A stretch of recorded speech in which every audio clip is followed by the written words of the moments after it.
Yeah, just so people know we're getting ready to get started. So that's not going to show up here. That's, I don't want it to. So I'll just follow along with you and do the clicker. Okay. Yeah, just so people know we're getting ready to get started. So that's not going to show up here. That's, I don't want it to. I'll just follow along with you and do the clicker. There's a little bit of a delay. So that's not going to show up here. I'll just follow along with you and do the clicker.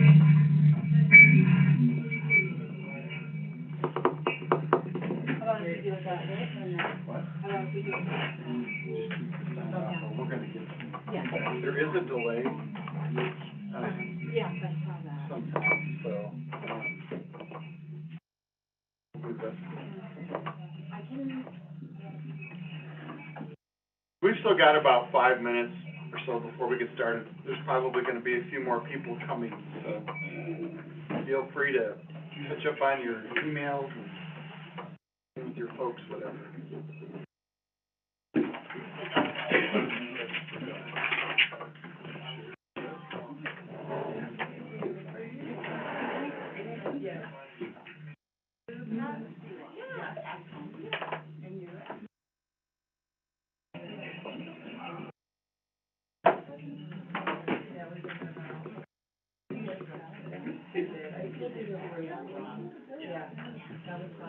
Did you, Joe is it, like, guest? Is he our guest? Or is it his guest?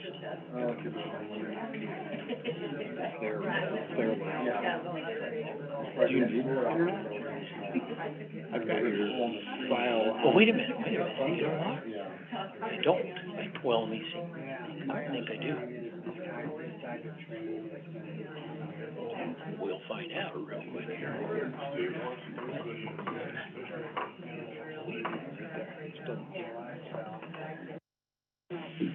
Yeah. Perfect. I don't think either one of us really are. Yeah, no, that's perfect, yeah. All right.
it wasn't on the agenda anymore.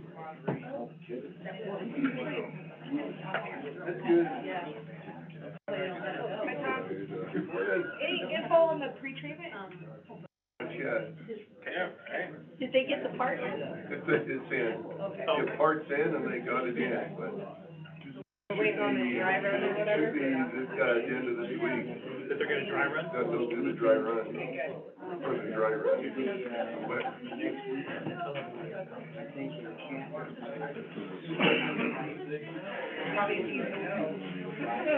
Probably running to the river. does that include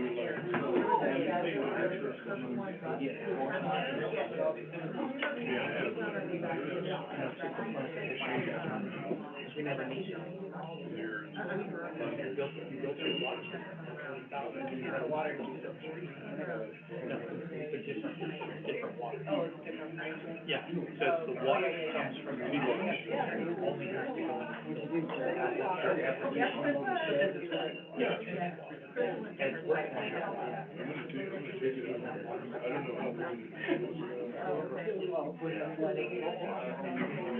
our spring.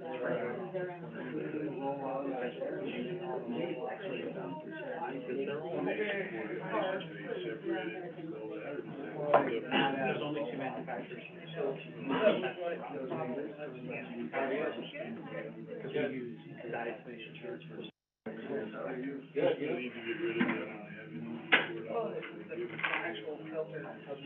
Well, they haven't made those.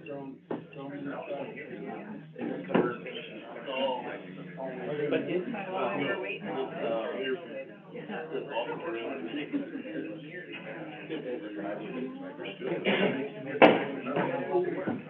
All right, we'll get started here, and, first thing I want to say is thank you all for coming.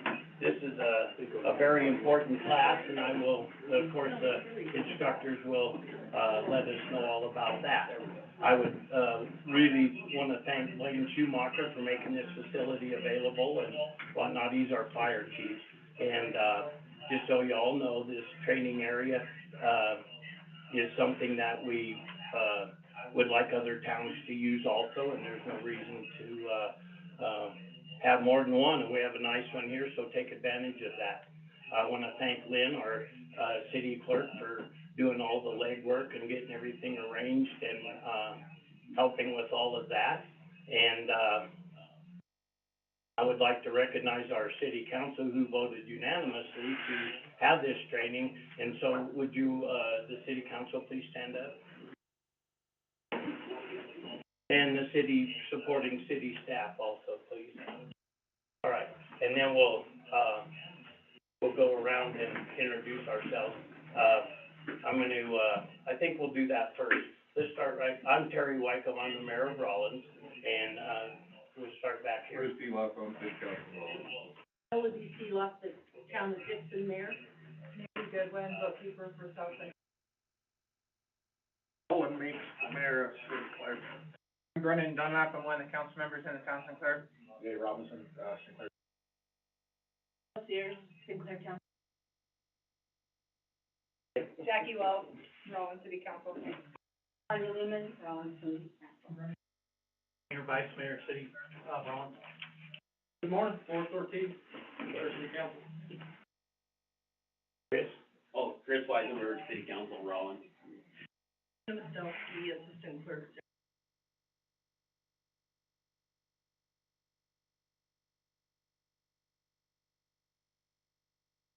I'm Sarvey, I'm the interim city manager for Rollins and the finance director. I'm Mark Helwig, Town of Riverside. Troy Stevenson, Mayor, Town of Riverside.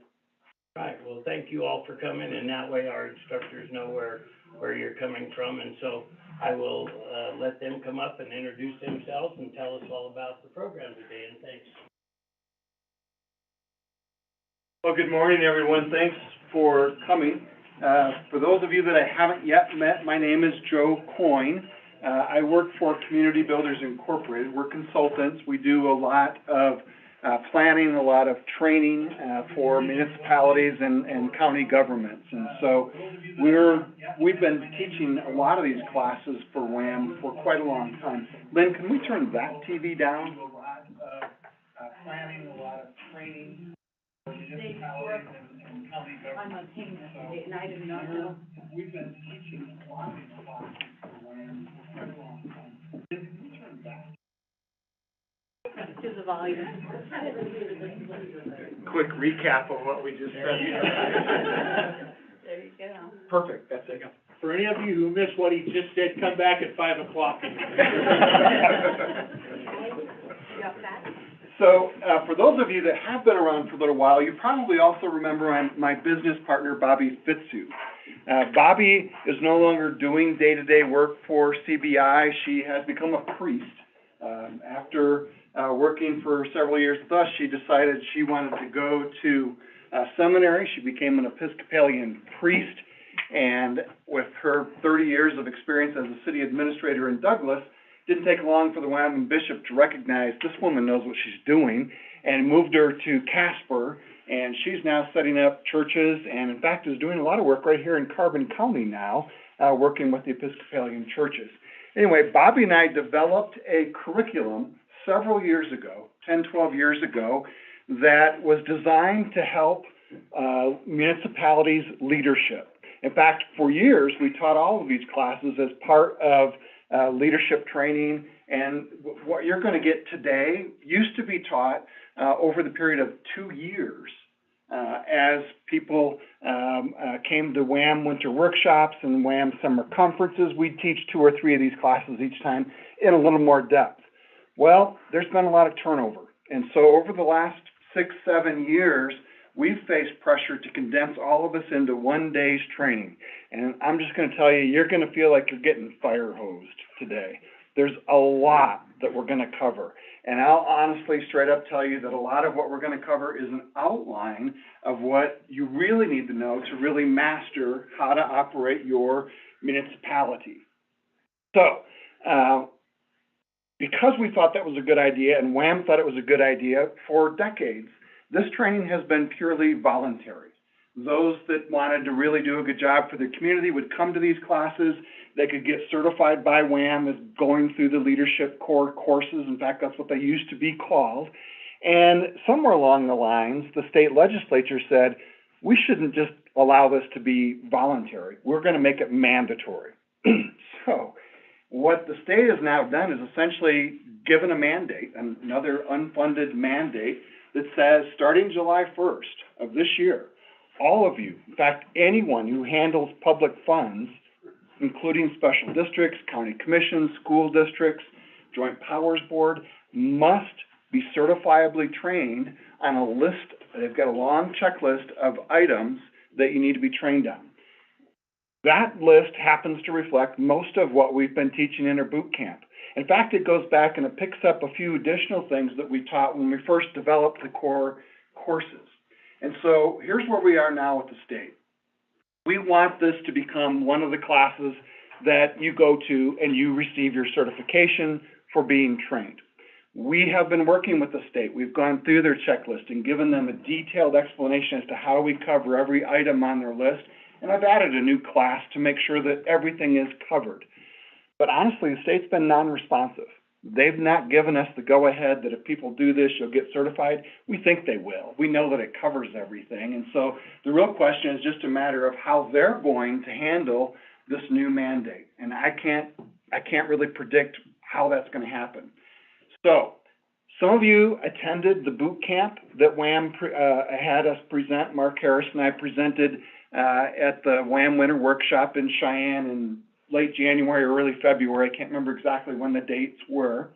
And so this is that same material plus one class. And the new class is called Public Governance, and it picks up all of the few things, I should say, that weren't included, or wouldn't have been addressed if we just did the boot camp. We want to make sure that we're addressing everything on the Department of Audit's checklist. And so they specifically wanted us to add information on depositories, investments, and grants. And so we've wrapped that now into this.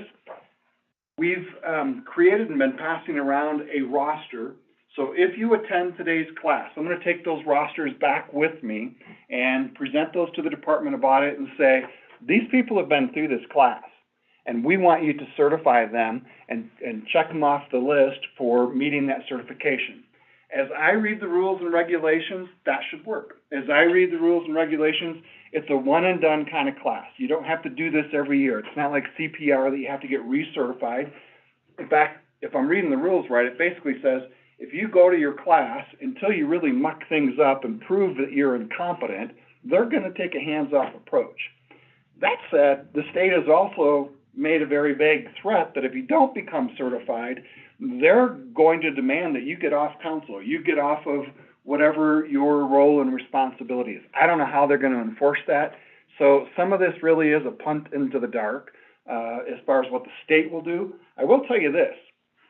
You can master this material, and you're not gonna master it today. Treat this as an introduction, as an overview of how to run your municipality according to the law, according to the best practices, and then understand it's a starting point. You're gonna chip away at these things, and you might not have questions today, but you'll have questions later about, geez, what were we supposed to do with this? When that happens, call me or send me an email. It's the easiest way, most dependable way to get a hold of me. Send me an email, and I'll respond. I will continue to engage with anybody who needs to know what the answer is to their question. So today's not the time for a lot of questions. We've got a lot of material to cover, and so we want to get through it. And if there's something that we've said is just completely unclear, or you need us to stop, just make a stop, and we'll make sure that we address it. But if you've got like a special question about, here's what's going on in my hometown, try to share that with me during a break or send me an email later, and I will answer your questions. We do that, and I've always done that for anyone that's got follow-up questions. Just send me a note, and I'll do the best I can to promptly get back to you. So, with that said, let me just tell you that when Bobby and I developed this, it was based on our experience and based on our understanding of what the law demands of municipalities. Bobby's 30 years of municipal experience got poured into these classes. There's a wealth of information in there. I'm not a municipal expert in the sense that I haven't done it for 30 years, but I have been working in Wyoming now for 30 years, and either with the state government, county government, or city government levels, I've learned a lot along the way. And so we're going to try to share that knowledge, that experience with you. With me today is Mark Harris. Mark is the WAM General Counsel. He has that wealth of legal experience. He is a practicing attorney, and he's going to be kicking us off this morning by talking about ethics and integrity. Why start there? I got to tell you that I've been to a lot of these classes, and they always close out a full day of training with ethics and integrity. At that point, everybody's brain dead. This is where we need to start. This is why we really need to get our focus right. Be here for the right reason. I like to think that I'm a public servant, even though I'm getting paid for what I do. Some of you might be getting paid too. But what we're doing, when you boil it down, is providing services to the public. Everything that we do should be in the public's best interest, not our own.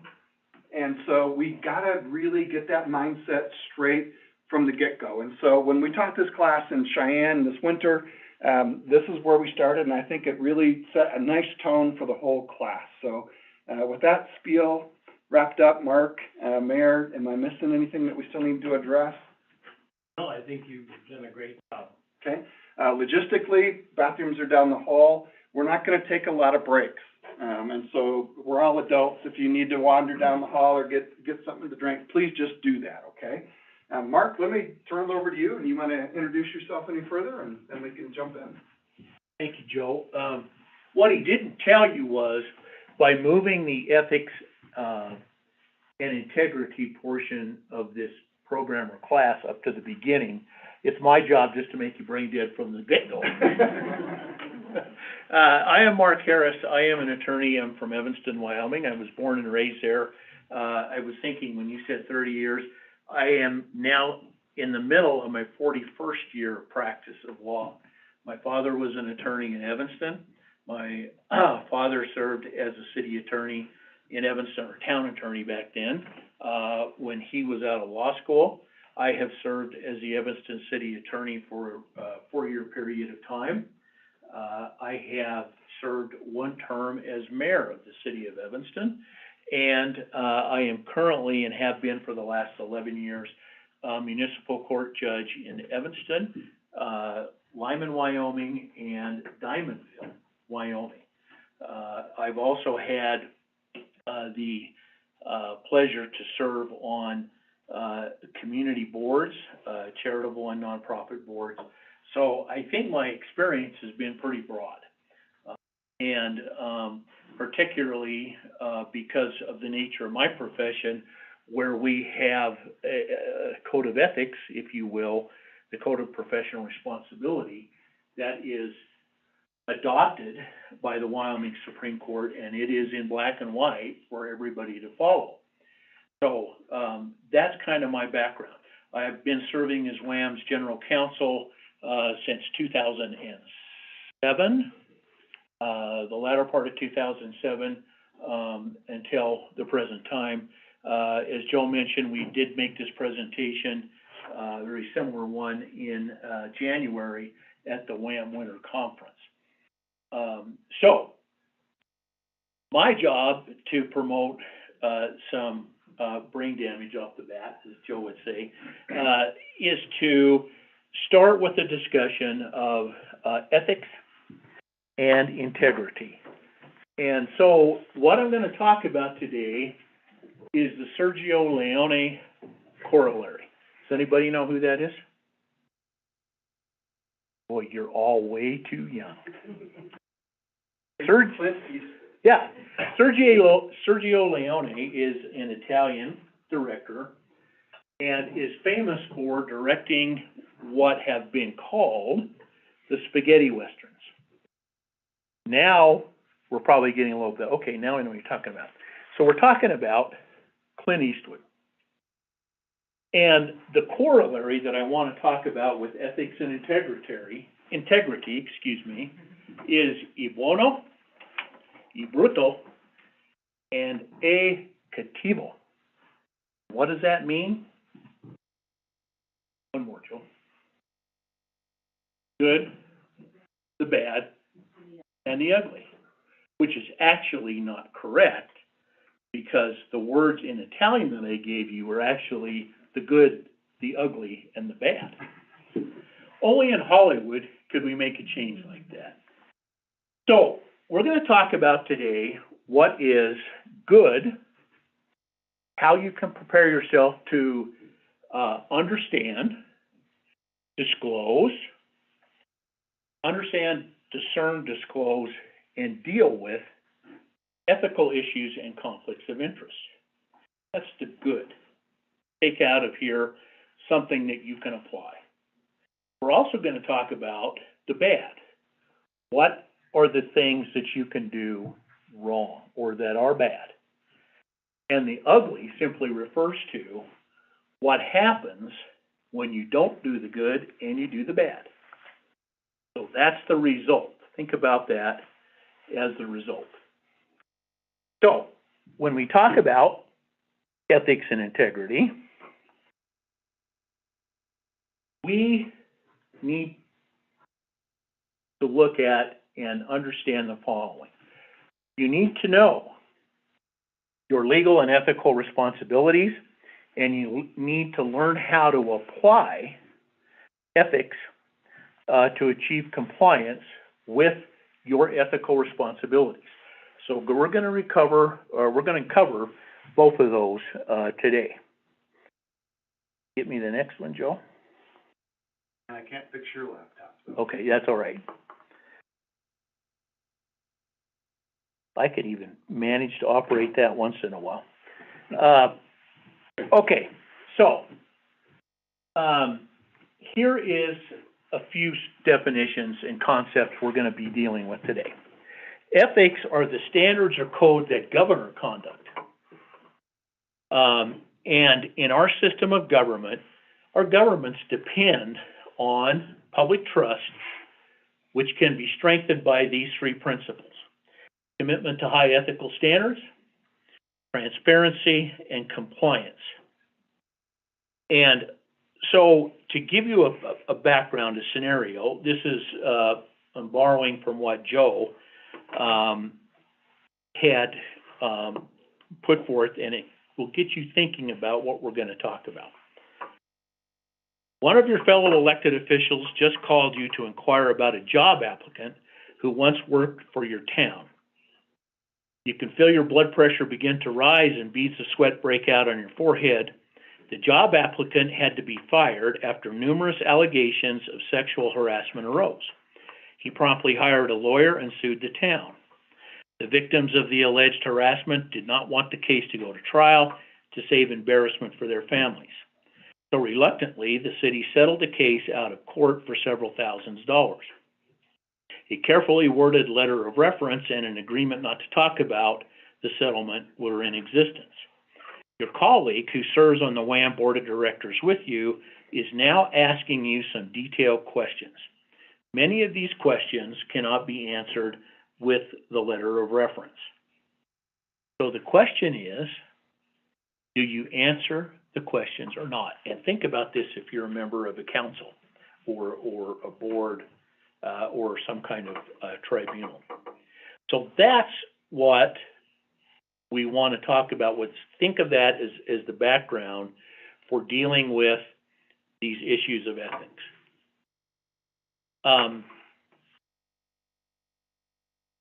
Here's a quote that Joe had inserted here by Henry Clay, and he noted that Clay was a senator and Secretary of State, and he was known as the Great Compromiser, Joe tells me. So that's some background of Henry Clay. All right, so let's talk about conflicts of interest. Joe kind of mentioned this and hit on this already. Conflict of interest involves a difference and distinguishing between what's good for you individually and what's good for the public.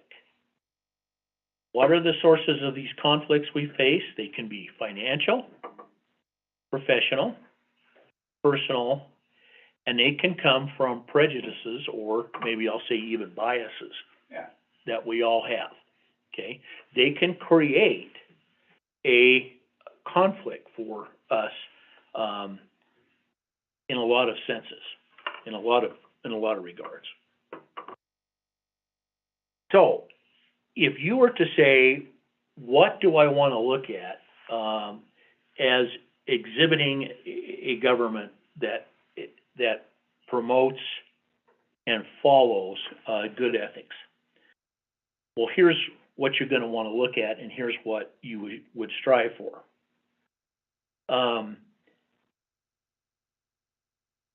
You want a sense of responsibility to the community as a whole. Again, this is the departure. We're looking at what is good. This could be, in one sense, if you want to think this is a greater good, right? You want to set high standards of quality in the work that you do. You want everyone to be treated with honesty and respect. You want frequent, open, and honest communication, flowing always, elected officials, staff, public, everyone. You have to have a deep regard for what is fair and fairness. Your ethics and ethical conduct must reflect honesty and integrity.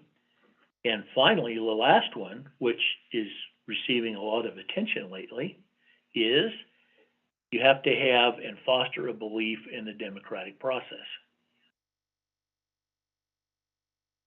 so that everybody, by what you do, they will be strengthened in the belief that the democratic process is being followed. All right, so here's the ugly. What happens when a municipality or officials act unethically? The entire organization can be held responsible for the actions of the official or the employee's conduct. There are, as we will see, possible fines, incarceration, and a loss of your ability to hold office. Agencies that enforce regulations and laws or regulations recognize the value of adopting these and following a compliance program for ethics and integrity. In other words, if something came up, let's say with the Department of Audit, something. If there was a compliance program that had some ethical obligations or addressed conflicts of interest, and you followed those, that may go a long way to, in the Department of Audit's eyes, if they came in and looked at a matter that they were investigating, all right? So compliance with those, or maybe even sometimes a good faith compliance can assist in dealing with agencies who may enforce regulations you deal with. And finally, this is a stat that Joe had. Effective compliance programs can reduce criminal fines by up to 95%. And this is on the back end where you do have a violation, and maybe you do have a criminal charge. By showing your compliance or very good faith compliance with these type of programs or codes, if you will, that can be used as a mitigating factor in sentencing and address of criminal behavior. All right, so what do you want to see in an effective compliance program? You want to make sure that compliance standards and procedures are reasonably capable of reducing activity or improper conduct. You must have oversight by high-level personnel. That's the responsibility of you mayor and council members to exercise oversight. You need to exercise due care in delegating discretionary authority. You just can't simply say, Joe, take it and run with it. You got to say, Joe, are you able to take this and run with it? And then I've got to make sure that he is doing what he said he would do. Again, effective communications are essential. You have to be able to convey what the standard or what the expectations are. You've got to be able to convey and communicate how the individual is measuring against those standards and what happens when there's a deviation or failure to comply with those standards. You need to make sure that you're taking reasonable steps to achieve compliance. This is, I think, a kind of a branch of the oversight. You just can't delegate or enact a compliance standard or an ethical standard and then just sit back and watch. You have to routinely, frequently maybe, make reviews of your standards and seeing if they're being met or if you need to make changes in those standards. You've got to consistently enforce what you decide to adopt. It's just critical that as much as possible, giving the difference in everything that comes before you of an ethical nature or an ethical complaint, that you have to try to be consistent with enforcement. Why? Well, it's the same result when you talk about the court system. If you can be consistent in, if you will, sentencing an individual for a violation, if you can be consistent in dealing with an ethical issue, then that serves as notice or knowledge to everybody else. Well, if I engage in this type of behavior, this is the process I can expect, and this is kind of the outcome that I may see, right? So it's a tool for individuals to say, well, and now I know what's going to happen when it gets ugly, if you will. And then finally, you need to ensure that whatever you do, and I'm going to use the term, that's a little bit heavy, but it's kind of a deterrence factor. You need to make certain that by what you adopt, what you oversee, and what you follow through on can act as a deterrence to conduct of similar nature in the future, right? We want ethical compliance, we want ethical standards, we want ethical conduct. And so to do that, what we're going to do is say, and if that doesn't happen, this can be the ugly result, so we can get everybody to think, bueno, good, right? Okay, so, this is one of my favorite slides, and this is all Joe and Bobby's. Basically, here's a simple way to look at this.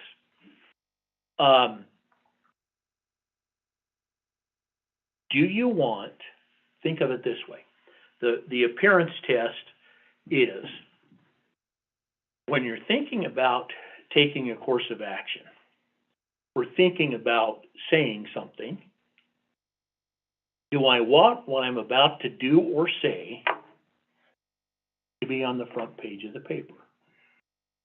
And now, do I want it to be all over Facebook or social media of some type, right? That's the appearance test. And if you sit there and answer that question, no, then don't do it. I mean, that's about as simple as you can get, right? Yep. Don't do it. So, here's the other 3 points that you need to take away today. What we want to talk about is helping you discern if there is an ethical issue or involving it, or including, I should say, a conflict of interest. That's the discern. We want you to disclose a perceived ethical issue or conflict of interest. And then we want you to walk away from that, and that's disengage. And we're going to talk about how you do all of those today. Okay? So here's how you establish ethical standards. Ethical standards can be a legal standard.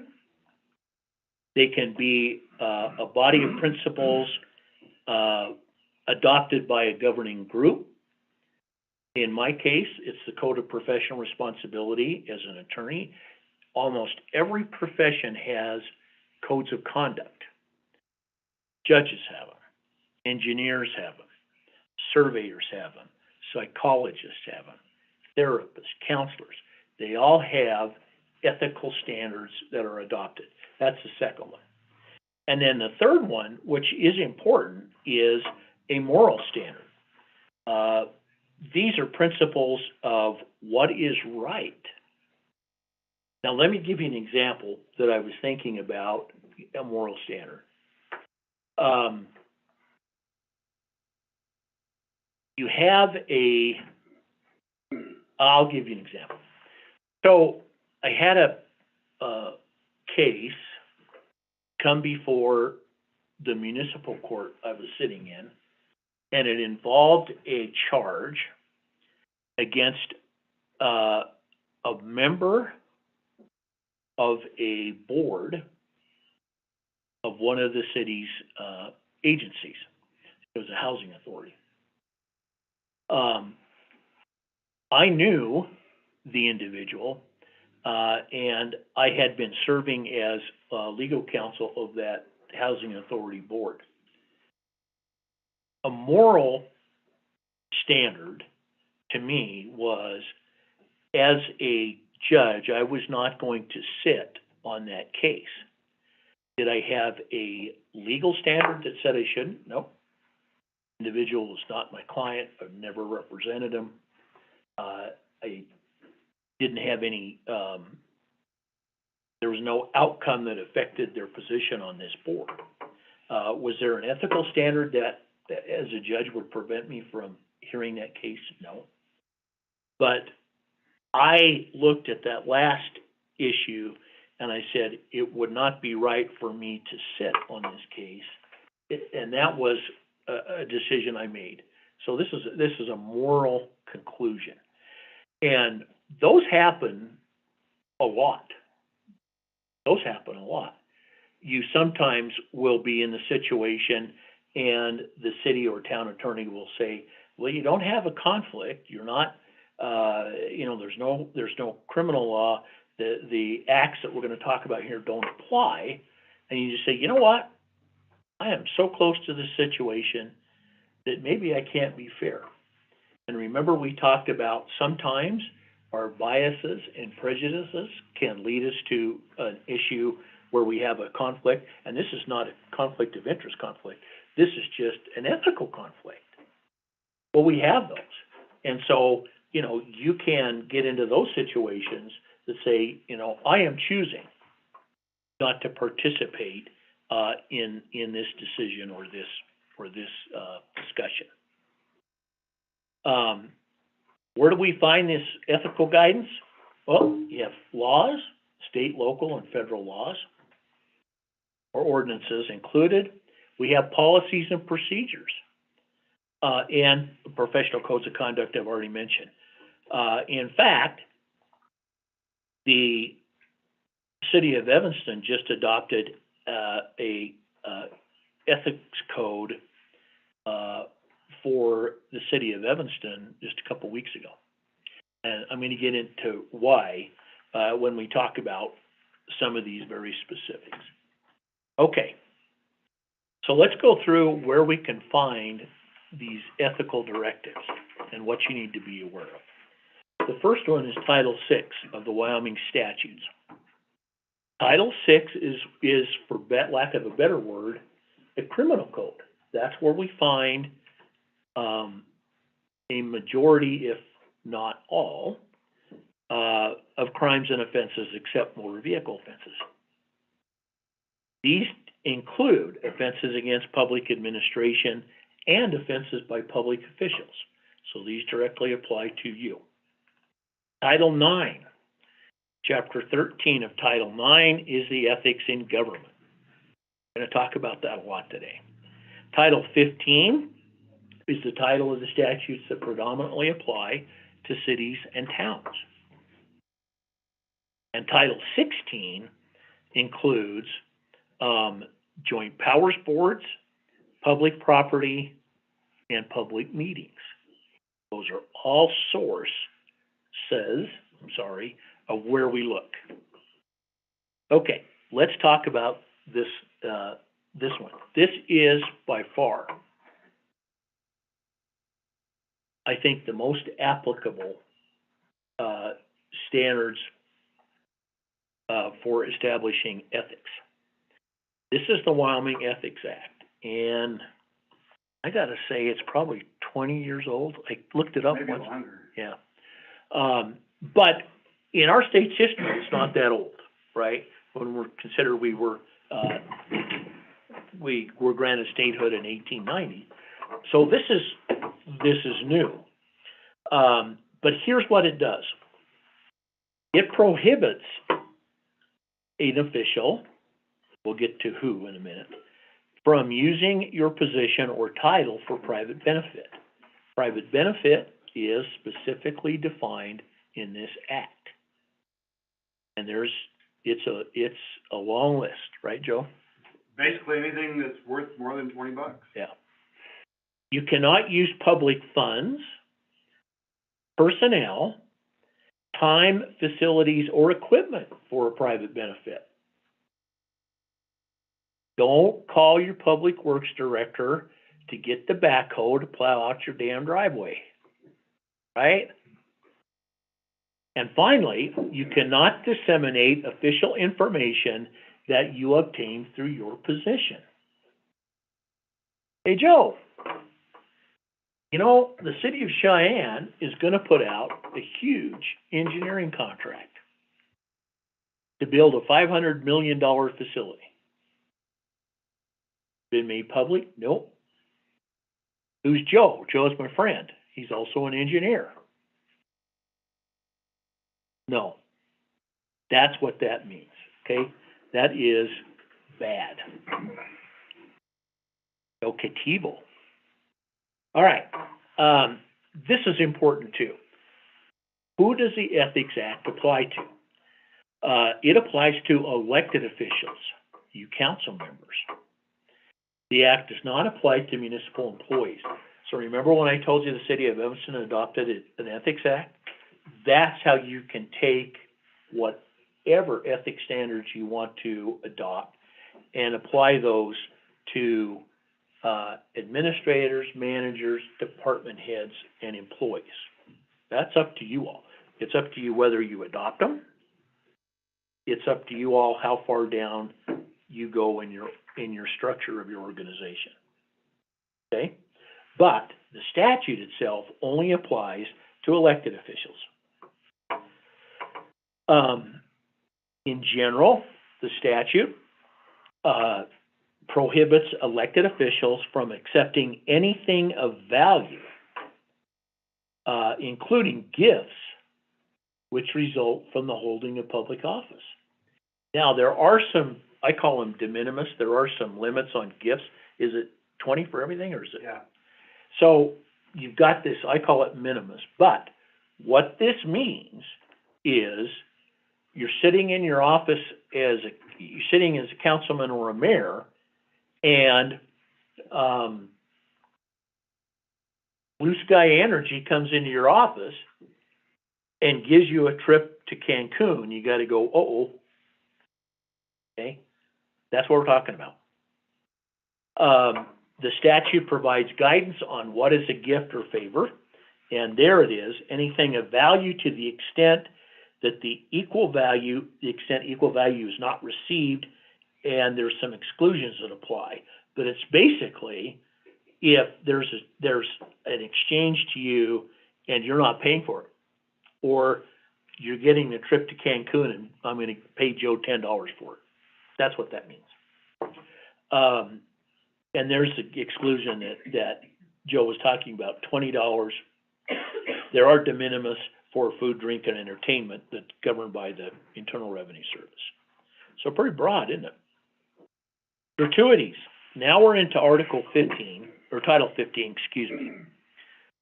So this is an application of a law applicable to every city and town. There are prohibitions against gratuities, which applies to, now here's everybody: mayor, council members, and employees. So this is an act that applies to everybody, or the statute, excuse me. Cannot solicit or receive any benefit, profit, or advantage from your position. You cannot solicit or accept freebies. Why is that? What does it sound like? B-R-I-B. Bad and ugly, right? Bruto and cattivo. Violations can lead to removal from office or position. And this statute points out that there are ethical obligations and standards over and above what we saw in the Ethics Act. And that's another thing I've got to stop and try to impress upon you. These standards, and whether they be legal or professional standards or ethical standards, they are all over the Wyoming statutes. As you can see, they're in the criminal code, they're in its own ethics code, and they're in the code relating to cities and towns. And we're going to see they also extend to Title 16 of the statutes. All right. So what is a misuse of office? There are prohibitions against using, as we saw earlier, funds, time, personnel, and equipment for your private benefit. You cannot use public funds for a political campaign. That should go without saying. You cannot disseminate to another person official information obtained through your position that's not available to the general public. That's, I'm not going to go tell Joe about the engineering contract, right? That is what is prohibited.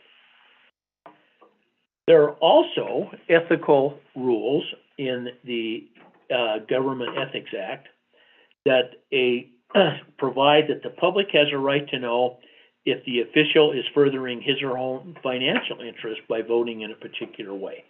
This is closely associated with financial disclosure, which we're going to talk about in a moment. The public official shall not make or vote on any official decision if the official or employee has a substantial financial interest in the matter under consideration. And I don't think substantial financial interest is defined. So start digging to discern whether you've got this issue. Go ask your town or city attorney. Go ask a fellow council member, what do you think about this? You must abstain from voting in clear cases of personal or private interest that weigh against your responsibility to your constituency and represent them. So there are some admonitions about voting or not voting. Now we're going to go to Title 16. This is yet another title in the statutes that applies.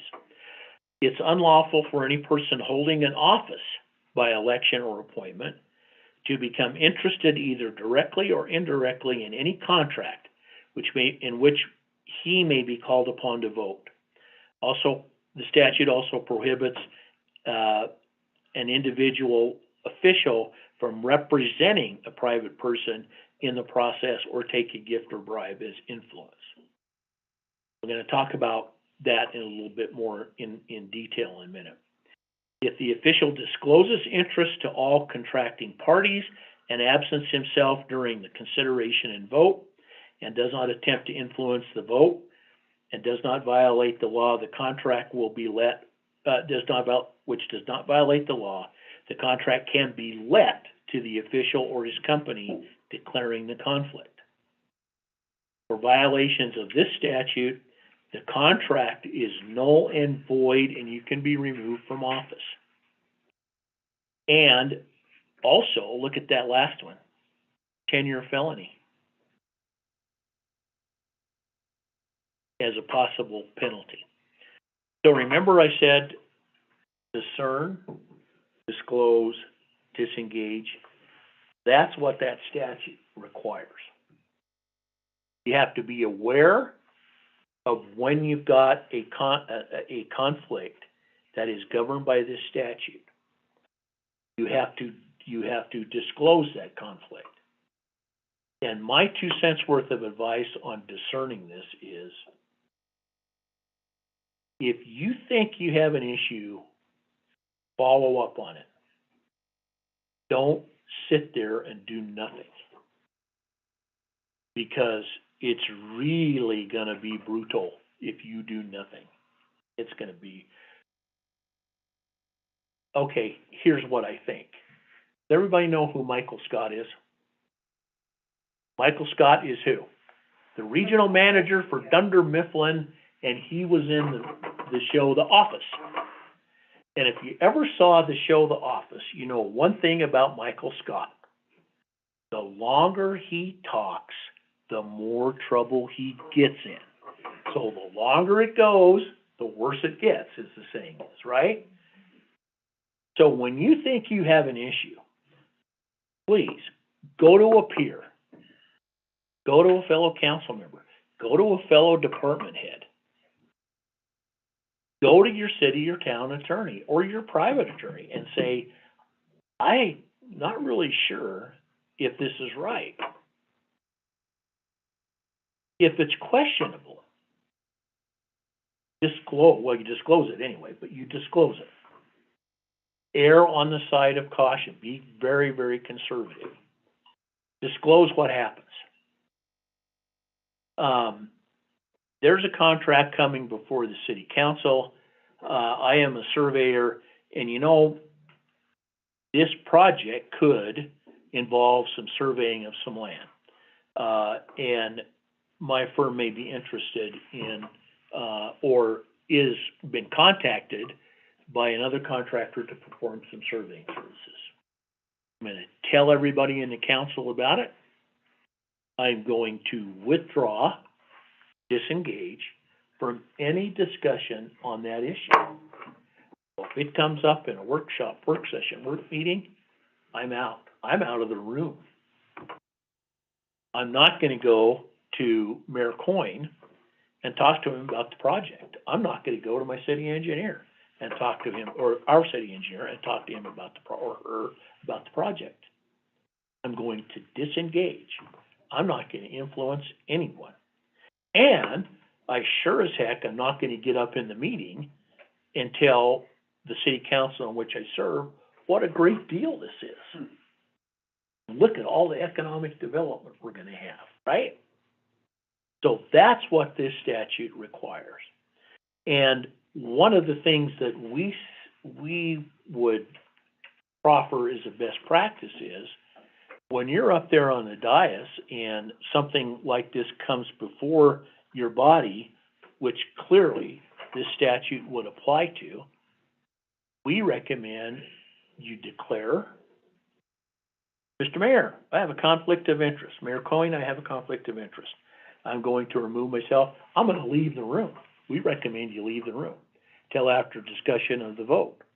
But it doesn't end there. You know, if it's something that requires 3 readings, maybe an ordinance, you do the same thing for all 3 readings. And then after the decision is made, the same holds true. You do not participate in the administration, for example, of that contract. If something comes up for a change order of that contract, you're out. Or I said in January, you're done. Okay? That's how important that is. Similar to that is another Title 15 statute, 15-1-127. This applies to elected officials, and then look at the next one, and members of their immediate family. Pretty broad. It prohibits monetary or other economic benefit from any municipal contract. Again, to you and your immediate family. Violations will mean that the contract is null and void, and any money paid can be recovered. Wee brutal. That's really ugly. So I want you to think about that in practicalities. Now, our municipal project, of which I'm the surveyor, it's down the road 6 months. Guess what? It is alleged and shown that I had a conflict of interest, and I voted to issue the contract. Grant the bid to a bidder, grant the contract, authorize the payments of the contract. Guess what?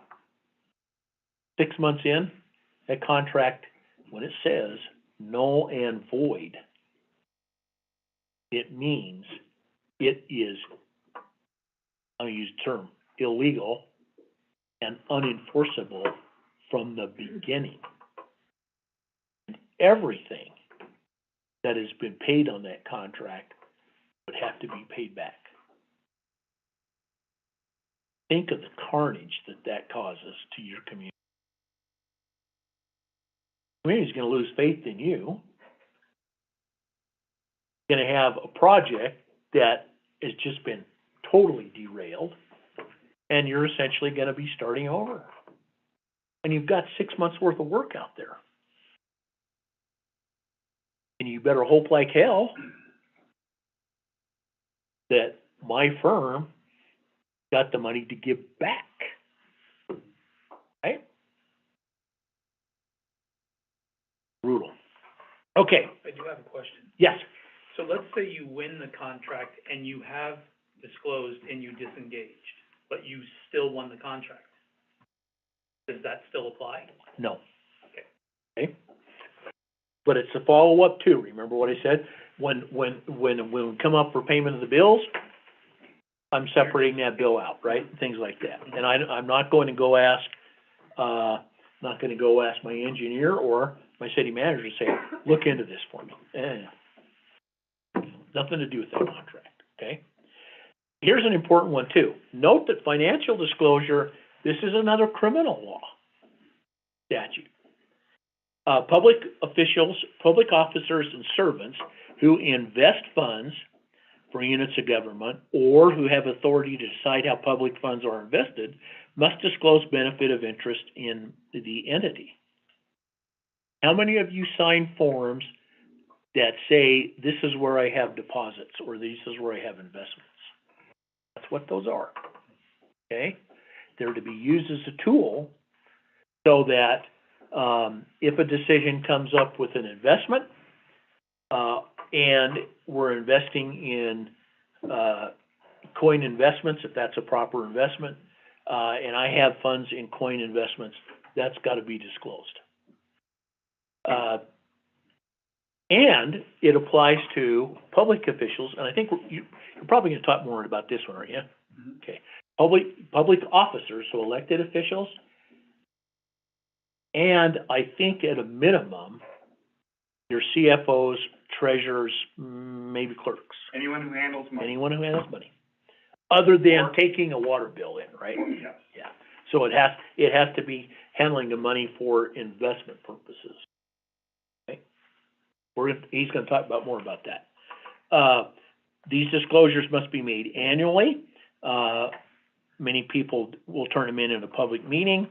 The failure to comply is a misdemeanor crime, and, it's similar to the criminal statutes. It's a criminal statute similar to the conflicts of interest we've been talking about. Here's another good one for you. Nepotism. A public official cannot advocate or cause the employment, appointment, promotion, transfer, or advancement of a family member. Cannot supervise or manage a family member, and cannot, in his official capacity, participate in any manner relating to employment or discipline of the family member. These prohibitions are absolute. And that note means that they are very broad and very broadly applied so as to prevent nepotism.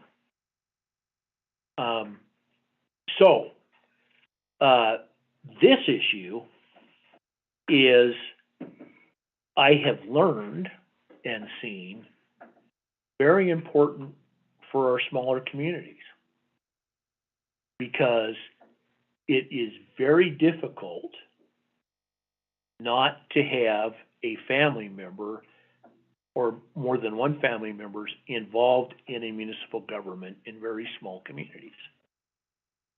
Right?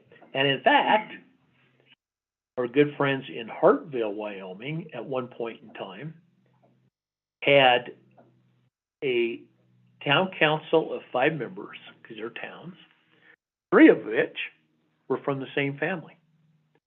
Husband, a wife, and a son. Anything wrong with that? Nope. They were elected, right? And it also, you know, where I see a lot of it coming in is you'll have, I'm the mayor of a community, and there may be times where we have some issues about finding some capable employees or an employee, and let's say that my spouse or partner wants to apply for a job. Can you do it? Yes. I would not be able to take part in anything related to that employment, supervision, or discipline of my partner or spouse once it's made. For example, would my partner or spouse be able to serve as town clerk if I were the mayor? Yeah, I can't appoint him. Right? Can't appoint that person to that position. Can't supervise him. And I can't unappoint him. Right?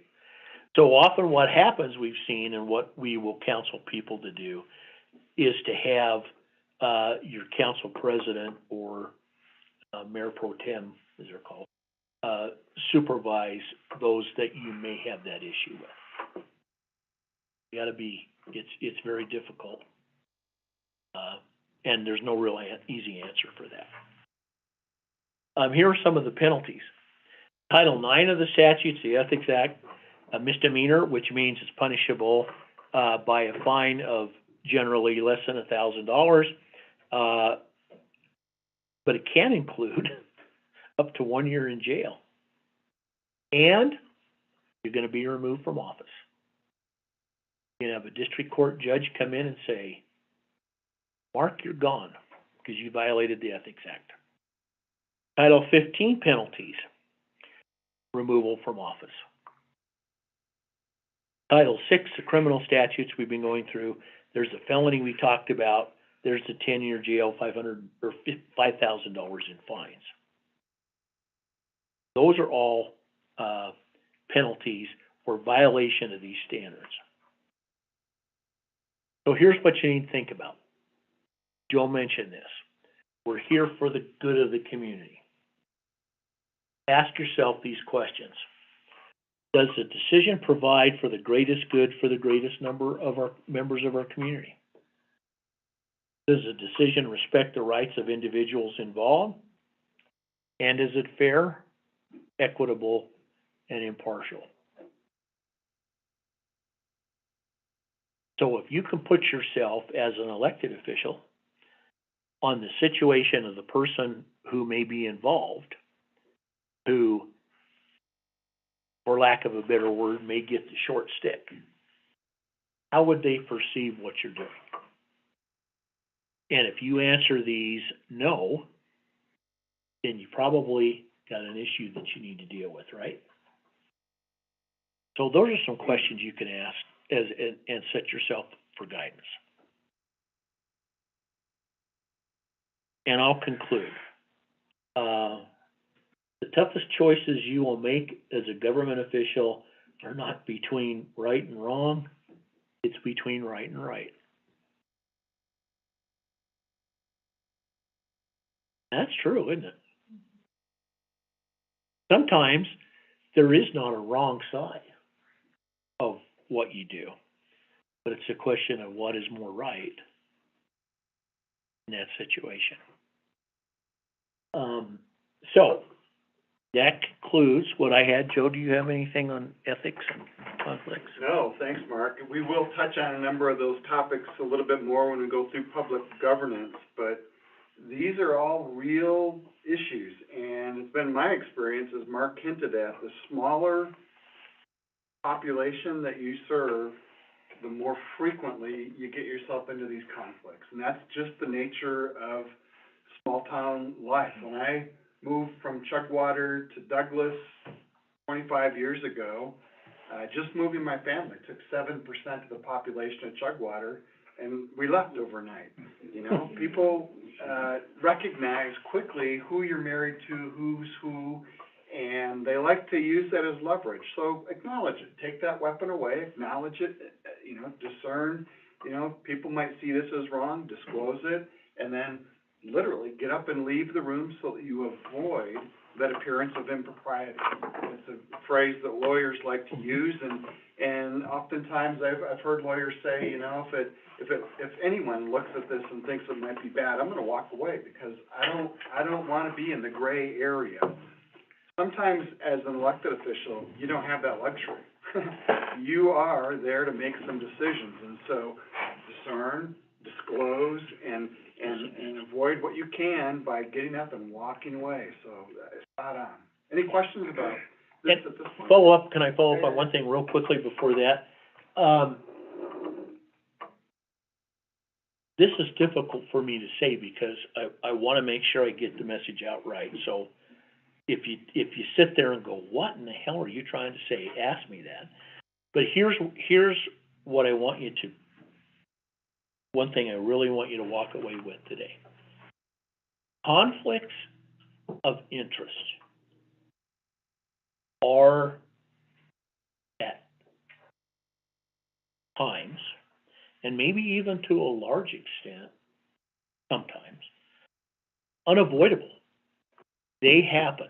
And I'm thinking, you can, what's the saying? You can pick your seat at the ballpark, you can pick your nose, but you can't pick your relatives. That's nepotism. These things happen. Conflicts of interest, financial or otherwise, happen. Those conflicts for what we're talking about today, that's not the worst thing. Having the conflict is not the worst thing you face, in my view. It's A, knowing that you have it, B, disclosing it. And that's what I'm saying, don't be Michael Scott and sit there and go on and on and on in the same course of action. You've got to think, okay, I've got to find out whether I've got a problem.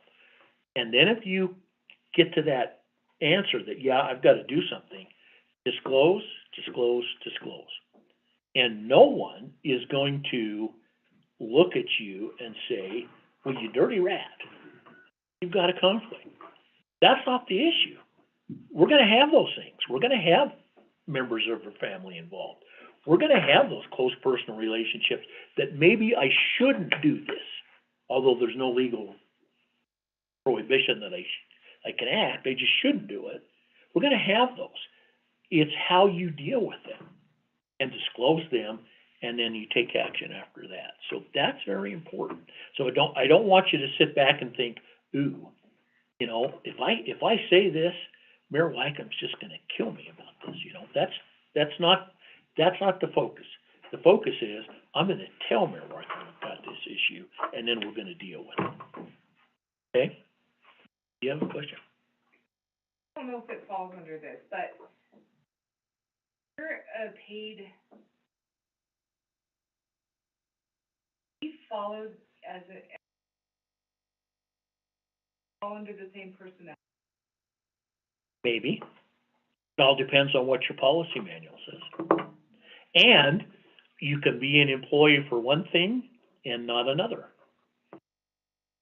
For example, as a paid city council member or town council member, you can be an employee for Wyoming Retirement. Okay? But you can also, and personnel policy manuals I have seen, I know Evanston and I know Mountain View, Wyoming, exclude mayor and council from most aspects of the manual. Okay? You could be treated as an employee, as an elected official, for purposes of insurance if you meet the requirements of your insurance carrier as an employee. So it depends. I was thinking more along the lines of like,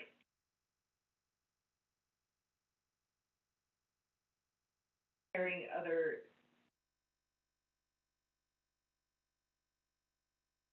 discretion. I don't know. You should probably ask me about that later. Okay. Typically, policies, employment policies are used to define the terms and conditions of working here. If you want to work here, you have to abide by these policies. And typically, they do exclude councils and elected officials because policy can't change the election process, can't change what their legal authorities are, like they can for an employer and employee relationship. But there are oftentimes council policies, like on conflicts of interest in travel and how we're going to run our meetings and how we're going to exercise our authority. And so there are maybe two different kinds, but typically policies with confidentiality are handled at the same level as a conflict of interest for council, where we have a policy that we all fill out this form every year and we turn it in. Mm-hmm. We have a policy about how when we make decisions as a council, we all defend that decision, whether we voted for it or against it.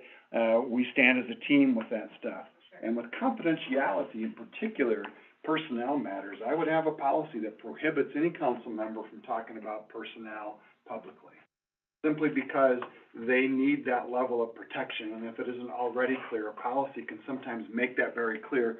We don't talk about personnel matters as a council person with anybody at any time. I've seen those kind of policies. All right, I'm gonna get set up here. If anybody wants to stand up, stretch their legs, go ahead and do that. It'll take me just a second to get started here. Again, bathrooms are down the hall if you need some water. I'm not gonna take a long, break, but I know people get antsy after each class, so, I understand.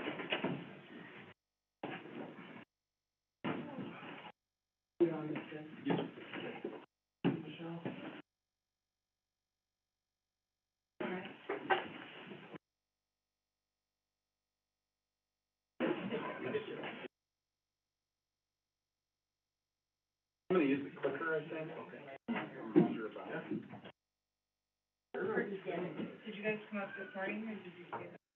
And we came up, both of us drove over this morning, so, yeah, 2 or 3 hour drive for each of us, I think. We're about halfway in between, so, yeah, not too bad. And I'm an early riser, especially these days, so it's pretty easy for me to show up early in the morning. The weather's been wonderful. You know, it was breezy. We were thinking about a mental health test for you all, not being outside on a day like this and being in here with me. You got something wrong with you to be here all day. Remember Helton's Conoco? We thought that too.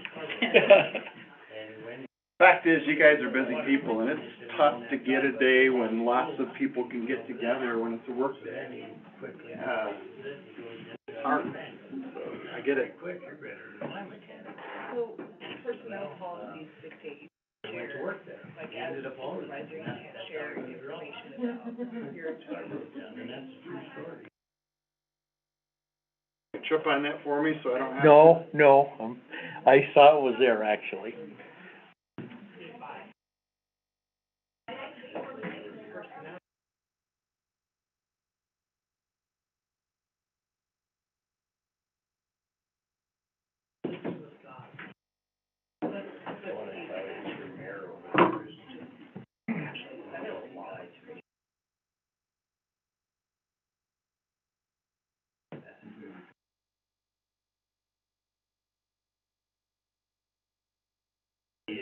I really like him.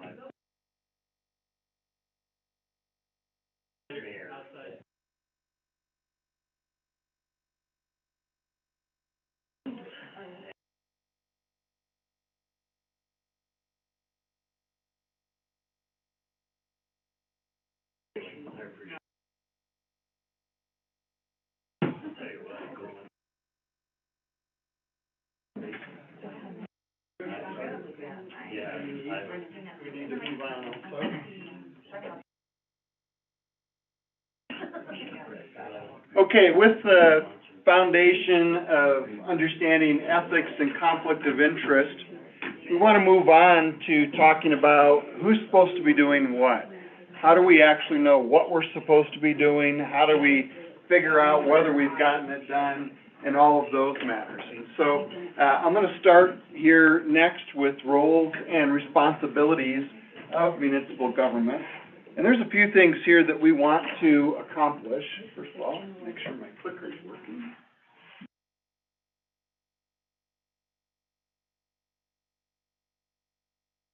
Make you do work.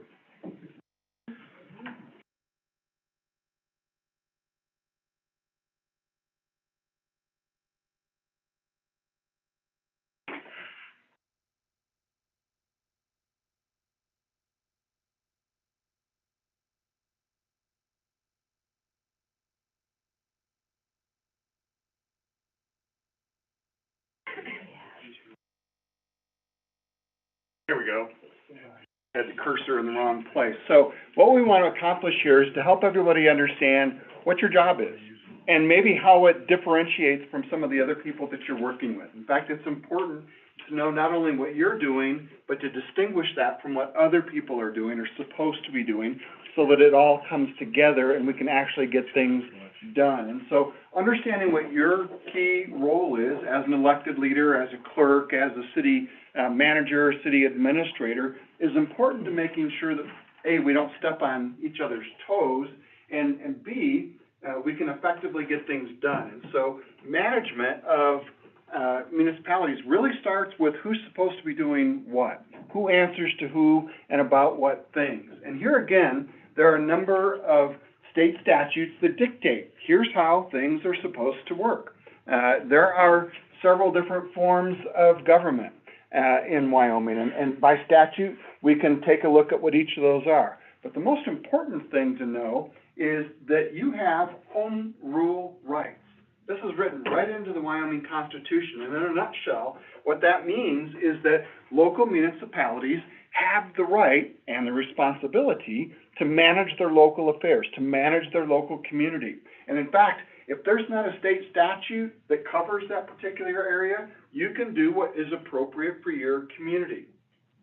In Wyoming, sometimes our state legislature uses a heavy hand, sometimes they watch out for all of us, and they pass laws that apply to everybody. And when that happens, you have to abide by the state statute. But other than that, home rule means all of those gaps, all of those areas that are not addressed by a state statute, you get to address. Now, one of the key areas that the legislature has said we need everybody to do it this way is the Wyoming Municipal Fiscal Procedures Act. They care about how we handle money. And we're going to talk a lot more about that this afternoon, but that's one of those areas where you don't get to make up what you want to do for your community. You have to follow the law here. And so the Wyoming Constitution gives municipalities a lot of leeway here. There's a few reasons that that's important. County governments are different from municipalities. They are essentially an extension of our state government. Municipalities are different. You do not have the authority of the government behind you. You are an incorporated entity. You're a corporation. You've incorporated your community, and so how you incorporate your community, defined by your charter and your municipal code, really defines what you can and can't do. But it stands separately from state authority.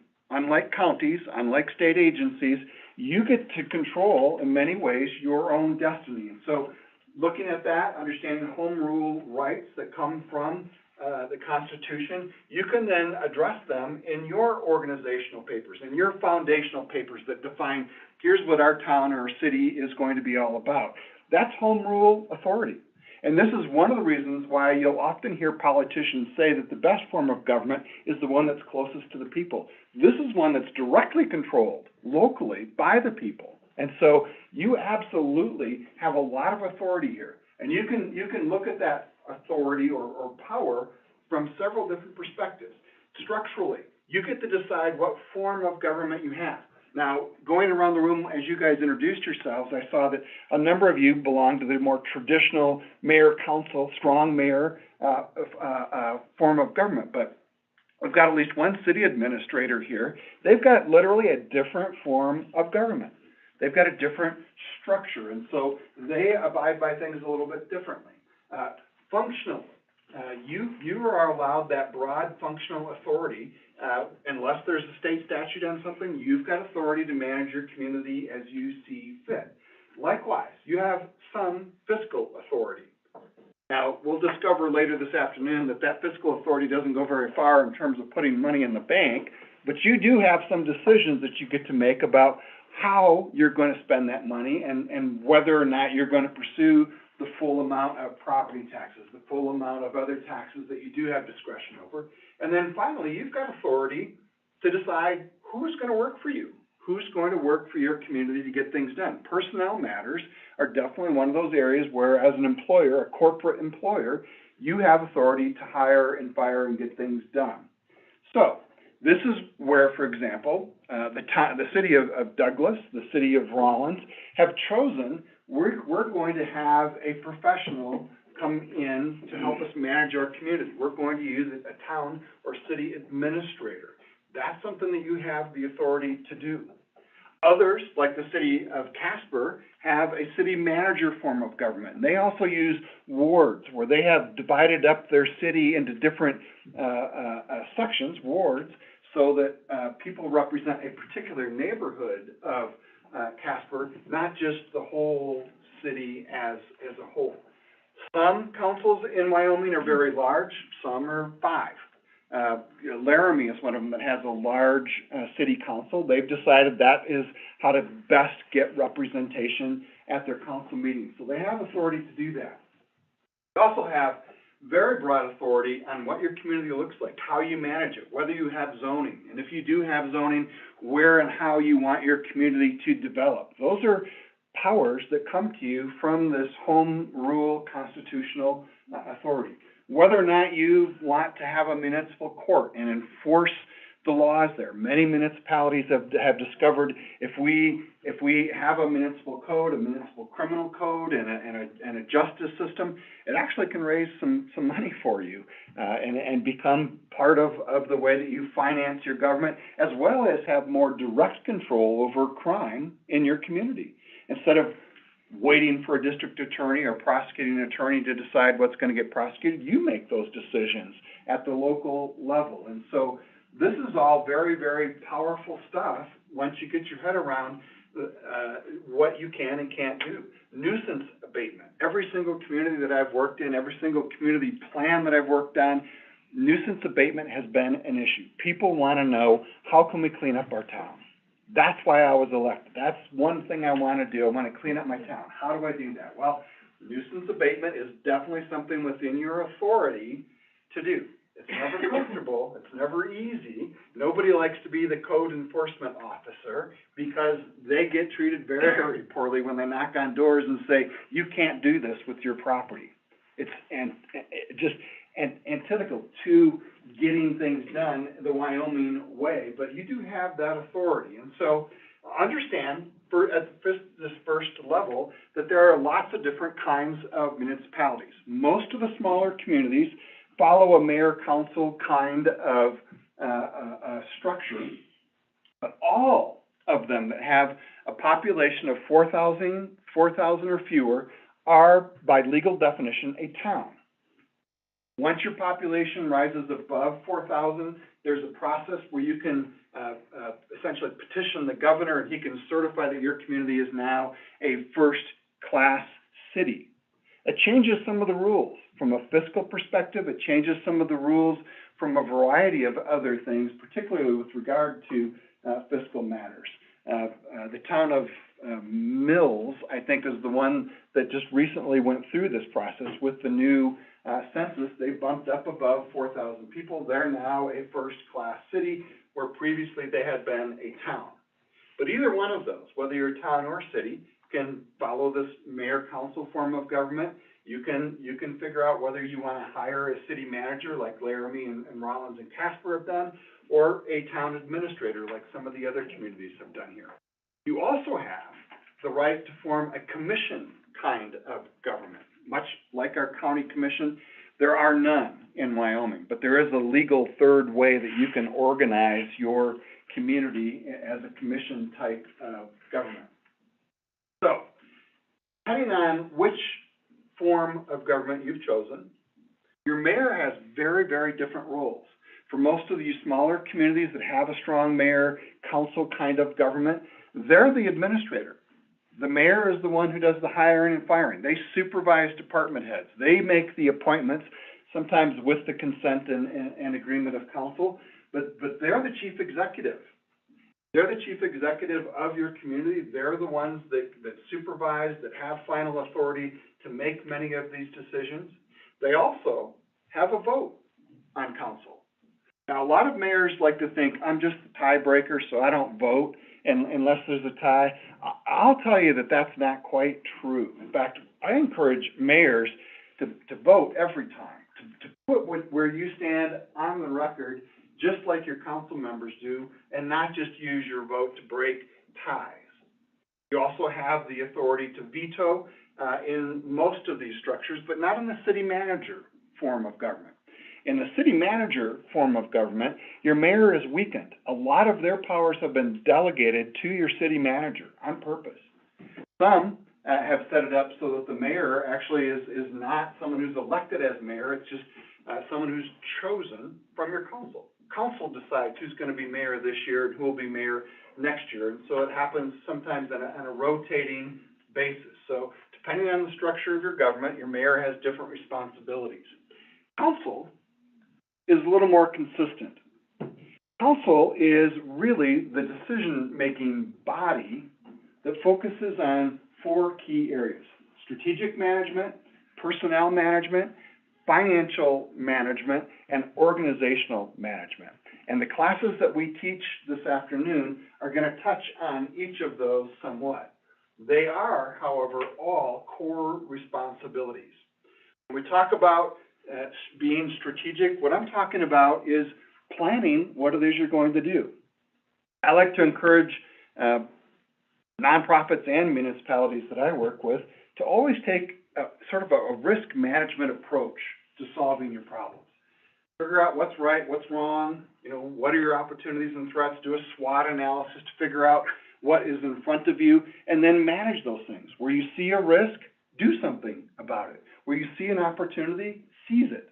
When you see a threat, react to it, and make sure that you're putting your community in a position to be able to handle those kind of things. And so taking a strategic approach to planning is very important. And so that's actually the next class that we're going to be talking about here, because when you plan things, you tend to figure out what it is we're going to be doing.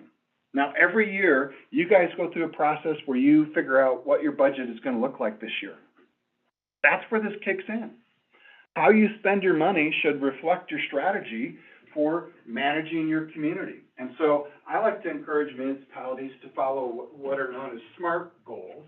And we'll get into this a little bit more, but making sure that you know where you're going and the steps that you're going to be taking to get to that new place is something that you should build right into your budget. It's something that you should build into your personnel. It's something that you should be aligned with all of the decisions that you're making so that you can accomplish whatever needed to be done. So, tie your specific goals to your budget, do this on an annual basis, and then look back to see, were we successful? Were we not successful? Are there areas that we need to do better? Personnel management is another one that some communities struggle with. Who answers to who? Well, Mark touched a little bit on this. He talked a little bit about nepotism and the need to make sure that when we supervise, that we don't have those built-in conflicts hitting us in the nose, but rather separate those. Well, another way to look at this is to recognize that it's the mayor that is the one who's doing the hiring and firing. They're the boss. They're the chief executive. And so at least at that department level stage, they're the ones that should be doing the final decisions, making decisions about who's going to be working here. For city managers and town administrators, it's a little bit different. They tend to have a lot more of that authority. Again, it's been legally delegated to them from the strong mayor position, and so it's as though they wear the mayor's hat for some of these personnel decisions. But it's council. It's council that decides, what our overall pay structure is going to be, what our overall policies are going to be. And I would strongly encourage you to adopt and regularly review your personnel policies. This is where you get to define the terms and conditions of working here. And I would say those policies should be written from a risk management standpoint. What are the risks that we face with our employees? A lot of employers have adopted, for example, a drug-free workplace policy. They want to make sure that the drugs and alcohol stay out of the workplace. If you want to work here, be sober. I think it's a good rule. As council, you might not know this, but you can actually use that kind of a policy to save your community some money. The state, if you have that kind of a policy and a training program and you enforce it, they'll give you a discount on your workers' compensation premiums, 10%. That adds up. And so it's one of the ways that you can do the right thing and save some money at the same time. So that's council's job then to set the overall scheme of things. Here's the maximum we're going to pay anybody for this kind of a position. Here's the minimum that we're going to pay. And when people work here, these are the things that they must do. Everybody must do. The question was asked earlier, do those apply also to council? That's up to you. If you want those same kinds of rules to apply to council, and I would say things like a drug-free workplace policy is a good one to have apply to your elected officials, not just to your employees that are working there, but you want your council members to be sober when they come to meetings, then you can adopt that kind of a thing. But that's council's job to set the big picture, to set the framework within which the city manager or the mayor need to be working in. And then I would say start focusing your goals on what it is you can or must do. A lot of people don't understand everything that a municipality does for their community. They think that you're just about roads and streets, or maybe water and sewer, or maybe, the landfill. The fact is, you do all that and then a lot more. And I'll touch on that in the next class. But these are things that need to be planned. These are the things that you build your structure around. These are the areas where you can define, all right, I need a chief of police, I need a public works director. If you happen to have an airport, and I don't think anybody here has an airport, but There are municipalities that have golf courses, that have airports, that have a lot of other things going on. And so they've gotta build their structure around what it is they're going to be doing, on a day-to-day basis. And then with financial management, here again is where you wanna consistently have a budget that supports your strategic plan, and vice versa. They really do go hand in hand. If you wanna get something done, it needs to be consistent with, how you're gonna be spending money, not just the total amount, but how you're gonna be spending the money. When Mark talked about conflicts of interest and ethics, I'll tell you that there's a practical way to make those rules enforceable. You know, in the risk management world, these are called internal controls. We define a risk, identify it, evaluate it, and then figure out what can we do about it. And once we've figured out what we can do about it, we use policy to create checks and balances in the system, to make sure that when we're talking about money handling, if it's cash, that there's always two people involved, that when one person makes deposits, we want a separate person then reconciling to make sure that deposits really got put into the bank and that they're showing up on the bank statement. We reconcile those things, and you have a policy designed to do that. It also requires that somebody then be monitoring that work, and that's where, again, if you've got staff handling money, council should be monitoring what's going on and looking at financial statements and asking questions about, you know, where did this money end up? And then going back regularly to audit yourself. At a minimum, every town needs to be doing some kind of an internal audit every year. Make sure that we are identifying that our internal controls are catching things, or if there's a new risk that's being identified, we need to develop a new policy or a new internal control about it.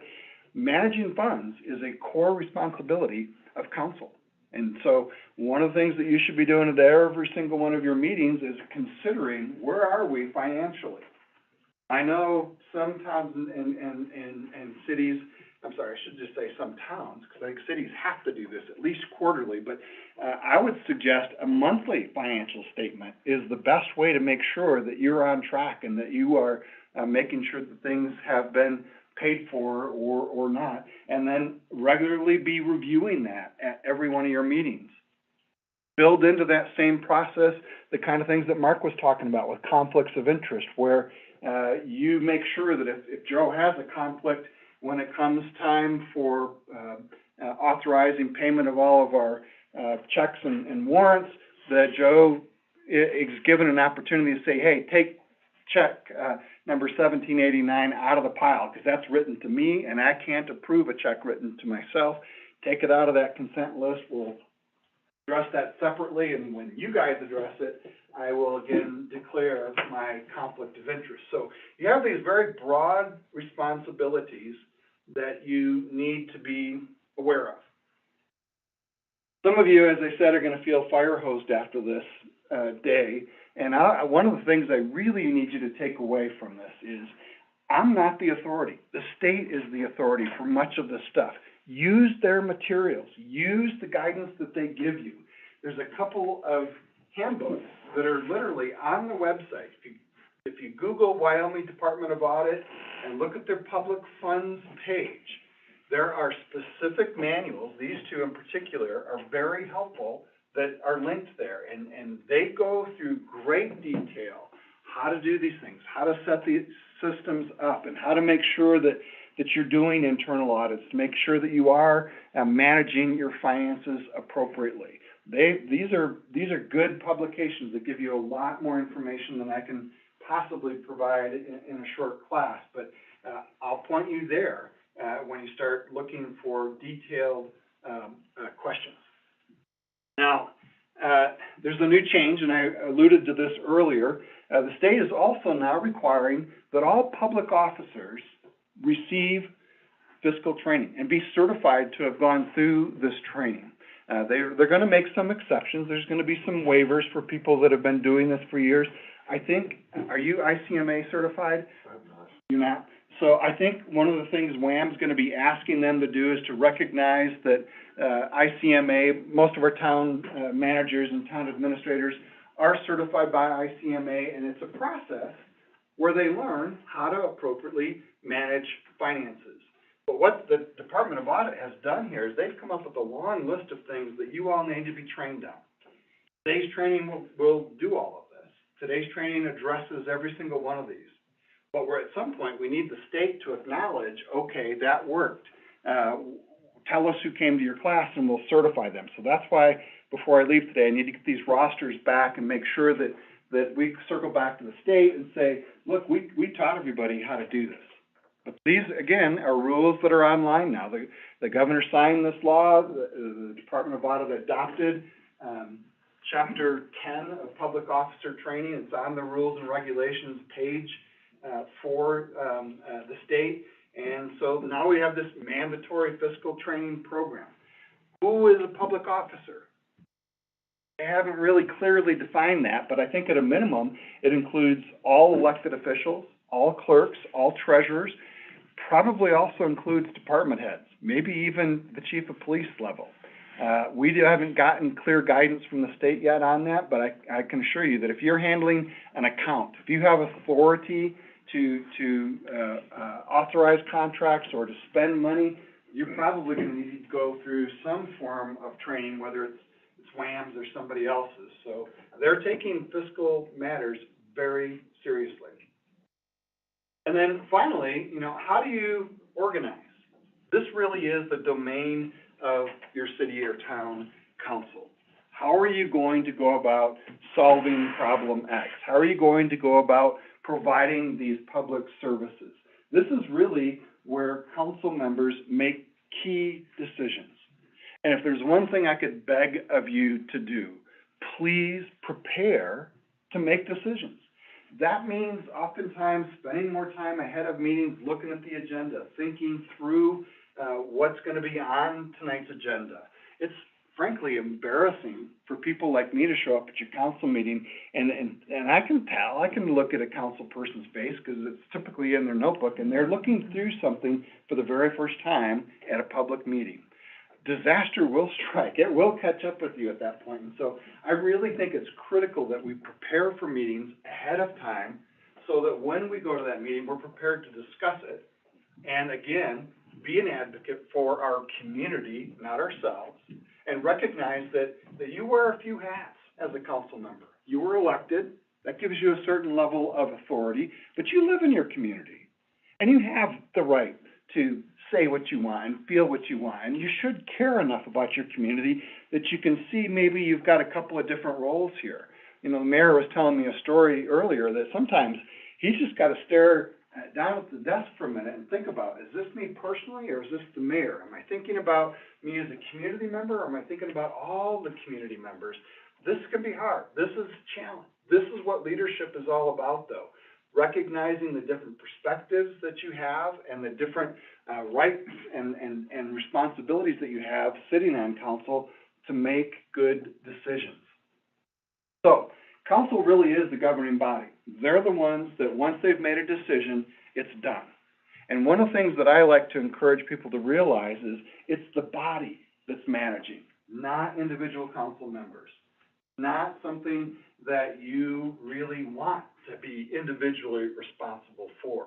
And so if you think about this as group decisions that we need to be making, and that those group decisions affect the whole community, you should elevate that sense of responsibility and be thinking about the whole community. Be thinking long-term, not just this year's budget, but recognize what are we doing now and what's this going to look like 10 years out. And so recognizing that kind of a perspective allows you to then set goals for your employees and really determine maybe job descriptions for your employees. Here's what your marching orders are going to be. If you take this job, here's what we want you to be working on this year and the following year and beyond, so that you can really control what your community is going to look like. And then as a council member, pay attention to it. How's it going?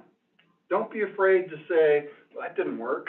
Let's try it a different way. Don't be afraid to look at something just because, it's not something that you've been able to master the material, but it's something that you can build over time.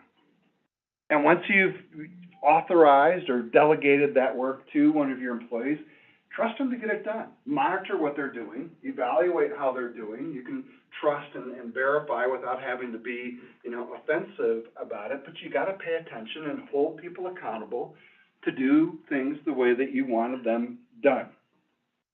So, council is very important there, and in order to be able to not just make decisions about what we're gonna do, but then to manage how that thing is going, to monitor it, you gotta maintain your focus. You gotta continue to pay attention to what's going on and understand that you have ongoing responsibilities, ongoing oversight. And so that's why I'm saying it's important, maybe at every council meeting, to be monitoring, where are we with everything?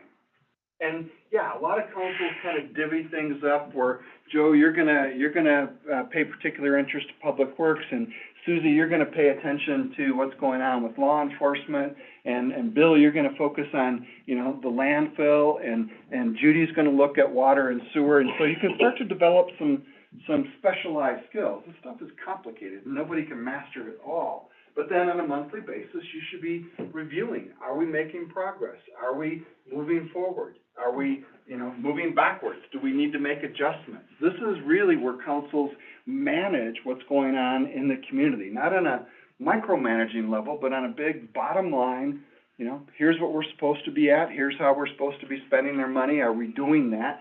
And are the results really showing up?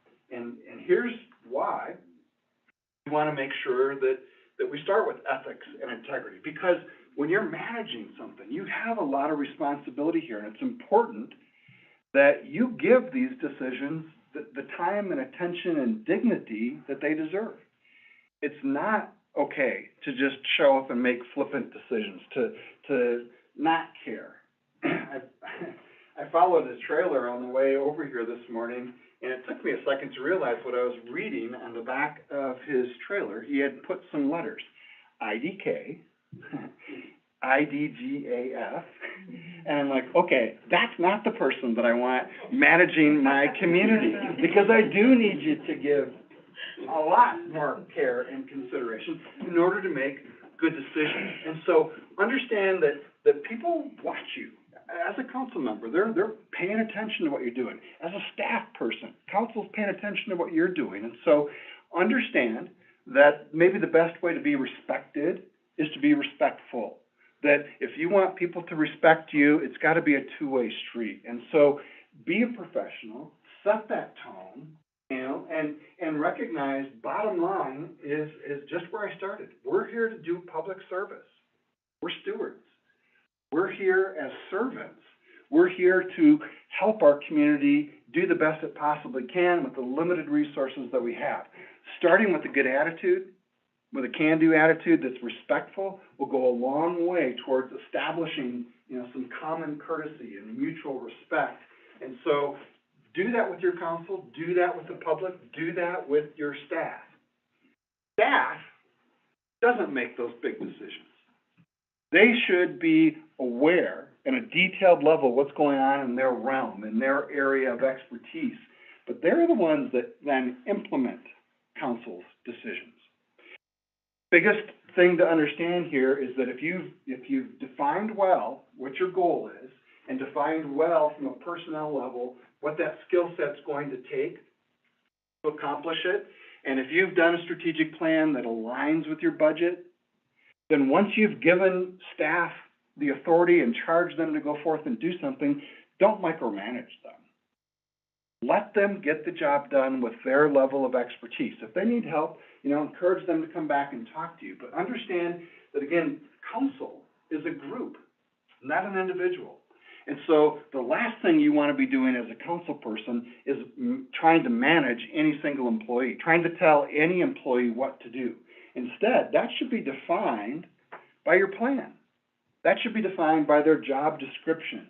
So staff needs to be supervised, but not micromanaged. When you micromanage staff, you essentially have put yourself into the position where you're earning the paycheck. You're the one that's doing that. So give them some leeway. Give them some opportunities to be able to get their job done within their area of expertise, within your plan. You, as council members, want to set that big picture, set the budget, and then tell staff basically, go forth and accomplishment. Let me know if you have trouble. So you can expect your staff to do what you ask them to do. Expect them to be professional. Expect them to have the skill set that their resume said and to be able to get these things done. Make sure that they are following policy, but you set the policy. Make sure they're implementing your to-do list, but make sure it's not a micromanaged list, but rather kind of a bottom line, we need to get this accomplished, and this is the budget. So as council, you'll be engaged sometimes in recruiting these people, but it's the mayor, the chief executive, that gets to make some of these final decisions, or in some forms of government, it'll be your manager or a department head that makes those decisions. The farther down you try to manage on that totem pole, the more difficulty you're gonna run into here getting things done. And so supervise your employees, make sure that they're team players, that they support the overall plan, that they're willing to work within the budget, but then give them some freedom to get things done. Likewise, I'll tell you that when council comes to you, they're looking for guidance, sometimes they're looking for advice, but they don't want to be micromanaged. If they do, you probably got the wrong person in the job. The reality is, what they're expecting you to do is to be clear. Give me a clear direction. Give me a clear budget. Don't make me come back every single month and ask for the next step. Show me what the whole thing is so that we can then get it accomplished. And when they come back to council, this is where we've got some mutual accountability, where staff should be saying, here are the milestones that we've achieved. Here's the progress that we've made. Whoops, we've got a red flag. We're over budget in this area. Is there going to be an opportunity to adjust the budget? Those are the kind of conversations you want, not, you know, Joe, why'd you buy the blue truck instead of the yellow one? You know, why did you do business with this company instead of that? And that's just not the way you want to micromanage it. In fact, a lot of times, what I've seen when things get really off the rails in the council-employee relationship, it's when you have sometimes it's a mayor, but oftentimes it's a strong council member who's being a lone ranger, who's taken it upon themselves to go make sure something gets done a particular way. And that kind of conflict really has no basis in the reality of how we're supposed to be doing work, right? And so, council's job, you define the target. You come up with the plan, you come up with the budget, and then on the other side, we want to make sure that staff has sufficient time, sufficient resources to get this thing done, and then you can expect them to go forth and do it. This is where mutual respect and cooperation goes a long, long way to getting things, actually getting them accomplished. And so making sure that you understand they're the doers and council is the decision makers helps really set that tone. It also is appropriate to recognize within staff, there are different layers of supervision, right? You might have department head, and below them a supervisor. There's a chain of command. And it might start with mayor and council, but as it works down, make sure that you're not micromanaging someone who's on the lowest rung of your organizational chart.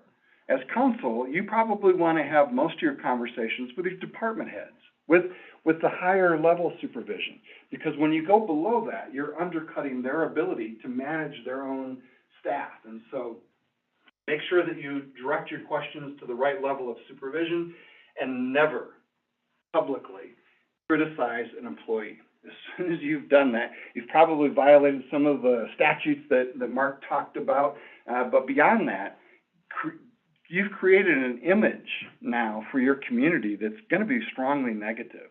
You know, as someone who used to manage a lot of people, there's no room for office politics. There's no room for a rumor mill in municipal services. I mean, politics and freedom of speech are just fine in some elected offices.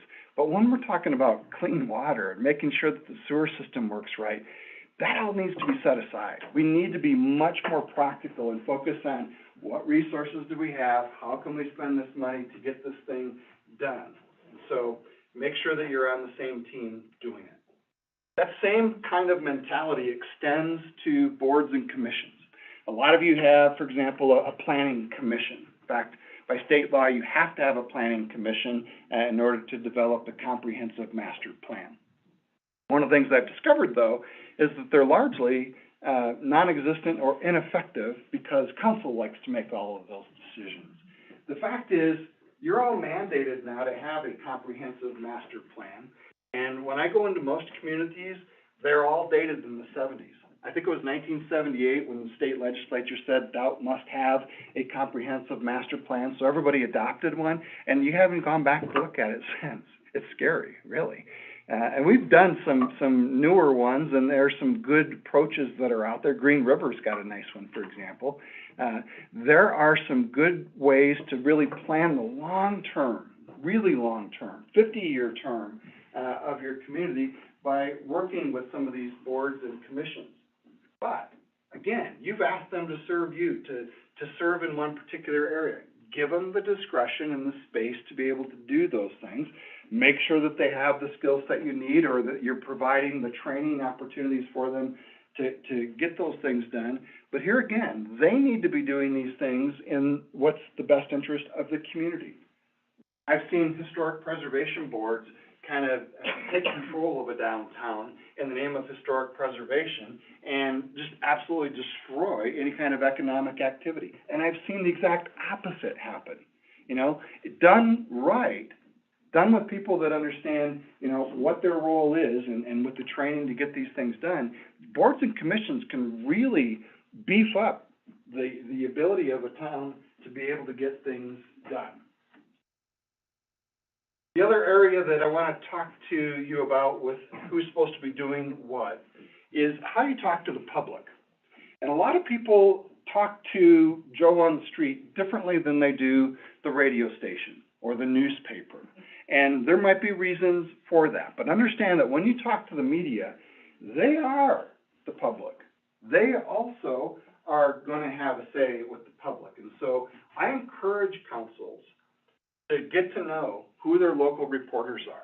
Whether it's TV, radio, or newspaper, work with them. And when you talk to them, understand there's two audiences. You need that reporter to really understand what you're doing, but you want to also, to some extent, load their lip to make sure that what they then report to the public is accurate. And so it really is important to figure out what you're going to say. And most of the time, reporters only want to talk to you about the controversial stuff, right? They don't want to talk about anything other than the controversial stuff. So, knowing in advance they're only going to be interested in controversy, you should have a policy as a council. Who's going to talk to the media? And what are they authorized to say? What are they authorized to do?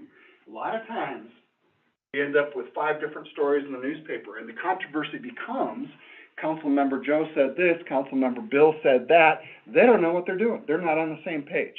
Pick one.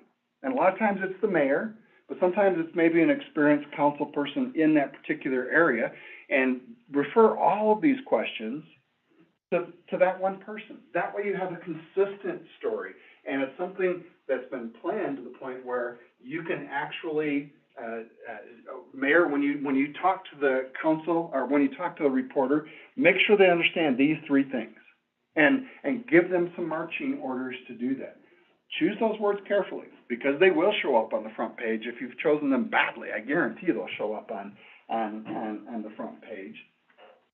One more just personal lesson that I learned early in my career is never go off the record. Now, if you try to talk to a reporter off the record, let me just tell you, that's not a thing. You are 100% reliant on that reporter's own integrity, because whatever you say and do can and will be used against you. It's like talking to the police. They might, ask you some questions that you shouldn't answer from time to time. Don't answer them. Don't ever allow yourself to give background information off the record, because there's no legal protection that you have, none whatsoever. They can still print every single thing that you said. Likewise, when you're talking with the public, understand this is who you serve. So give them an opportunity to express their opinions. Whether it's a public forum where people want to get up and talk, sometimes as mayors, they walk into their council room and they realize, holy cow, there's 100 people here. If I give every single person here just 2 minutes of time, we're gonna be here all night. So, what you need to do is figure out what would work. And so maybe invite people to come up and talk, and when you start hearing thoughts repeated, encourage them to stop repeating the same thing. Just everybody raise your hand or whatever and let me know if you agree with this person. Figure out a way to streamline that, but be respectful and listen. Single strongest skill that I've learned in life is how to listen. There comes a point when, Joe, you just need to shut up and listen.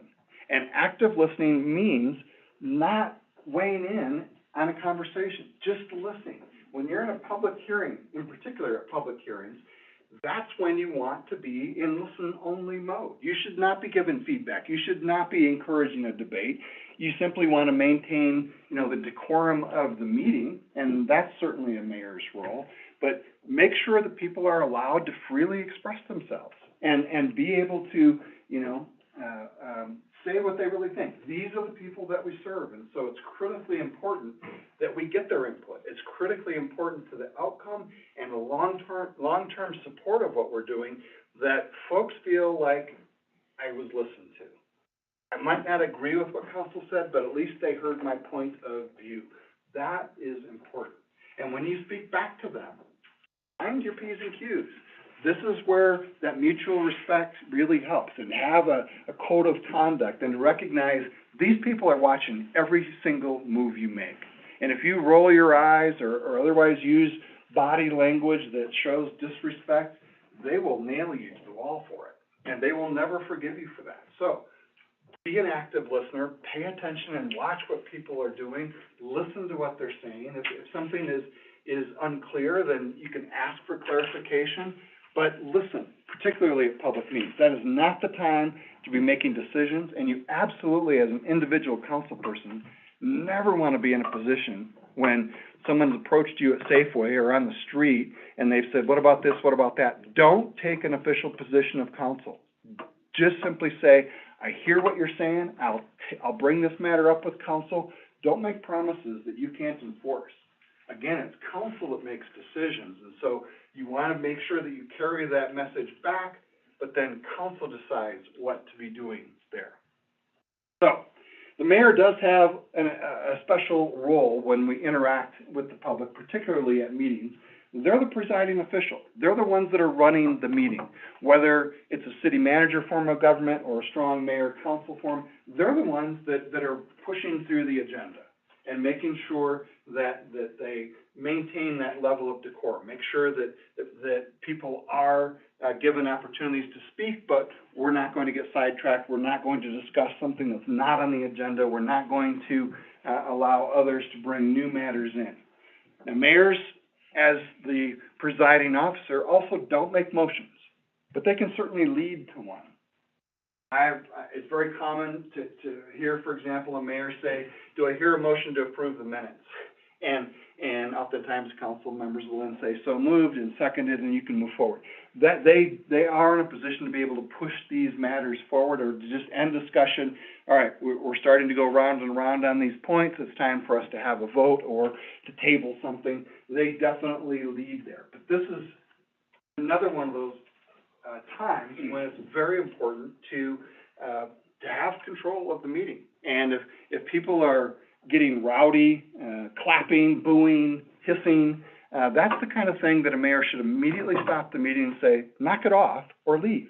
And you have the authority to have someone removed, especially if you have law enforcement there, but you can definitely put an end to that, because it's not on the agenda. It's not a popularity contest. What we're trying to do is to hear substantive comments on whatever the agenda item might have been. So it's important that they maintain that level of dignity themselves.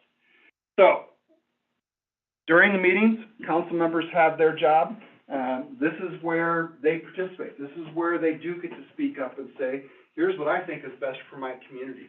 And this is where those principles of mutual respect are so important, that once you've made your point, don't argue with the council members that are sitting up there in public. Listen to them, and always be trying to work towards consensus, because when it's all done and said, even on those tricky, hard decisions that ended up getting decided 3-2, you still are one council. There's not two councils that are gonna leave that room, and so everyone's gonna have to be able to, respect that decision. Everyone's gonna need to be able to speak with a single voice, even though they might personally disagree and personally, I voted against this. This is what council's decided, and this goes to what Mark was talking about, respect for the democratic process. And once those decisions have been made, honor them. You know, we don't wanna undercut our fellow council people. First time we do that, I guarantee there's gonna be a counterpunch. That's where councils start to fall apart, when we undermine a council decision by speaking against it publicly or by doing things that hurt that decision. The rest of the council is offended, and they will counterpunch. And when that starts to happen, your council's going to slowly, maybe quickly, just become decimated. As Martin Luther King said, unity has never meant uniformity, but we do have to agree on some basic principles. And I think starting with the law is a good one, and I think starting with the democratic process is another good one. And so start there and recognize where can we build consensus in those areas. Now, to do these things, most of you have adopted some form of Robert's Rules of Order. This is another one of those areas where you should have a policy. Here's how we're going to run our meetings. We're going to have an agenda that gets approved before we start the meeting, or first thing when we start the meeting. We're going to follow Robert's Rules of Order. I know there's some other ones out there, but it's important that everybody knows here's how we're going to run the meeting. And during those meetings, it's important to not refer to Mayor Joe as simply Joe. Call him Mayor. Use those titles. Use people's given names, no nicknames. I heard a Mad Dog nickname used, and maybe that is your personality. Maybe that was your personality, but it's not appropriate for anyone to refer to you that way during a council meeting. Instead, use their formal titles. Use that agenda as a roadmap to what it is you're trying to get done, and follow it.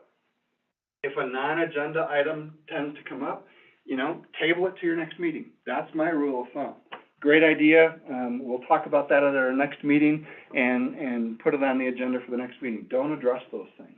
Public hearings and executive sessions are a little bit different.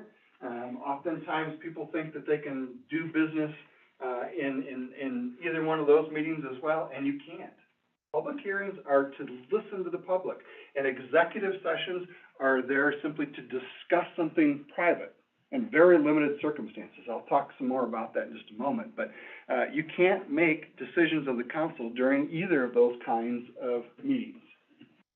We've got a sample agenda here for some of you that are new and haven't had to do these. You can probably bum an actual agenda off of one of your neighboring communities or even something from the past, but typically, the mayor will call things to order, maybe do a pledge of allegiance or have some sort of an opening ceremony. Roll call is critically important to figure out and to document whether or not you have a quorum present to make any decisions.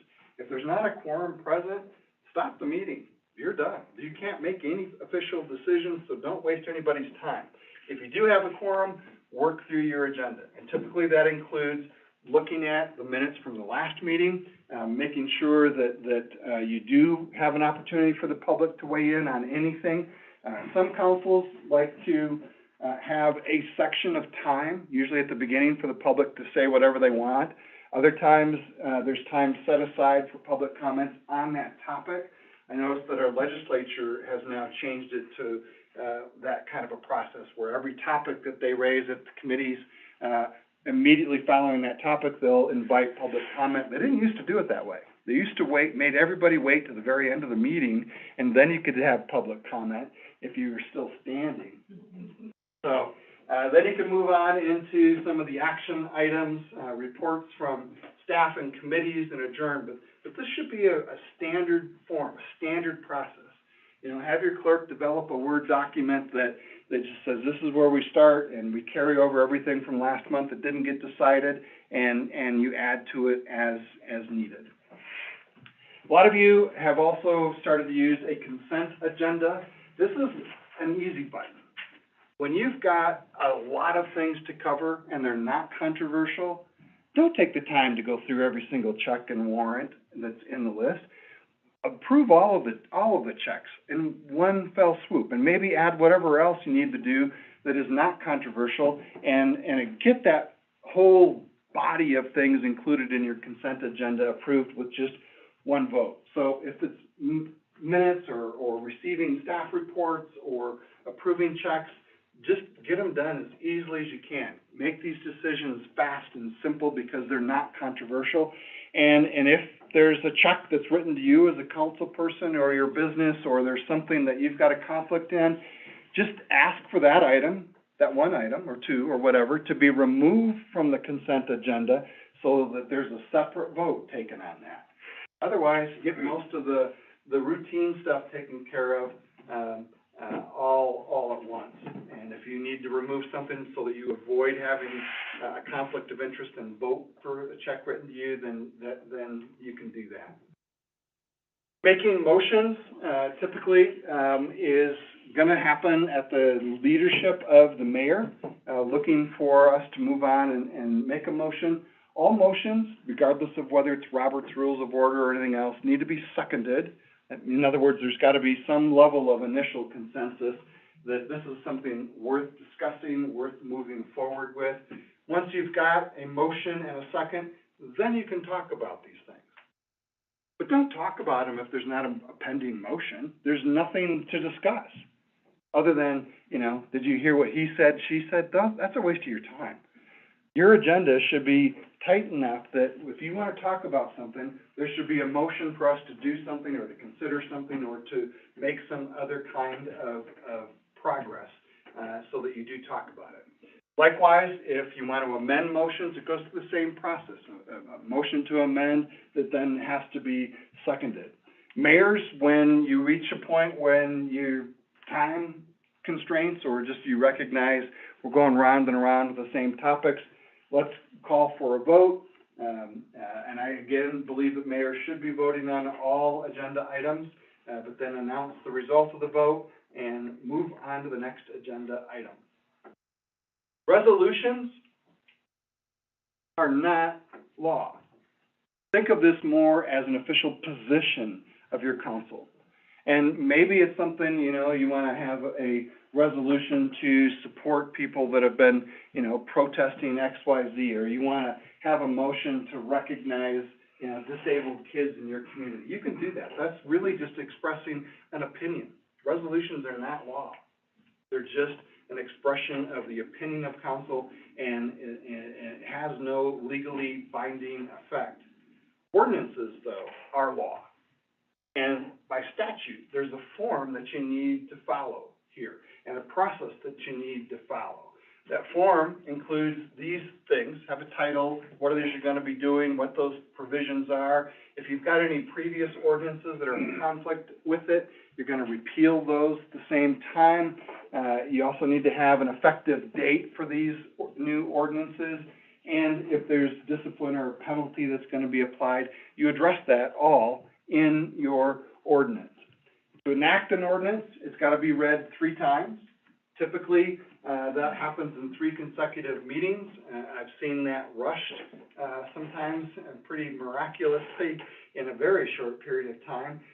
But basically, all of these need to go through that same process, and then to become law, they need to be signed, attested, and recorded. That means the mayor's got to sign off on it, the clerk needs to sign off on it, and it needs to become part of your official body of law as a municipality. Emergency ordinances aren't necessarily for an emergency, but they do allow you to dispense with 3 readings and quickly get things approved.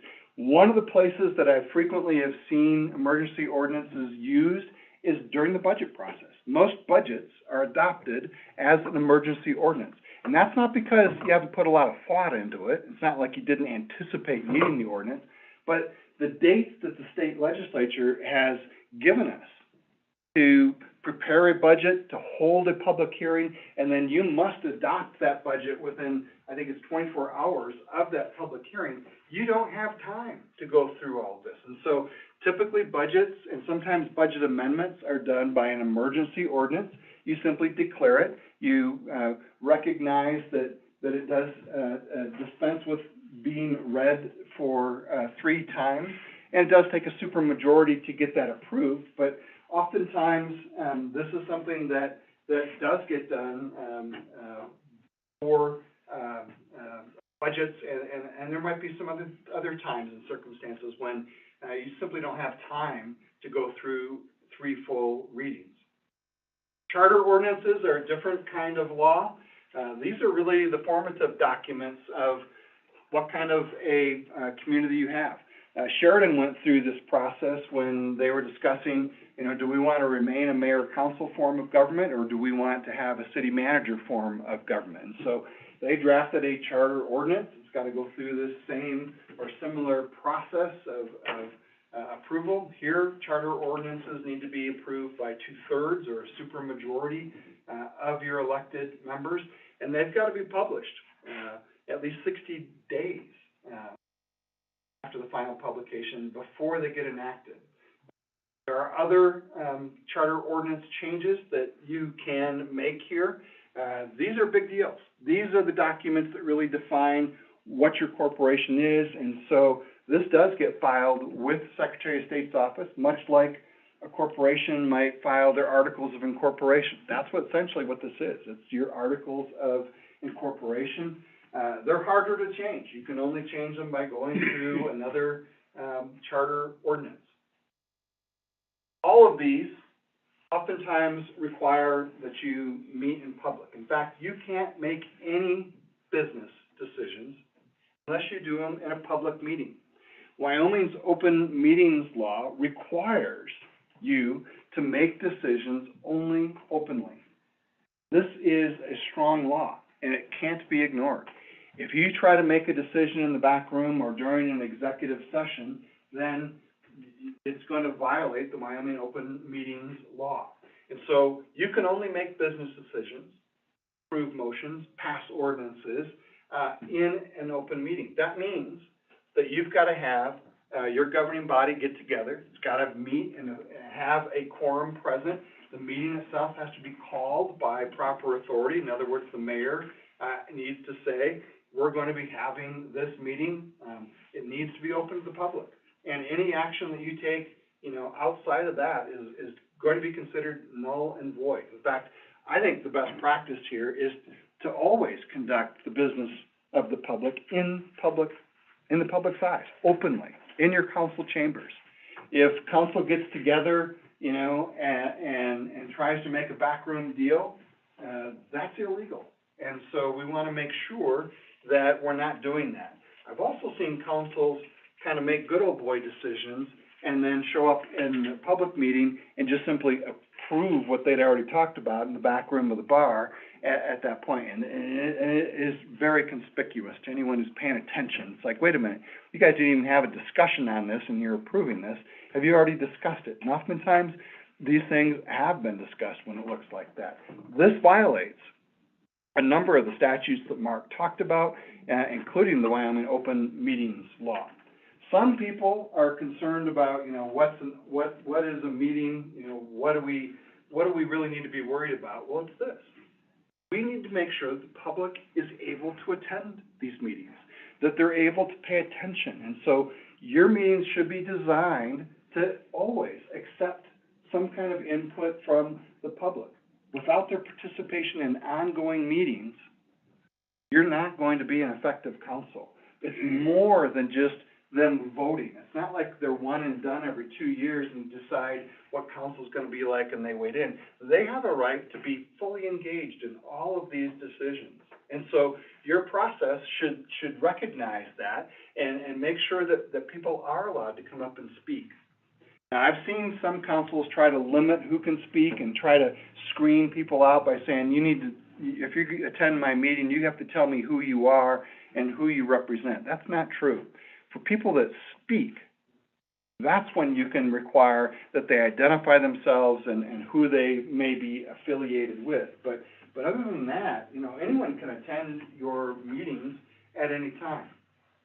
For public hearings, these are a little different. This is truly for the public. And so if you want to do a public hearing during the time when council normally meets, You literally wanna go through the process of closing your regular meeting, opening up the public hearing, and letting them speak. And again, this is when, as council members, we wanna listen and not really be weighing in or debating with folks.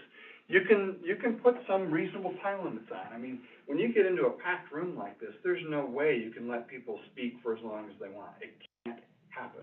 And so what I've seen mayors do is say, I'm gonna limit everybody to 5 minutes, and when I start hearing people repeat themselves, I'm gonna end the conversation. And, those of you that have longer comments, we'll accept them in writing. You know, send me a letter, send me a note, find some other way to express yourself. And so you can put time limits on this, and you can even organize it somewhat. And just say, you know what, between now and the next hour, I'm gonna hear arguments for this proposed, initiative, and then we'll hear from those who have something against it. And you can organize those comments somewhat. All of your meetings, regardless of what they are, need to have minutes. You need to record minutes of every one of your every one of your meetings. That means recognizing who's there, who's not, what you covered within your, agenda. These don't have to be detailed.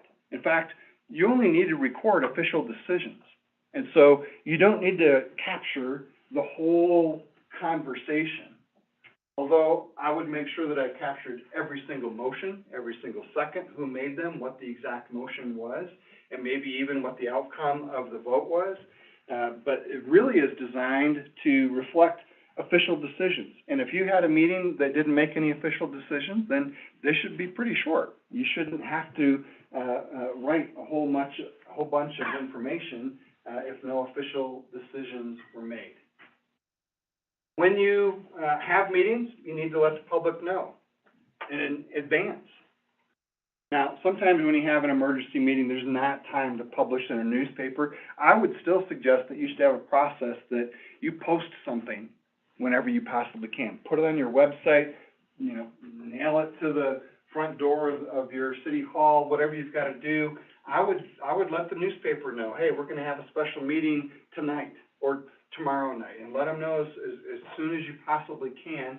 Other than that, statutes dictate, you know, just how much notice you need to give depending on the meeting. Regularly scheduled meetings should not be a surprise to anybody. They should be published in advance. If you've got a special meeting, you know, law says you need to have at least an 8-hour prior notice.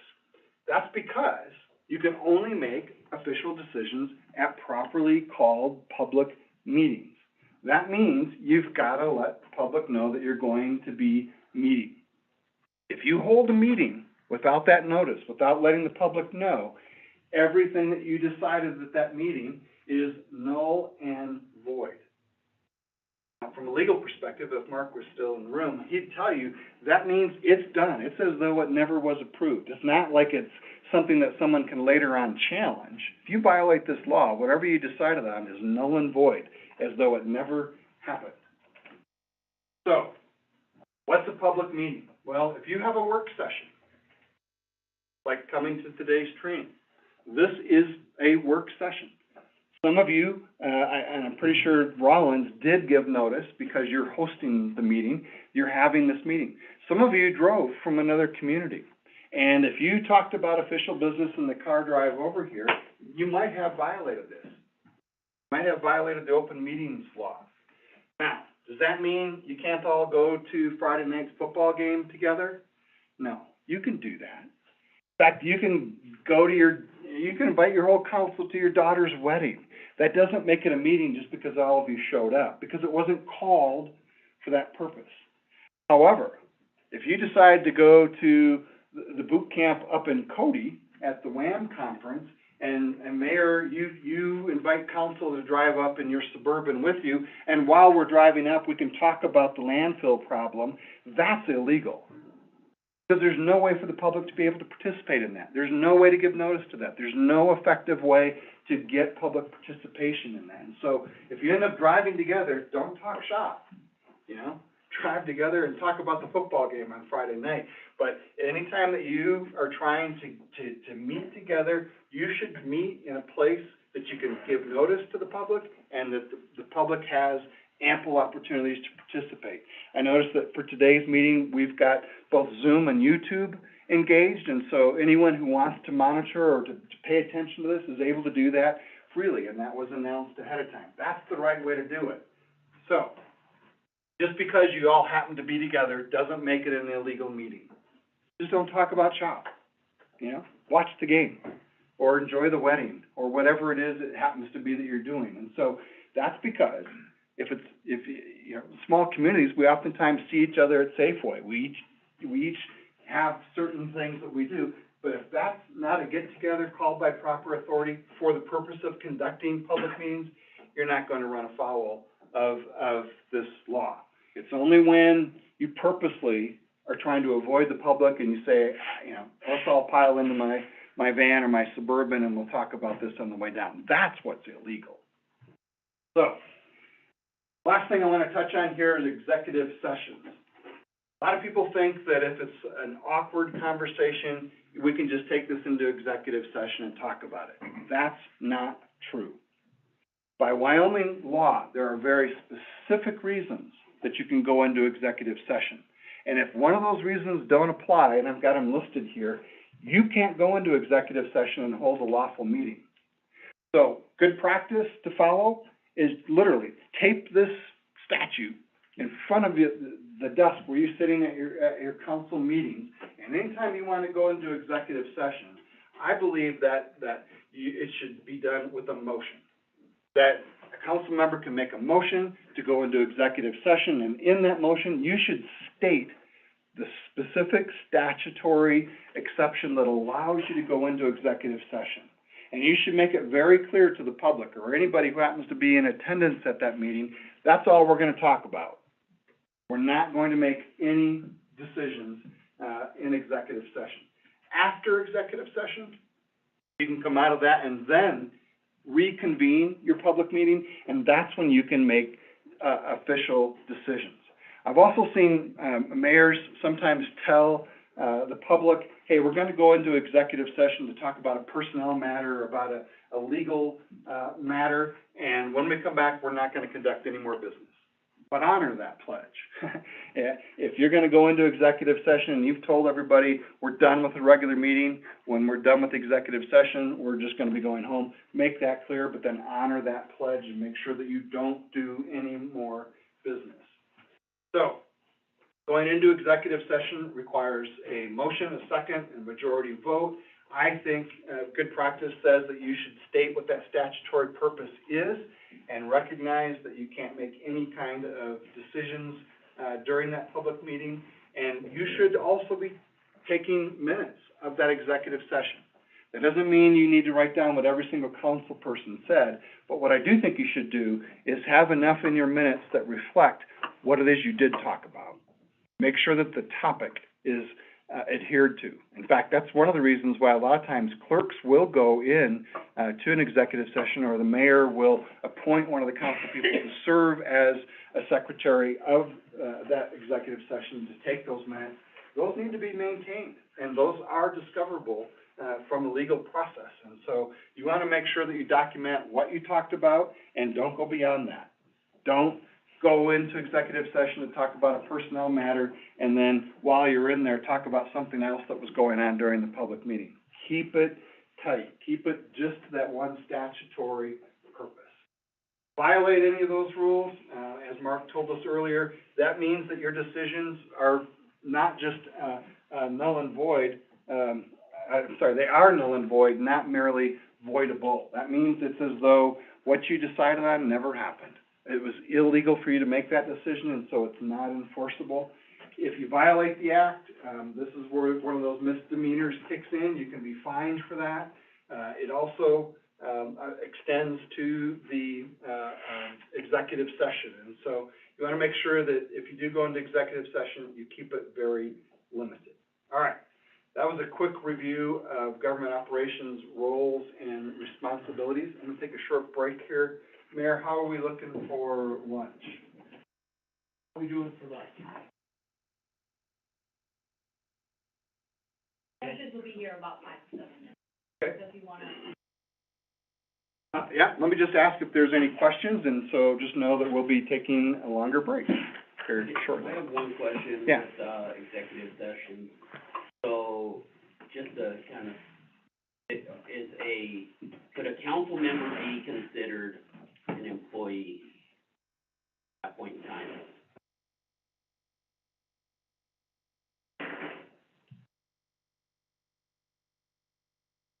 I don't think so, but, I'm trying to think of a context where they might be. 'Cause that is, going into executive session should typically only be something that the council has done and in their role as a council member. Have there been times when council members are also employees? Mark, that might be a better question for you, but I don't think that the employee hat could be worn into an executive session. I'm not sure what context the question is, what it means. Yeah. You know, if you're talking about in the context that you have a council vacancy, proper to go into executive session to select a replacement for that vacancy. I don't think it is, but I don't know what context you're. I'll get with you later. Yeah. You said that you could go into executive session, real estate person, is Yes. I think it's purchase. It is purchase. it purchase? Okay. Yeah. And the theory is that if you went in and announced that you were looking to purchase real estate, it would affect the price. Or they say, oh, I can put in a landfill site, guess what, my $1,000 an acre ag property just jumped up to. Yep. And so it's to protect the city. I will say that when it comes to a council, or a municipality buying real estate, it's a big deal, and you're allowed to go in executive session. When you're selling it, there is a statutory process to sell real estate. And it basically involves getting an appraisal for it. But I will tell you also that if you wanna sell something, say, specifically for economic development purposes, you still need to get the appraisal, but you can sell it to your local economic development group for $10 or for nothing. You can make a gift for economic development purposes. It's a specific exception written into the statute. Another, Mayor? Earlier, you, stated that, the mayor cannot make a motion. I was always told that in our case, for instance, we all run city council. Out of those councilmen then is appointed. So I was always told that instance, rather than running for mayor, that you, didn't give up any of the, privileges or whatever that you had as a council. I think that's right. In the city manager form of government, you mean? Correct. Yeah, I think that's right, because you are still allowed to do that. But as the presiding officer, it's difficult, I would say, to maintain that same level of decorum if you're pushing for any particular issue. And so, as a matter of practice, what we've seen is the mayors don't make motions even in that circumstance. Well, and I, you know, for 2.5 years, I have not. I have seconded one, but I just wanted to clarify that, whether I could or not make. Mark, did you have something to add on that? On that issue? No. Okay. No, just if I can though. Yeah. On the roles and responsibilities, I guess one way to look at the presentation you were talking about, acting in unity once a decision is made, I kind of look at that as backdraft roles. Everybody here seen the movie Backdraft? And I can't remember, Russell is Bull, and I can't remember the name of the other firefighter.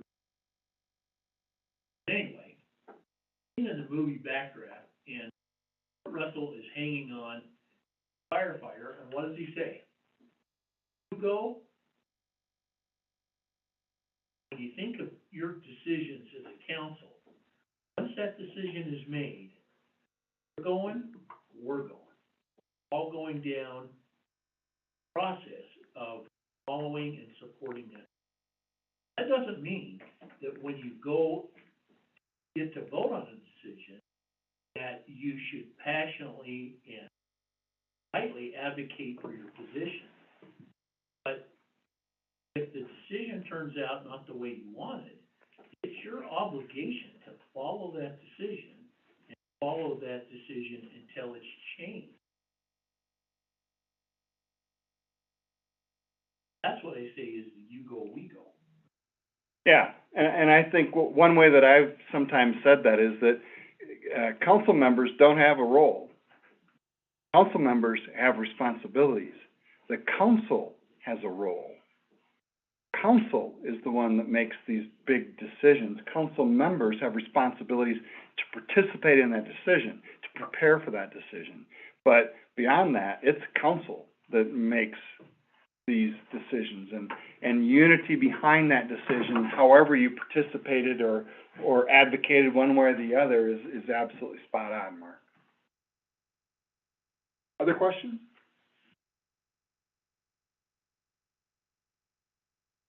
So, as a council,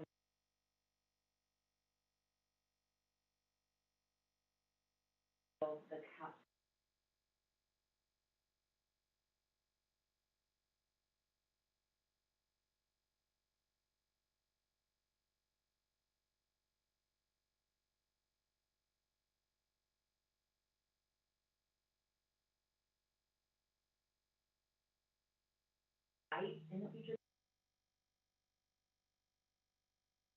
No, and I don't, did y'all hear the question? One thing about conflicts is that it is not a conflict if you participate in an action that can have a similar all others similarly situated. So that's, I guess, the best example I can provide is in one of those situations where you're an elected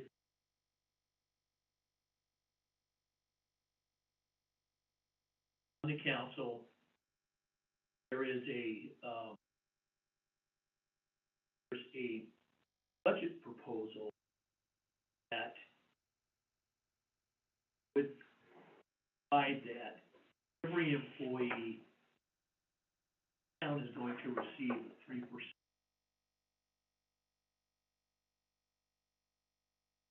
elected official, and it's government.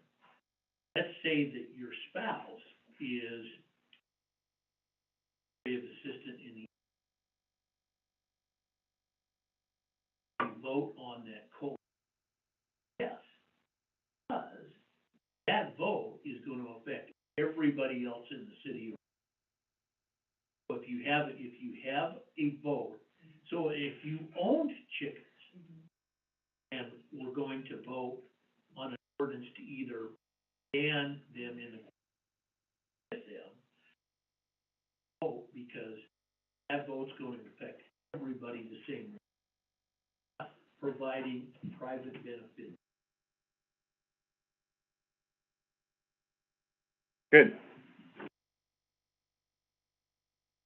All right, while we are waiting, I will, I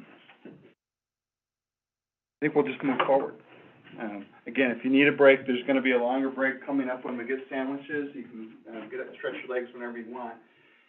We've talked a little bit about, ethics and about roles and responsibilities. I wanna start narrowing this down and start getting a little more detailed about now the what we're supposed to be doing as a municipality. And a big picture way to look at that is with community and economic development. We really are here to make sure that our community is well managed, that it provides for our citizens, that people are able to get what they need. And so talking about things like housing and jobs and water and sewer and making sure that our community is robust enough economically to be able to fund these things, those things are really connected at the hip. There's also a ton of statutes in this particular area.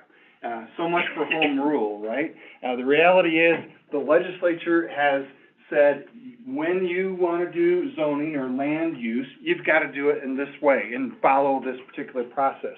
When you wanna grow your community by annexing some new property into it, you need to follow this particular process. Same for planning, zoning. Joint powers boards are very common, these days, particularly because there's a lot of decisions you gotta make as a municipality that affects your broader community, and sometimes that includes the unincorporated areas. I'll tell you that joint powers boards have a lot more authority than you do. Joint powers boards have a lot more authority than counties have, and that's because when you have a joint powers board, both of your power bases really combine. And so anything that a city could do, a joint powers board can do. Anything that a county can do, which again is an extension of our state government, it has more authority, that is another way to get things done. So that's another area, along with plating and dedication of properties, that is covered by state statutes. This area, this Title 15, is a big area, for towns and cities. You should, at some point, thumb through those statutes, just so you know what all is included in there. But that whole title is there to cover municipal governance. And so make sure that you're paying attention to that title, as well as the others 9 and 16 that we've talked about previously. Why do we do this? Why do we do community and economic development? Well, the fact is, this is where a lot of your strategic planning goals and your vision for your community really start to get fleshed out. Here's what I want for my community in the future, and here's what it'll look like, you know. Will it be growth, or will it not be growth? And because of that, because this is the core of what you do, it's critically important that we do it right. That starts with public input. It also means that we need to study and analyze and figure out what's going on in our community. Again, planning is something that we're going to talk about here soon, but this is definitely one of those areas where you want to think about and give a lot of thought to what it is your community is going to look like down the road. Develop a plan. You know, I talk a lot about planning, maybe because I'm a planner, but I'll tell you that the strategic plan, a budget plan, they should be tied together, but you also need a long-term plan. And in Wyoming, we call those comprehensive master development plans. We take a look at our community and identify what we have currently in terms of infrastructure, where we have room to grow, what we need to do in order to grow, and you start to pull that stuff together and say, what if, you know, we annex the property around the interstate? What if we annex this property and find ways to develop it? That is definitely something your community has a right to weigh in on. And so you want to do these kind of plans in a very open, public way. I mentioned earlier the Planning Commission has some special authorities, and they really do. If you want to develop this kind of a plan, if you want to do zoning, it's got to start with your Planning Commission. And a lot of people don't understand that until they get into this position, but it's the Planning Commission that really dictates, here's what the plan's going to be. When the Planning Commission develops a master plan for the community, they should do it with the support and with the direct involvement of council and the public, but ultimately, they're gonna put together a plan and give it to council and say, do you want to approve this or not? You don't get to rewrite it as a council member. You can either adopt it or you can walk away from it, but it's your Planning Commission that does this. And one of the reasons that this is a good idea is because they're going to be making the regular decisions about whether something's allowed or not allowed in any particular zone. You want them to be intimately familiar with what it is and how to go about enforcing it. So, master plans are the kind of thing that, like I said, is dictated by statute. There are several things that you must include in order to have a statutorily acceptable master plan. Take a look at the table of contents from Casper's here, and you'll see sometimes you go a lot farther than what the statute requires. But basically, it needs to inventory what your infrastructure is. It needs to identify where you want to take your community, what's your vision, and what do you have to work with, you know? What are the opportunities and goals that you're going to be working with? I'll tell you, having worked for years in private development, these are the kind of documents that developers really look at. They want to know if they're going to make $1 million investment in your community, where are you headed? What's this neighborhood going to be looking like 10 years down the road? They pay attention to these things. Your local housing developers pay attention to these things. These are helpful documents done well. And so it should reflect what you really are anticipating, what you're hoping for, what you're planning for, what your current infrastructure is, and maybe where you've got some excess. You know, I've worked in economic development for a long time as well, and I'm sick of people telling me and being critical of their local community for not getting the Budweiser plant here. You know, if our city fathers would have just opened up the tap and let them have water, let me tell you, there's not a community in Wyoming that has enough water for the Budweiser plant. You know, that was pure fiction. The reality is, most of our communities have a water tower, have a water source. Some of them have maybe a balanced approach, but water is a big deal. And so one of the things that developers always want to know is, what's your water capacity? You know, not just at the wellhead, but what's your capacity to treat it and be able to deliver it? They want to know what your sewer capacity is. They want to know, you know, what neighborhoods are doing well and which are not. What your budget is for fixing potholes and you know, replacing roads. And so this comp plan really takes all of that into consideration and starts to think about, what do we need now and what do we need to address in the future? What do we think is going to happen? You know, some council people like to say, I want to grow our community by 10%, you know, in the next year. It ain't going to happen. You know, demographics are slow to change. And so one of the things we should do with these comprehensive plans is to look back at what our population base is and what those demographics are, and assume that they're going to continue on that same trajectory unless we do something different. And so what are we going to do different to change what that maybe 2% growth has been? Some of our communities are shrinking, and they're trying to just simply stop the flow. And so what strategy will you use to change that demographic? And so I think it's really important when we do these kind of plans to study, here's the path that we've been on for the last 40 years, and if you want to change that, you need to have a specific plan, a specific tool, a specific goal to change that, because you can't just hope these things to happen. That's why we plan for them. And so understand, this is the kind of thing then that defines the longer term future vision that you have, and that people really do look at these. I know from an economic development perspective, this is the whole ballgame. We want to make sure that we present our community in such a way that growth is possible, that we're able to use this as a document to then essentially help us to recruit new businesses to come to our community, or encourage the people that are here to expand, because we can document this kind of growth. And so I think of them as a planned growth approach. When I first came to Wyoming 30 years ago, growth was a dirty word. But what I noticed people were saying was, we don't want to become, you know, California, but if we can plan for our growth and have slow, steady growth, we'd be all about that. This is how you get slow, steady growth, by documenting where you've been and what you're going to be doing, what your assets are, how you're going to be able to grow those things. And when you do a plan for a comprehensive plan, this one was the one Bobby and I did, I think, for Saratoga, you do look at more than just your municipal boundaries. By state law, you can look at a buffer around that. And there's some of that buffer that we plan jointly with the county, but you are allowed to have some authority outside of your legal boundaries here. I mean, if the county wants to develop a subdivision and it's right up abutting your city boundary, you have the ability to say yay or nay. Mayor? What is that buffer zone? It's a mile. Okay. That buffer zone gives you that opportunity to start conversations and to be able to engage in county folks, with county folks, to figure out, here's what we're going to be doing. One of the biggest things that you want to do that for is to make sure that your roads align, to make sure that you're really looking at how far out you can extend service. I mean, I've seen communities annex land way beyond their ability to provide water and sewer and to get into financial trouble. Are we good with lunch?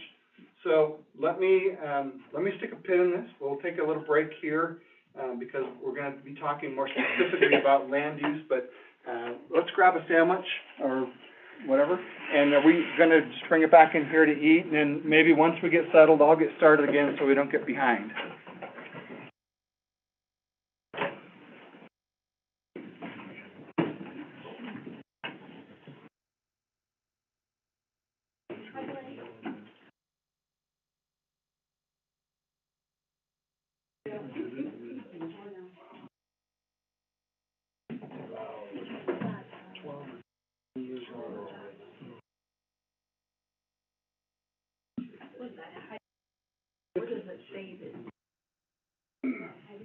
You get to define how things get done. You would do like an org chart, and you define that org chart. I heard, you know, he walked The mayor though, that. Oh, you did? Maybe, yeah. One of them deals more with, US Energy, and the other one is.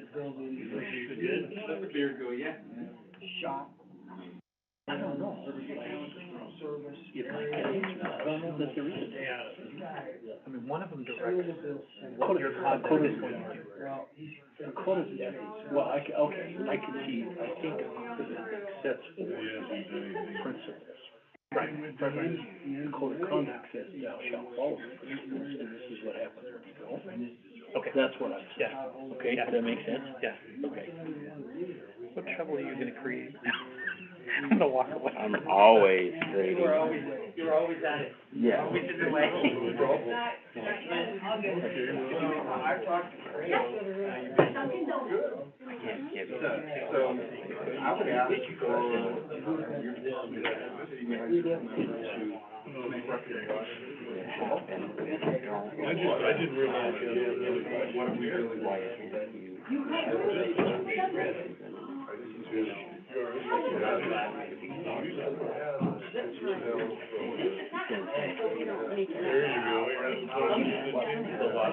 I can't use. Usually they Been out. their own job description, and what or they will.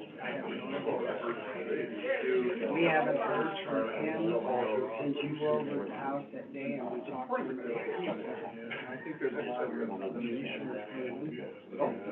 Running the race. I was wondering, he's serious about it. But I don't know if he's gonna try to. the idea of, Until he comes and talks.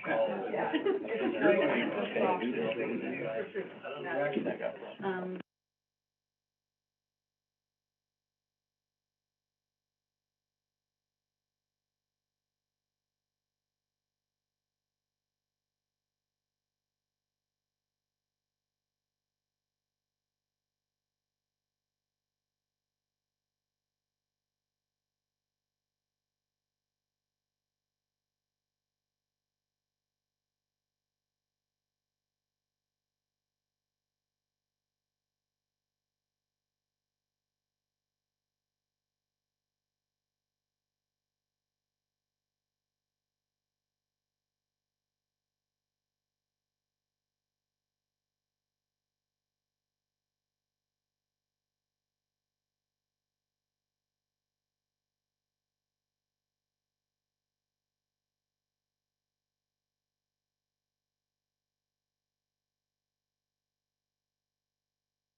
Thank you.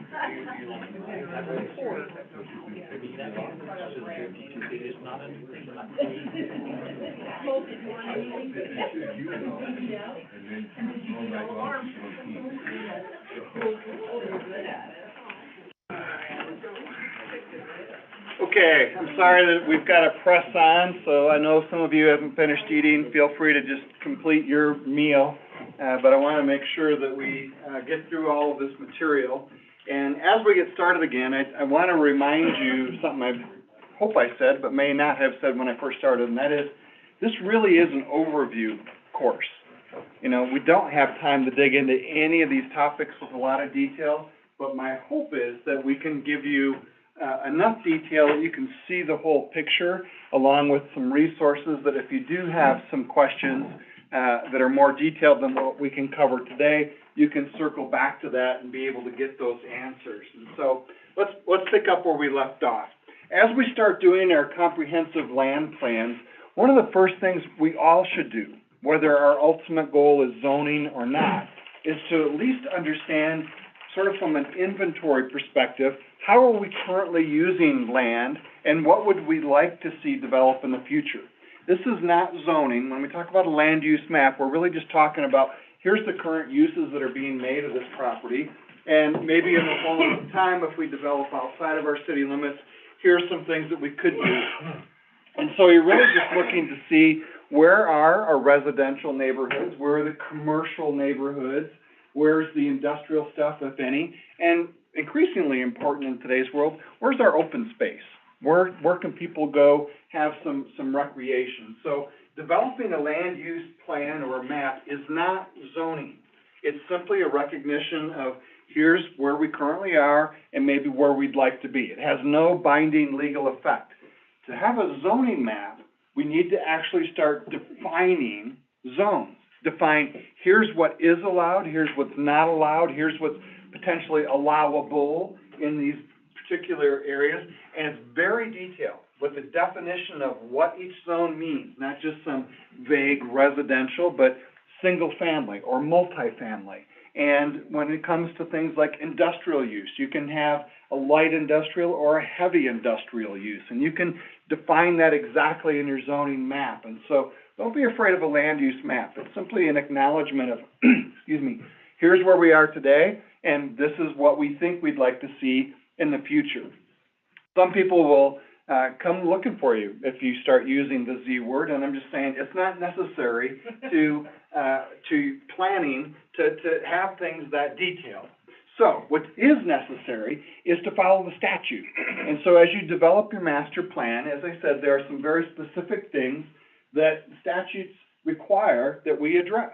And these are typically the things that most people in your community are going to say, okay, I can be supportive of addressing our streets or our public buildings or blighted areas. So it doesn't have to be zoning, but you should have a plan for where your community is going to be going. And again, recognizing that that Z word is sometimes a dreaded word, it also doesn't have to be a heavy hand of the government. In fact, when we're talking about zoning, these are things that are really designed to protect the public health and safety and welfare of your community. By law, that's already something that you can do. In fact, by law, that is one of the key things that municipalities exist for, the very same thing that people are talking about with zoning. The second thing that zoning typically controls is the buildings. And let me tell you, you already have a very practical limitation on your buildings as it is. Anybody know what that is? Can anybody build a 5-story building in their community? No. Why not? What's the problem with height? Fire department. The fire department, exactly. If your ladder doesn't reach the top, you probably shouldn't be building that building. And so that's what I'm saying. You already have a lot of these practical limitations in place. Again, from an economic development perspective, this is something that developers look at. They want to know what your fire team rating is, whether it's a volunteer department, what kind of equipment it has. All fire departments have a rating, and the better your rating, the safer their building's going to be. If you wanna get a Walmart in your community, you've gotta have a very highly rated fire department because they do high pile storage there. And that takes a special skill and special equipment to put that fire out. I'm telling you, fire departments and electric codes already do a lot more zoning than many people realize. And so zoning is really just another way of putting that out on a map. And so recognize you do have responsibility to protect the public health, safety, and welfare of your community already, whether it's zoning or not. And so recognize that's what it's really all about. And recognize too that zoning has changed and continues to change over the years. Some of the early goals were really to prevent people from building a manufacturing plant in a residential neighborhood. Well, that's a big duh. Nobody wants that to happen, right? Well, the reality is increasingly people want a friendly community, that they can walk to work, that they can shop locally, that they can ride their bikes safely. Increasingly, people want neighborhood-type zoning that goes beyond some of those early concepts to really making something that preserves neighborhoods and supports families. And yes, in spite of what people like to say, the constitutionality of zoning is now over 100 years old. This is established rights of municipalities to be able to do. And so recognize that if you're gonna go down the zoning path, what you really wanna do is to develop a community that your community wants. And so you need a lot of public input. You need to recognize that community needs and community wants are sometimes different, but you're gonna need to understand both of those, sorry, I ate way too fast, in order to develop a plan to protect the public health and safety of your community. And so here again, there have been lots of changes in how we do zoning, whether we're looking at particular buildings or maybe the look and feel of buildings. When Walmart did come to, or threaten or promise to come to Douglas, depending on your perspective, the city council was immediately wondering, can we zone them out? We don't want them here. They'll destroy our downtown. Well, no, you can't zone that kind of a business out, but what you can do is develop a requirement that big box stores have a plan for reuse. So when they go out of business, they need to be able to have a facility that somebody else can then use. And so what we did in Douglas is we passed an ordinance that said you have to break up the facade so that it looks like several buildings. You can't just have a parking lot. It needs to have this many trees for so many parking places. It needs to have this kind of a flow. And had they abided by all of those things, it would have been a very attractive Walmart location, something that we then could have reused when Walmart chooses to move on. And sometimes big boxes do move on and they leave a big hole. And so looking at things like the building envelope, what it'll look like, how it'll impact, how far it'll set back from your streets and sidewalks, those are things that you have the legal authority to do with a zoning plan. And so it regulates the size of the building, the environmental standards, what the signs look like. And increasingly, sign ordinances are very much part of a zoning ordinance and an important part of protecting, what your community looks like. One of the things that I've been here now about 30 years in Wyoming, that I drive north on I-25 from Colorado with dismay. As soon as I cross the state line and I recognize that's free enterprise at work, my God, there's a lot of billboards. It's as though, they popped up overnight. That really changed the gateway of Wyoming. And I thought, why is this allowed? Well, it's because it's Wyoming and you can do whatever you want here, right? Well, the fact is, it affects every single person that drives north. And not only do you know you're in Wyoming, but it's not like Colorado, for better or for worse. So, signs are something that many communities have regulated, and typically they include that in their zoning code. When I was doing economic development in Douglas, they were updating their zoning code, and they needed to know how do we want to zone this new business park, and what would we allow in it? They specifically asked me, will you allow sex businesses in the business park?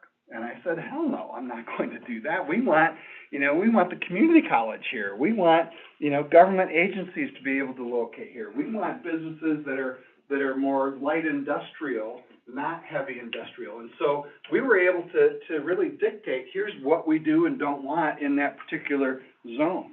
But the fact is, you can't zone any business, even the sex businesses, out of existence. You've got to allow them someplace in your community. And maybe it is in the industrial zone, which is what Douglas ended up doing.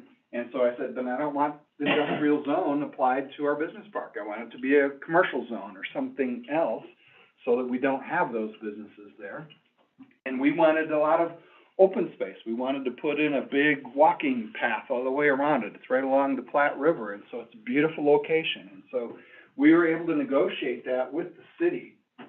Sometimes zoning needs to go beyond just, the look and feel of signs and the size of buildings. Sometimes there are other reasons to take a look at things. In Cheyenne 30 years ago, I had some friends that lived over by the airport. And one day they told me that their house was being bought out by the city. It was going to be torn down. And I thought, they can't just do that. And they said, actually, they have to. The FAA or whoever regulates airports says these houses are too close to the approaching runway. They've got to go. And so Cheyenne, almost overnight, took an entire neighborhood out and leveled it. And there's a park there now, a lot of green space. But airport use overlays are increasingly common. We've got one of those north of Douglas where the airport is there. You probably have one around your airport as well. Laramie has used their zoning code to protect their aquifer. They've got a big water source just east of town, and they want to make sure that there aren't any gas stations there that have leaky gas tanks that infiltrate their water sources. And so there's a lot of reasons to look at zoning. Again, it circles back to what do you want for your community, and what does your community want from you? Fact is, the Constitution, both the federal and the state Constitution, give you guys the authority, have the power to promote the general health and welfare of your community. You have the authority to do these things if you feel that's what's best for your community. As you develop these kind of plans, you want as much public input as you can get. And let me just tell you, having done a number of these, public hearings are one way to get input from your community, but they're not the most effective way, especially when you want to talk about zoning. When we had a public hearing on zoning in Douglas, there were 100 people that showed up, and I would say 98 of them had a sidearm, and they were all threatening, saying, you will not tell me what to do on our property. Well, after talking to them for a couple of hours, listening to them, most of them walked away thinking, I can live with this, because ultimately what they were saying was, don't tell me what to do on my property, but please do something about my next door neighbor. And so when that hypocrisy started to come out over and over, people are like, okay, maybe if we're just talking about no racetracks, no wind turbines, no manufacturing in my neighborhood, I could be supportive of that. And so listening to what their real concerns were and giving them an opportunity to listen to themselves convinced many of them. In fact, the lead opponent came with me to the council, or to the county commission meeting, and said, I was against this at first, as many of you know, but I can support this kind of a restrictive use, because those are the uses that all of us think are obnoxious. And so public hearings can go a long way towards clearing the air, towards really hearing what people have to say, and giving them an opportunity to say things out loud. Sometimes it's helpful for them, maybe even more so than it is for you. Likewise, when you look at any kind of a plan like this, you want to make sure that it's got some teeth in it. You have authority to put some teeth in it. A lot of times, communities' number one concern is nuisance abatement, and they have a nuisance abatement ordinance with some teeth in it that fines people, that allows them maybe even to put a lien on property if they've had to go in and clean things up. In Douglas, I know Bobby tells the story of having to go in and bulldoze a house because it was full of mold, and it was becoming a problem in a school zone. And so, when the owner just year after year refused to do anything about it, eventually council enforced their ordinance and literally sent a bulldozer over, packed the thing up and took it to the landfill, and then charged the owner for it. There was a lawsuit over that. The city won that lawsuit. And ultimately, they got the property cleaned up. They got, the job done. And so, there's an end goal to cleaning up, those nuisances. You ideally get them cleaned up and have that property reused. But if it's a problem, you have responsibility to protect your citizens. And in this case, the mold was definitely something that could have affected the kids that were right there. So, when you, adopt a planning, zoning plan, typically, the planning commission develops this plan. They're the ones that make some initial decisions. They tell staff, here's the way that it's supposed to work. And then sometimes staff makes decisions that, citizens don't agree with, that landowners don't agree with. What are they supposed to do when they're told by the building official, you can't do this? Well, there's a mechanism in our state law that says, you have to have a board of adjustment that hears those kinds of appeals. Sometimes city councils are the board of adjustment, sometimes the planning commission is, sometimes it's a mix of those. It's really up to you how you do that. But here's the deal. Once you've got a zoning code, because it came up through the planning commission, and because then staff is enforcing that, if ultimately a landowner wants to object, they can't just go to council and have this thing overruled. They've got to go to court. They've got to go to district court in order to get that ruling considered by somebody else. They can't appeal this board of adjustment decision to the city council. In the same sort of way that city council can't just unilaterally change the master plan, there's protection here for those that developed it.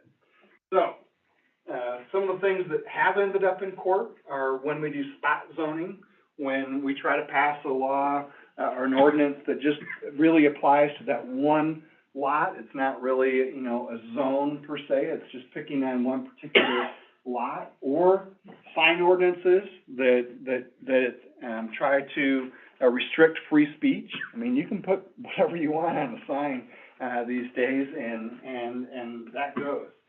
Trying to exert your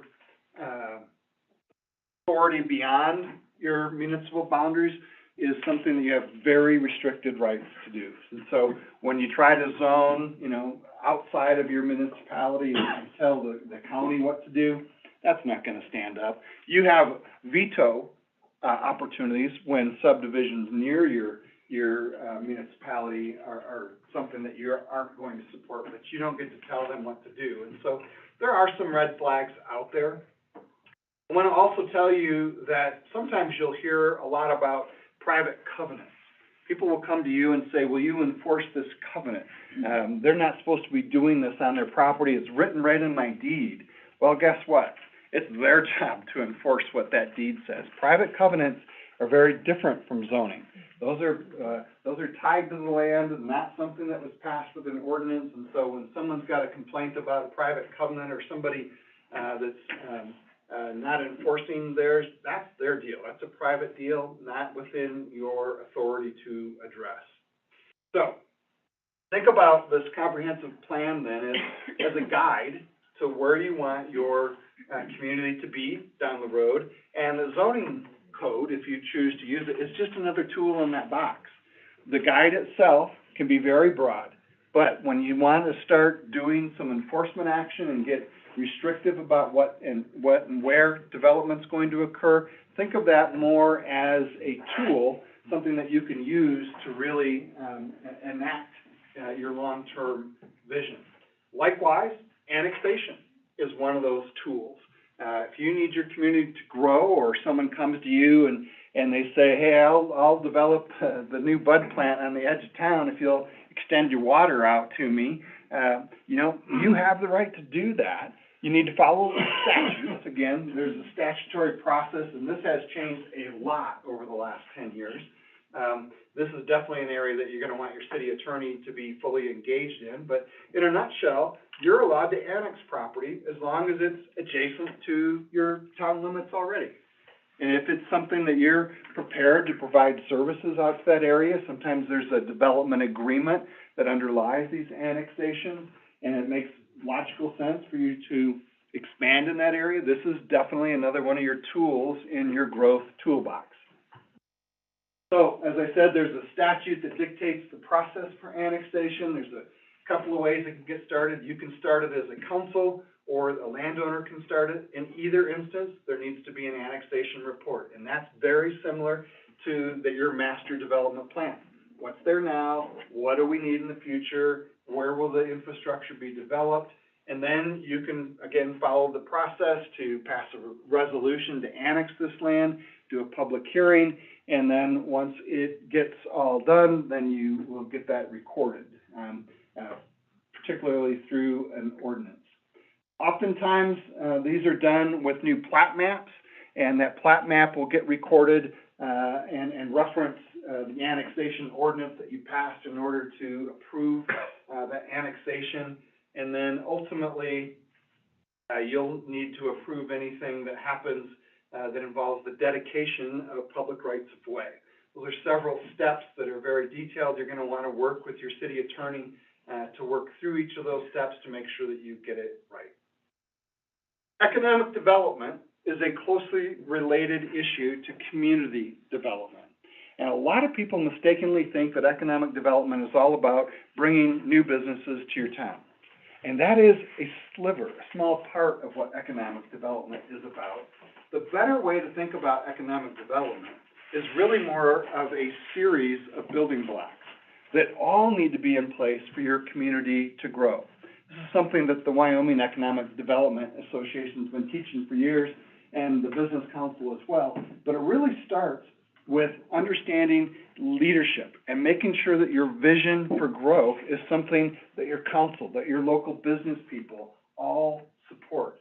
With that kind of leadership, you can start to develop a master plan that articulates what your long-term public policy is going to be. But trust me, no one's going to come to your community or expand in your community if you don't have these other building blocks in place too. So it starts with the foundation of a vision and leadership that develops into policy, but you need to have some good quality of life. Every community in Wyoming thinks that they have the best quality of life in the state, maybe in the country. The same is true in all 50 states, by the way. Everybody thinks they have the best quality of life. It means different things to different people. But it also means that you're listening to your people. And so as an economic developer, I feel that a lot of questions from people thinking, you know, we want to move to Douglas or Converse County, what can you tell me about it? You know what almost every one of the serious ones did? They went around me, and they talked directly to businesses. They wanted to know, is Joe's Economic Development Group taking care of you? Are they helping you guys? Because if I'm not helping the ones that are already there, there was no chance of getting new people to come to our community. And so understanding that quality of life goes deeper for some, and that responsiveness to existing businesses is by far the most important building block. So quality of life, a workforce, making sure that you've got the tools in place to be able to address those things, making sure that you've got infrastructure to support your existing businesses and the capacity to grow, those have to be in place. And trust me, new businesses will check with your existing businesses to see, how are you guys doing? And a lot of times what those existing businesses do is they have a list of things that they feel need to be addressed. In Douglas, at the time that I was there, that list usually started with internet connectivity. Our connectivity was terrible. We had good water, we had good sewer, we had good roads, but when it came to speed, it's terrible. I do a lot of this training online, and the fastest speed that I can get upload is 1 megabyte speed out where I live now. Fiber promises to give me 300 megabytes. I'm going to be able to do much higher quality videos once that gets installed, but I still don't have it, you know? So sometimes, existing business development depends on what their market size is. So are you helping them grow their market? You know, one of the things that when I was in charge of economic development, I thought was important was focus on those existing businesses. And so, for example, the Village Inn there, We did a walkthrough to figure out what new products they could do, what they could possibly expand on, and we were startled to see they had wonderful pie, but it wasn't on the menu. It wasn't something that anybody could see, and so we simply convinced them, create a pie display case and put it at the front door, and put your register right there by it. Their sales shot through the roof. They became the number one Village Inn in less than a year for sales, simply because they moved the pies from the kitchen to the front room at the cash register. And lots of people would buy pie on the way out the door. Helping those businesses see those opportunities and giving them some ideas on how to take advantage of them are really how you help existing businesses grow. You'll listen to what their concerns are and address those. As you do that, you also want to pay attention to local new business development. The Business Council did one of the smartest things several years ago, back when I was still working there. They didn't have this, but eventually they developed a new business competition. And what they did is they got existing businesses to work together to come up with a package of goodies to give to the winner of this competition. And typically it would involve, banks, lawyers, accountants that would all give maybe $1,000 of free services to the winning business. And the local newspaper would print up, free business cards or whatever they needed, put together a package, a little bit of cash, and people started competing. And we saw some great ideas get funded that way, not out of our budget, but out of the community's budget. And they were supported by the community much more strongly than had I gone to council one day and said, I'm going to bring the Budweiser plant here. The fact is, these were businesses that those banks and accountants and lawyers helped us choose. And eventually they developed new clients out of these people. So entrepreneurship is key. We did youth camps with our high school kids. We did more advanced youth camps with community colleges. We did a lot with 4-H, with FFA, trying to figure out, how do we help these kids think more along the lines of staying in Wyoming, sure, but if they can't find the job that they want, give them the skills to go create it. And so that kind of approach really has helped strengthen the communities that have followed it, because the kids stay. And when the youth stays, they build families, they stay. That's how you can really start to develop your economy.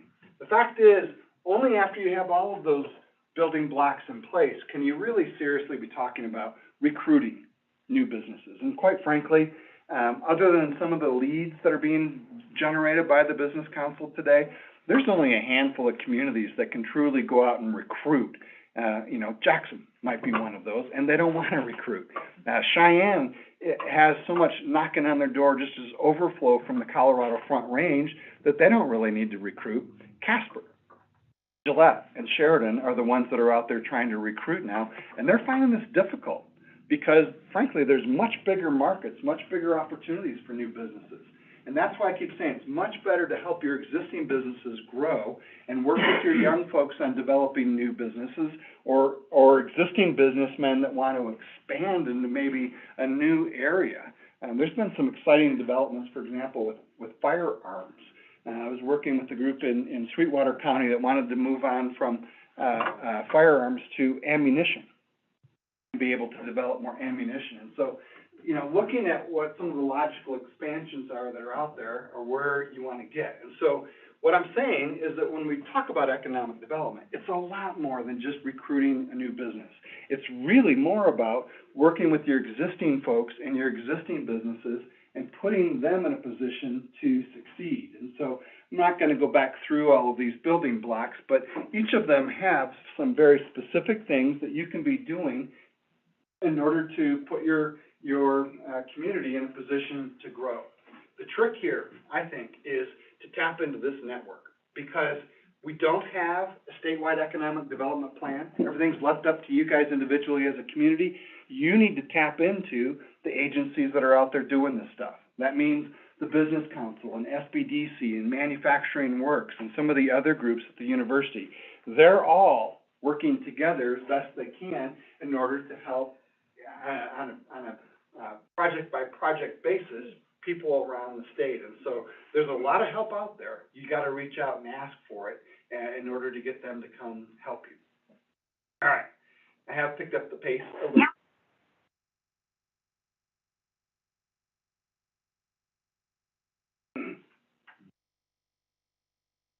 see what I can do.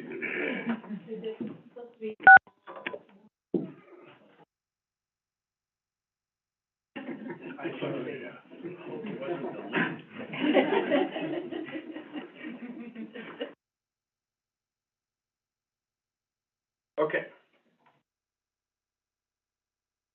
What I'm gonna do next is talk about strategic planning, and I'm going to use this to kind of tie together what we've learned so far, and then we'll move into some more detailed financial fiscal aspects. Because as we talk about, you know, who's supposed to be doing what and what all are your responsibilities, all of that needs to be planned. And I think it's important that everybody have at least a basic knowledge of what strategic planning really is. And so what I want to help you do is to learn how to plan strategically. And again, I use a lot of risk management approaches when I'm planning things. But most important, once you figure out, all right, here's where we are today, and that's where I want to be tomorrow, how do you close the gap? How do you implement your vision in a way that gets things done over time? And that's where strategic planning can really help. It doesn't just create a vision, but maybe within that vision, it sets some priorities. These are the places where we really need to focus our limited time and energy.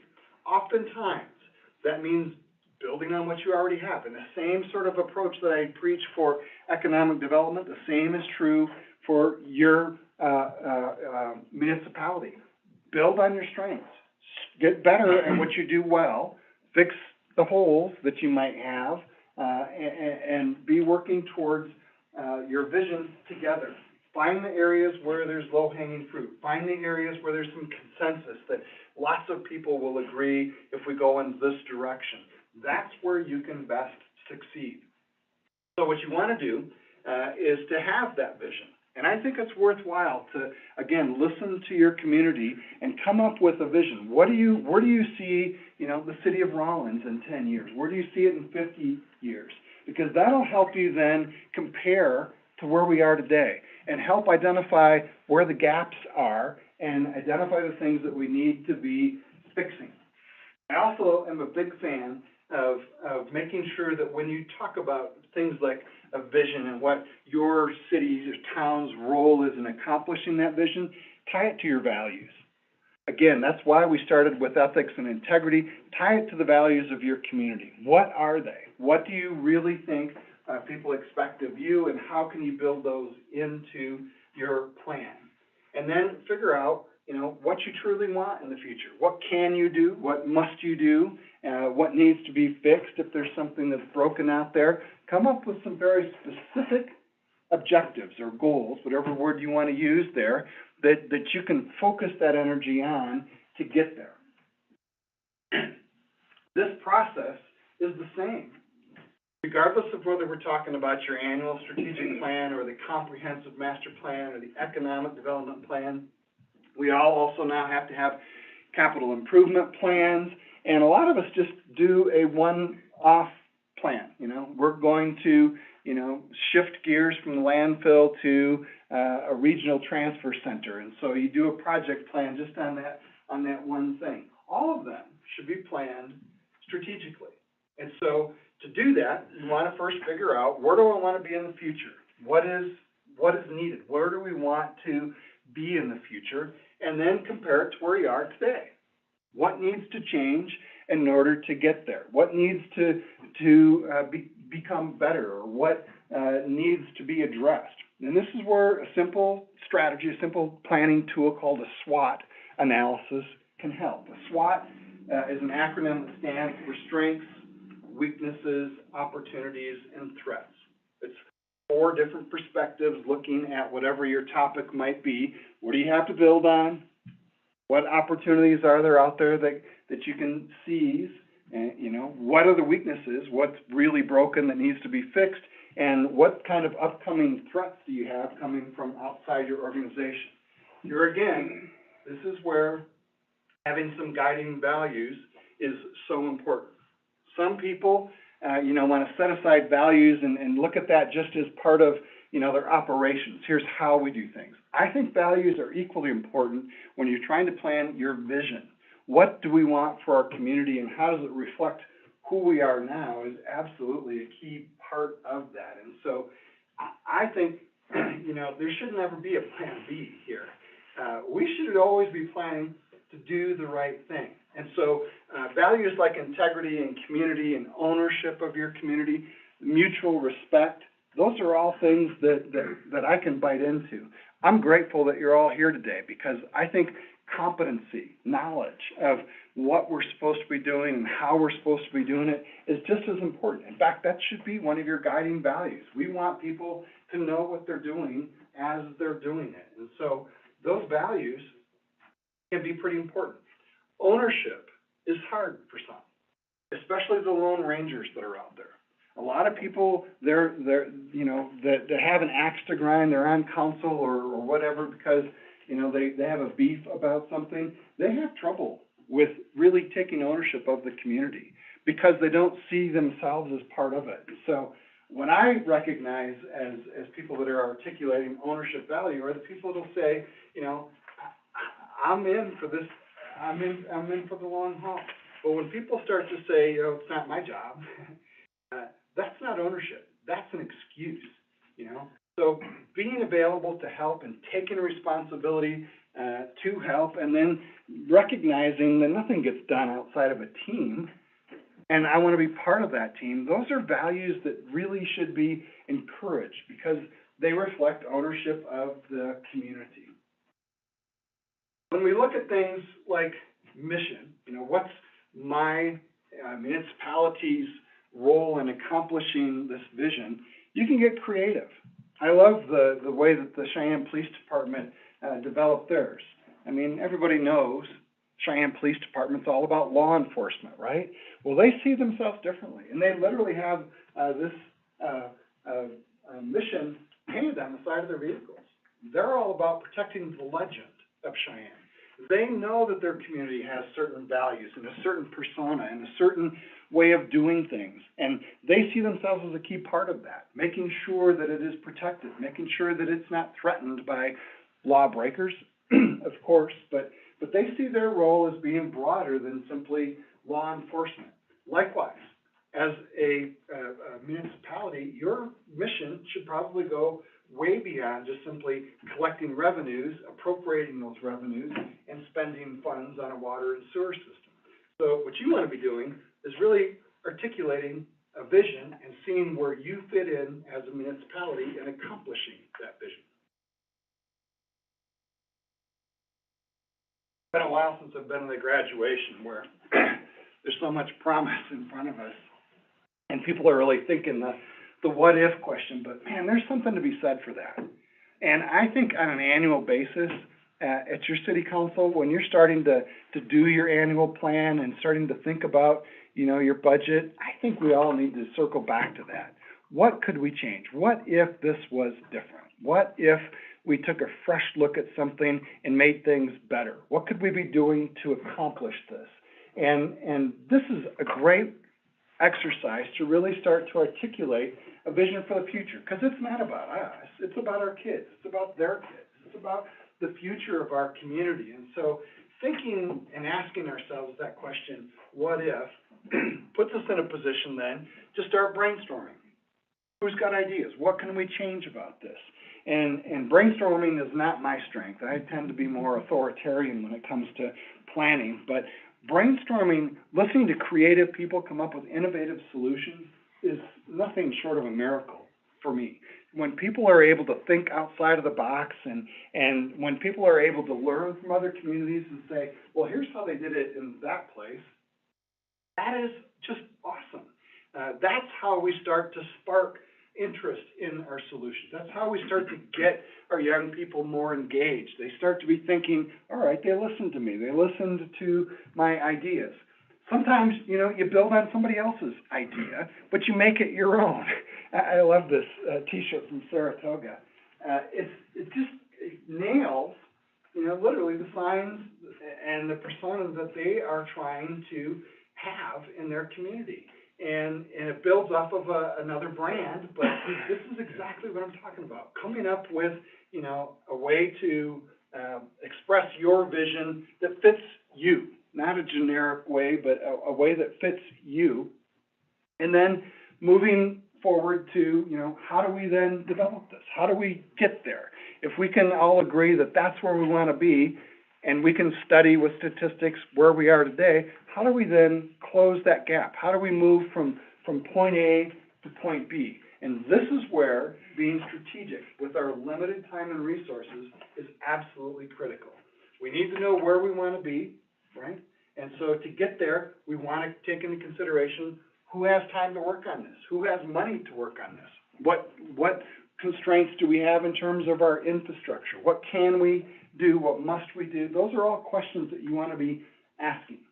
Sometimes you'll feel your community being torn in different directions. I've seen this, for example, in Du Bois, where there's a strong contingent that wants to, maybe focus on tourism as their future, and another contingent that wants to focus on ag. There's another contingent that, wants to just keep people out of town because the roads are already busy and we're already taxed enough. And so how do you reconcile those things? This is where, really focusing on consensus and whatnot is hard, admittedly hard. Sometimes you need a facilitator. Sometimes you need someone from outside. The university's got some great facilitators that they have shared with communities to help really bring some clarity out of the chaos. That can be helpful. Ultimately, what I have found, though, is if there's a clear need to change.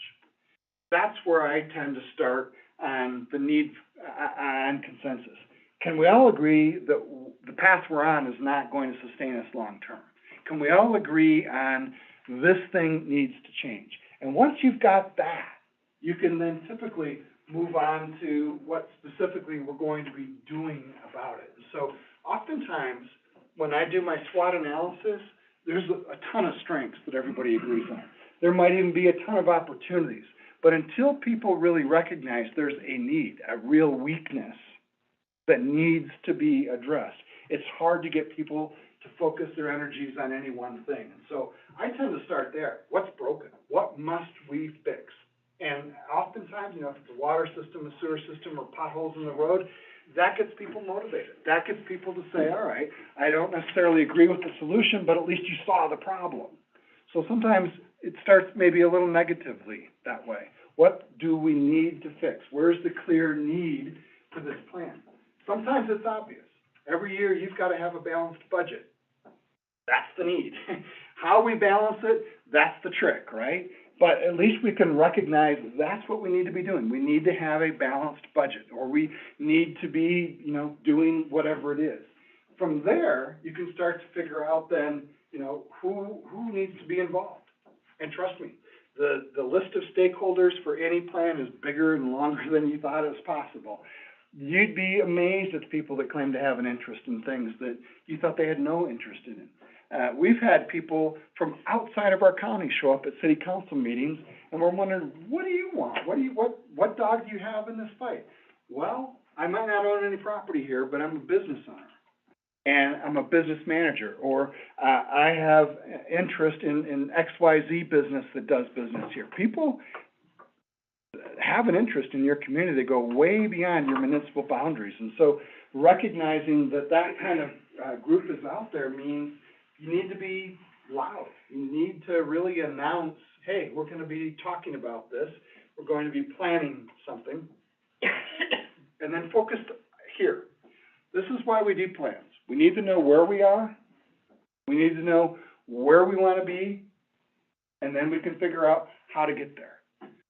In a nutshell, this is how you should do every single plan. Where are we now? Where do we want to be? And what needs to change to get there? Do this, part of this is, about economic and community development. Part of it is about your budget. We talk about those in those other classes. But once you've figured out the need, you can then start to identify who really should be engaged in this conversation. Who are the stakeholders? Once you've got those people identified, do a little brainstorming with them to figure out what do we need to know? What facts do we need to know? Collect that objective data, gather some more input, start to create a preliminary plan, share that. Let people know, here's what you're thinking about doing. They'll share some feedback with you. Revise your plan. Publish it again. Let people know what you're working on again. And then, once you've gotten it done, make sure that everybody knows specifically what your goals and objectives are, how you're gonna be going about doing it, and then pay attention. Monitor your performance and report out to those same stakeholders. Here's the progress that we've made or haven't made. It's okay to tell people you've not made progress. They need to know, though, that you're paying attention, and so continually update that. As I said, some of these stakeholders are gonna go well beyond your particular, municipality. They might be from out of state even. Pay attention and think broadly about who would be affected by your plan. One of the best ways to do that is to make sure the media is covering it. Make sure the media comes to all of your meetings. Make sure they know what you're gonna be talking about, and that they have an opportunity to look at all of these documents. Think about it yourself, map it out. Who all is going to be involved in this decision-making process? Who could possibly be impacted by it? Again, it goes well beyond, mayor and council to all of the folks that you are gonna be interacting with. I've talked a couple of times now about doing a SWOT analysis. Here in the upper right, there's a good illustration of how to map that out. What's helpful, what's harmful, what's internal, what's external to your organization. That allows you to start putting these things in a box and come up with the right plan to address each of those. You want to be building on your strengths, you want to be addressing your weaknesses, seizing opportunities, and reacting to those threats, getting out in front of them. So they tie naturally to next steps when you map it out in this kind of a process. Select your background documents. Here again, this is the kind of place where you want to get as much objective data as you possibly can. I'm doing an assessment right now for Bighorn County on poverty. And I was startled to see how helpful it is to also be looking at assessments that the hospitals did. And they've recently done some hospital studies that look at a lot of the same data that I'm looking at for poverty. I can build on that. And so recognizing that your topic might bump up against somebody else's topic is helpful. Getting trustworthy data is critically important. I like to start with census data because I think they have the gold standard in terms of reliability, but there's a lot of other data sources depending on what the topic is for you to be able to get things done. And then look to see how other people have done this. If you're working on a new budget plan, read the Craig report. It's important that you listen to what economists are saying about our state economy. A lot of times they'll address regional economies too, and so pay attention to what others are saying about this. The Craig report comes out a couple times a year. You can quickly read that and understand, are we going up, are we headed down, and why.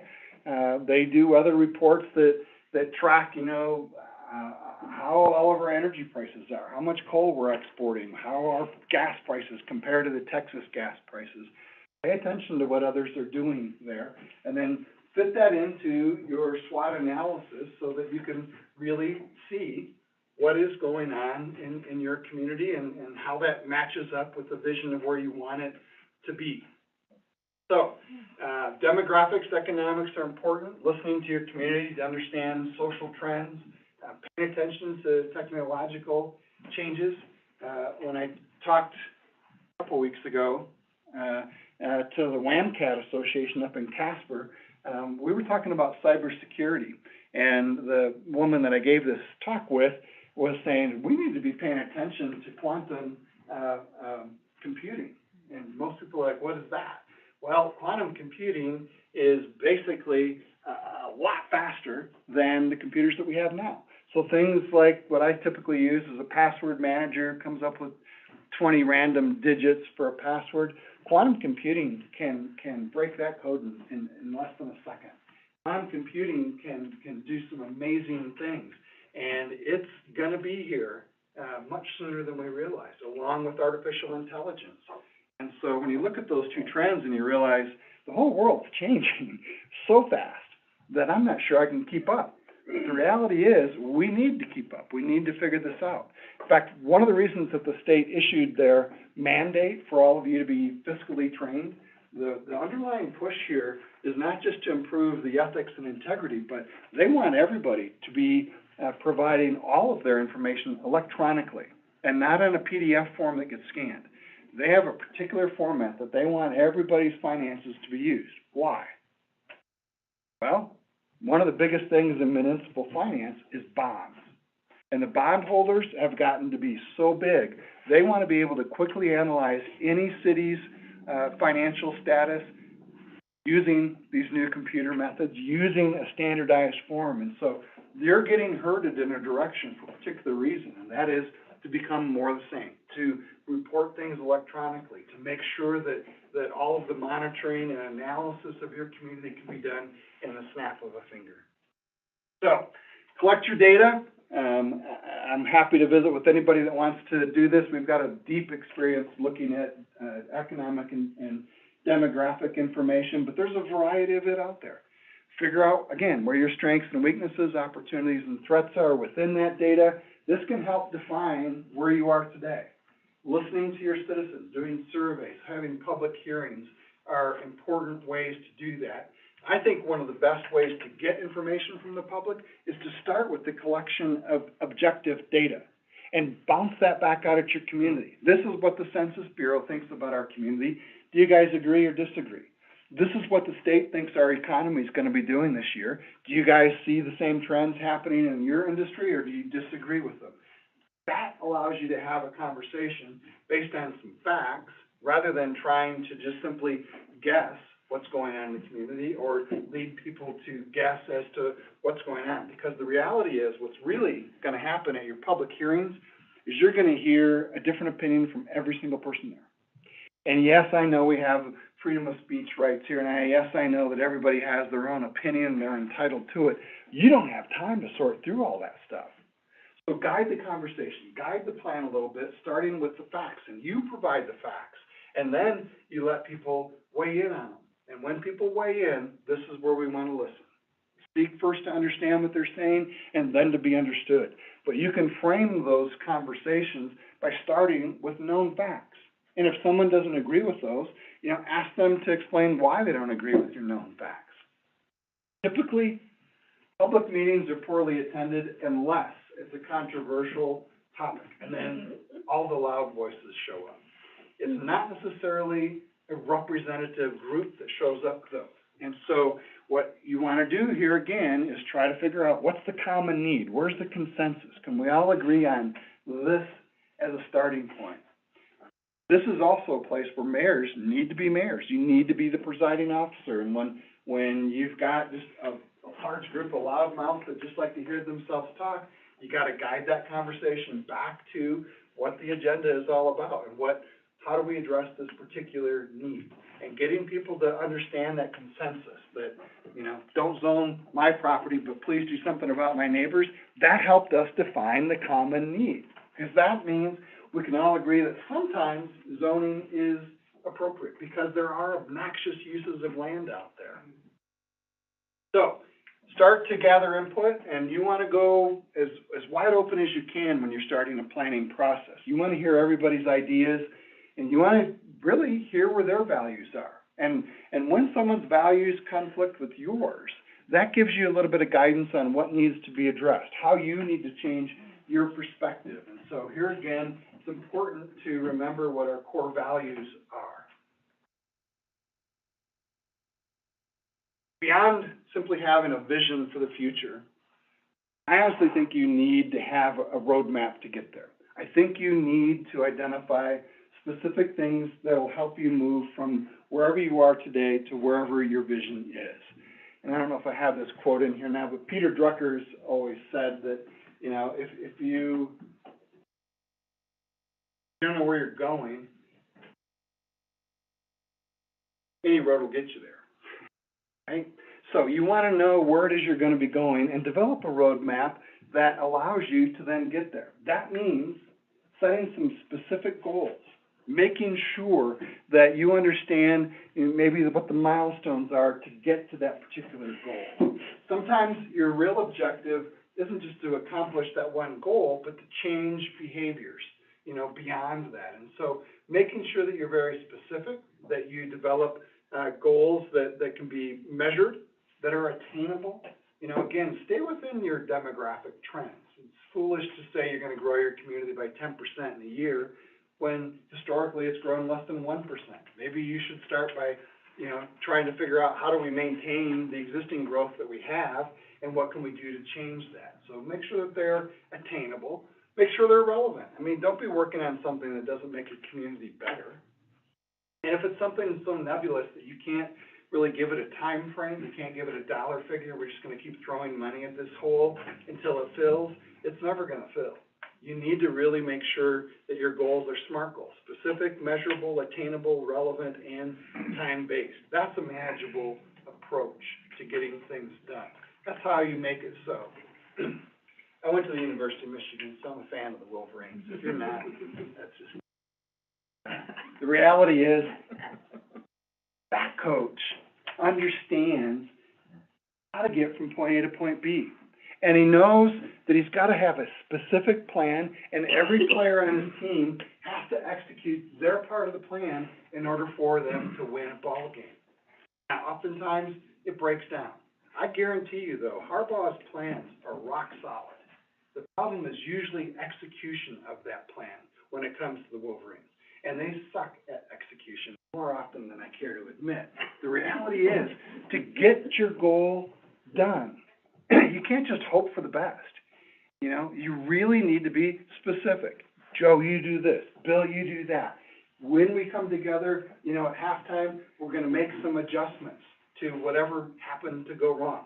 So there's milestones built in, and we make adjustments as we go. We don't assume that that initial plan is gonna get us all the way to the end of the game. It's a starting plan, right? It's the same thing when you're managing a municipality. Where do we start? Where's the logical place to start?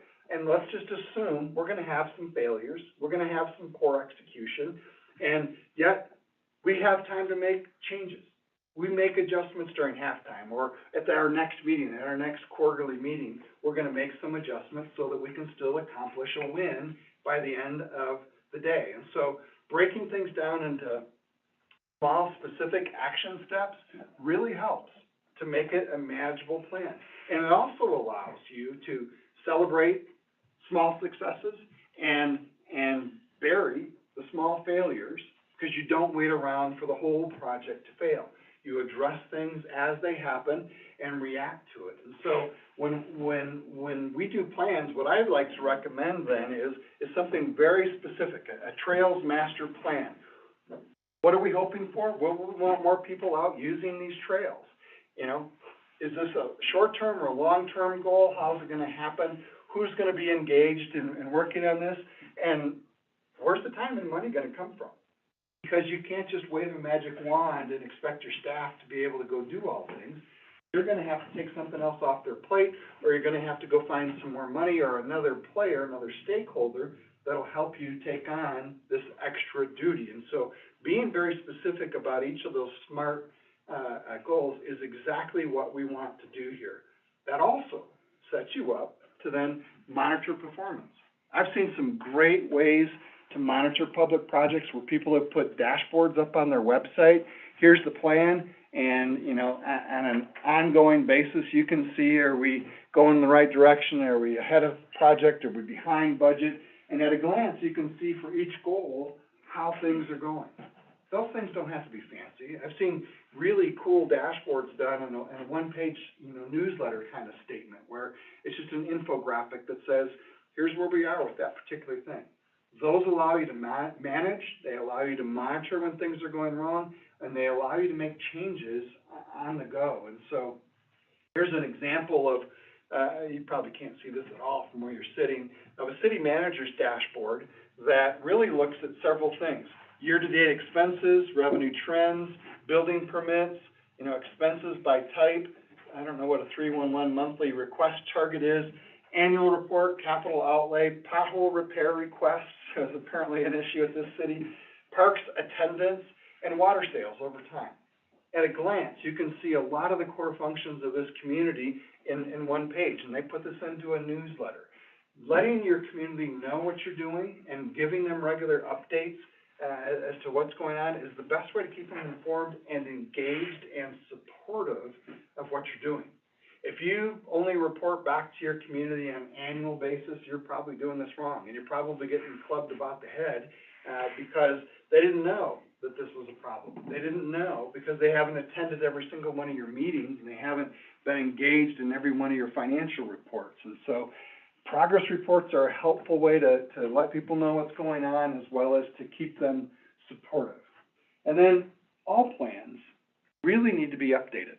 One of the reasons that Bobby and I started this business 14, 15 years ago now, was because we hated hiring consultants who did generic plans that we couldn't use. We called them plans that collect dust on the shelf. And we insisted that our plans would never fall into that category. Guess what they have?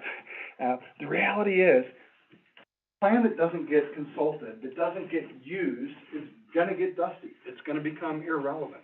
One of the best plans we ever did was a senior center plan for Sheridan. We gave those folks maybe 15 specific recommendations to do. And over the course of the next 7 years, they accomplished all of them and asked us to come back and said, give us some more goals. They really put to work the plan that they developed with our help, and it allowed them to continually update their functions. It allowed them to continually change their operations.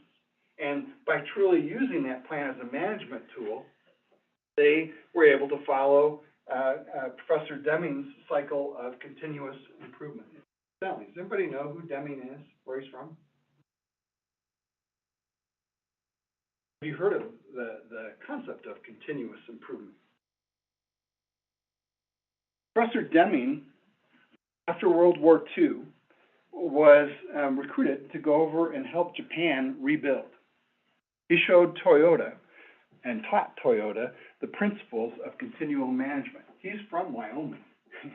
He's from the Bighorn Basin. Deming came up with this concept, and it's why Toyota cars and trucks are built the way that they are. They planned to do the best they possibly could. They then executed those plans, and then they constantly revised those plans. This cycle of continual improvement, the Plan, Do, Study, Act, is famous among managers. And this was developed by a Wyoming guy for Toyota specifically, but more generally Japan. When he offered to come back to Detroit, which is where I was living in the 70s and 80s, he came back and offered to do the same thing for Ford, and they said, nah, we got this. Guess what? Toyota's still kicking our butt, and it's because of this mentality. And it's a recognition that one plan's not enough. It's a starting point, and it can always be improved upon, so improve upon it continually. Fact is, by not using our plans, by recognizing that sometimes they fail and not fixing those plans, they do fail. And so I saw this chart and thought, I'm going to start sharing this because it's so true.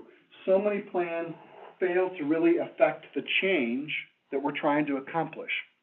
And what this author, Dr. Mary Lippitt, came up with is there's a reason that our plans fail. When we lack a clear vision, people get confused. When we don't have the skill set to get something done, it creates anxiety. When we don't incentivize it, we don't have support for it, there's resistance to it. When we don't have the resources we need, people get frustrated. And when we don't have a clear action plan, even if everything else is there, we have false starts. A lot of plans fail because they don't address each of those things. And that's why we want to follow this process, starting with the vision, making sure that we have the right skill set and stakeholders at the table, making sure that we have support, because that does drive incentives. And a lot of times that also is what drives our resources, but then making sure that we're taking action. It's not just a vision of where we want to be, but how we're going to get there. This is a great way to think about how do we truly affect change with our plans. All right, I need to take a long drink of water before we move on. So if you want to stretch your legs, this is a great time to do that.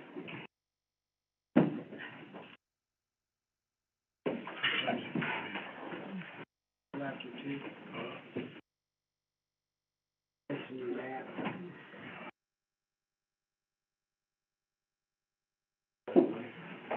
Hang in there, I've got a lot of notes.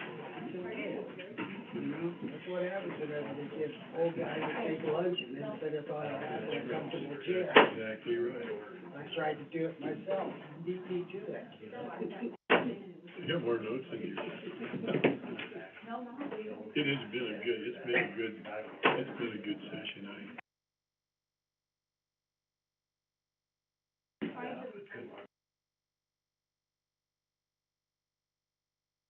Is this like a lot of business, it makes some.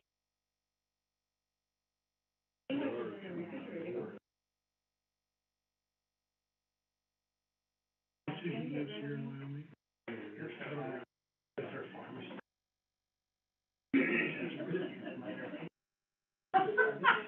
Yeah, well,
Why would you not?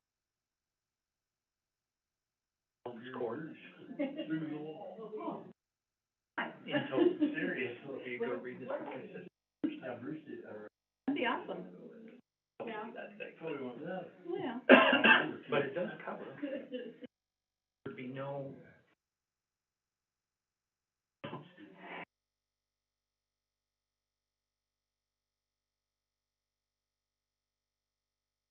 However, that wouldn't be.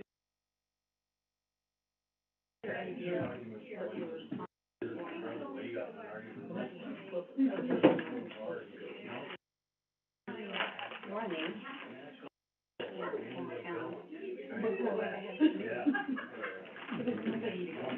Run. Give guidance. You win.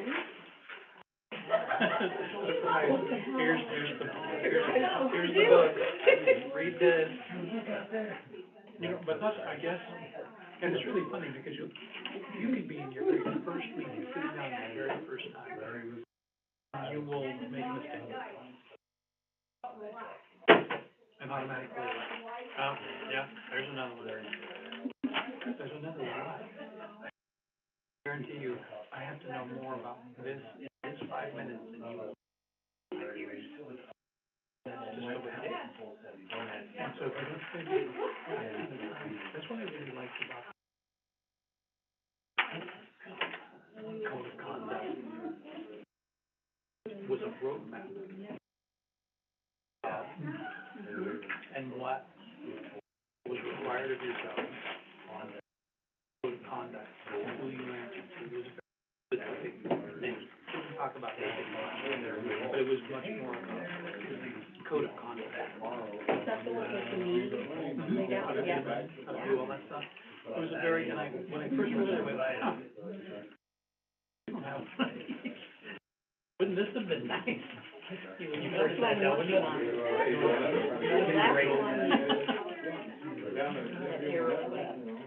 I got the word copy, I'm trying to get, what I think is the best parts of the learning, one, the best parts of the cast, I wanna put it on the table. I definitely need a little work to get to where we can use it efficiently. I think it's important.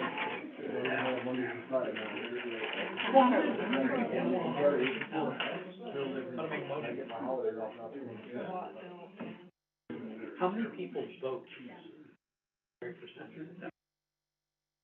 You have no idea what you're voting on. Oh, I know. Because it was from the meeting report. You have no idea. Yeah, I'm gonna vote for you. Yeah. Really? I first thought a lot of it got pushed down to the next meeting because I was like, I'm not voting on it. I have no idea what that means. Yeah. And that's, you start looking at. And you're not giving your city equipment ahead of time. No. Like, we got it that day when they were sworn in, and all the treasurers got their property. slide down on you, Yeah. Like, you have no background on it, low leak. where, You know, you look at those things, and you go, wow. So that arrow. And then, of course, everybody, when you sit down, everybody thinks you know what's going on. No, but the secretary, your brain now knows everything you've heard the last 127 years.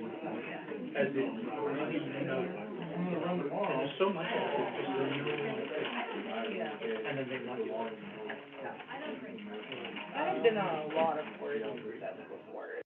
It was cold calling, you know. Yeah. Well, hands down, But it's still- our little community is just right. Yeah. Much The first 2 years, you're really just. It still hasn't changed enough. There's story concern, whole thing. People like James, You don't know. families been in. Well, even when you're. In our little area. You're like, this is what I think. We're gonna do this, and we're gonna. And then you sit down and you go, oh, that's what it is.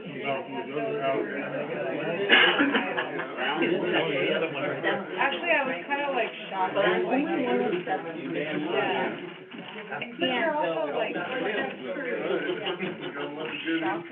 Okay, we're gonna get started again. My initial goal was to get us all out of here by 4. I'm gonna keep that goal, which means I need to wind up a little bit tighter, because we have 4 more classes to go through. This next class is one that none of you have seen before, even if you went to this year's boot camp, and that's because it addresses some of the missing pieces that the Department of Audit wants us to address. The reason that we stopped covering these things is because many of the duties that I'm going to talk about here have to do with clerks and treasurers' day in and day out jobs.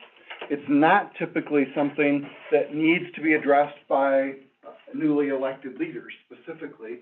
And yet, as I put it together, I recognized this really does tie together with everything else that we've been teaching. And so this concept of public governance is one that came to me as I was developing this class.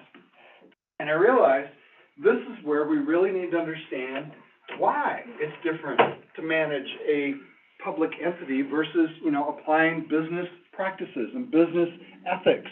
The reality is we've faced a lot of pressure over the last several decades to manage our municipalities more like a business. And yet, we can't do it that way. We can't manage in the same way because we are managing by serving the public interest.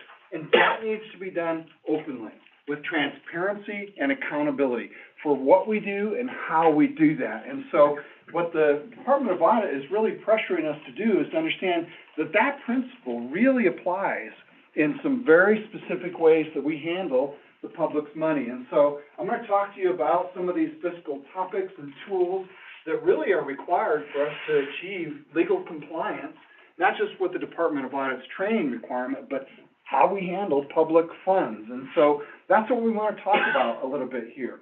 Why is this different? Well, what is public governance? Specifically, we're here to serve the public's interests, not capitalism, not our own self-interest, but the public's interest. And so, as a public entity, we should be providing services specifically in a way that's controlled by and accountable to the citizens that we're serving. That means we need to follow the law. The rule of law needs to particularly apply here, and that we don't have any lone rangers. We don't have any councils that make things up as they go. They honor the rule of law. To do that, what we need are municipal leaders that not just can appreciate the values of transparency and accessibility and accountability, but actually model them. They follow them. They understand that we're here to protect our citizens, that we're here as stewards. And that includes some implicit ideas of efficiency and effectiveness. What we do, we have to do with very limited resources, and so we've got to make sure that we get it right. We've got to make sure that we're serving the public's interest and not our own. And one of the best ways to do that is to make sure that we keep the public engaged with what we're doing. And I don't just mean by having elections every 4 years. I mean by making sure that we listen to them all of the time. And so, excuse me, that then allows us to be making decisions. If we hear from the public and we truly listen to them, that allows us to see where the consensus is, that allows us to be responsive to what their needs really are. And it starts, as Mark started, with ethics. Excuse me.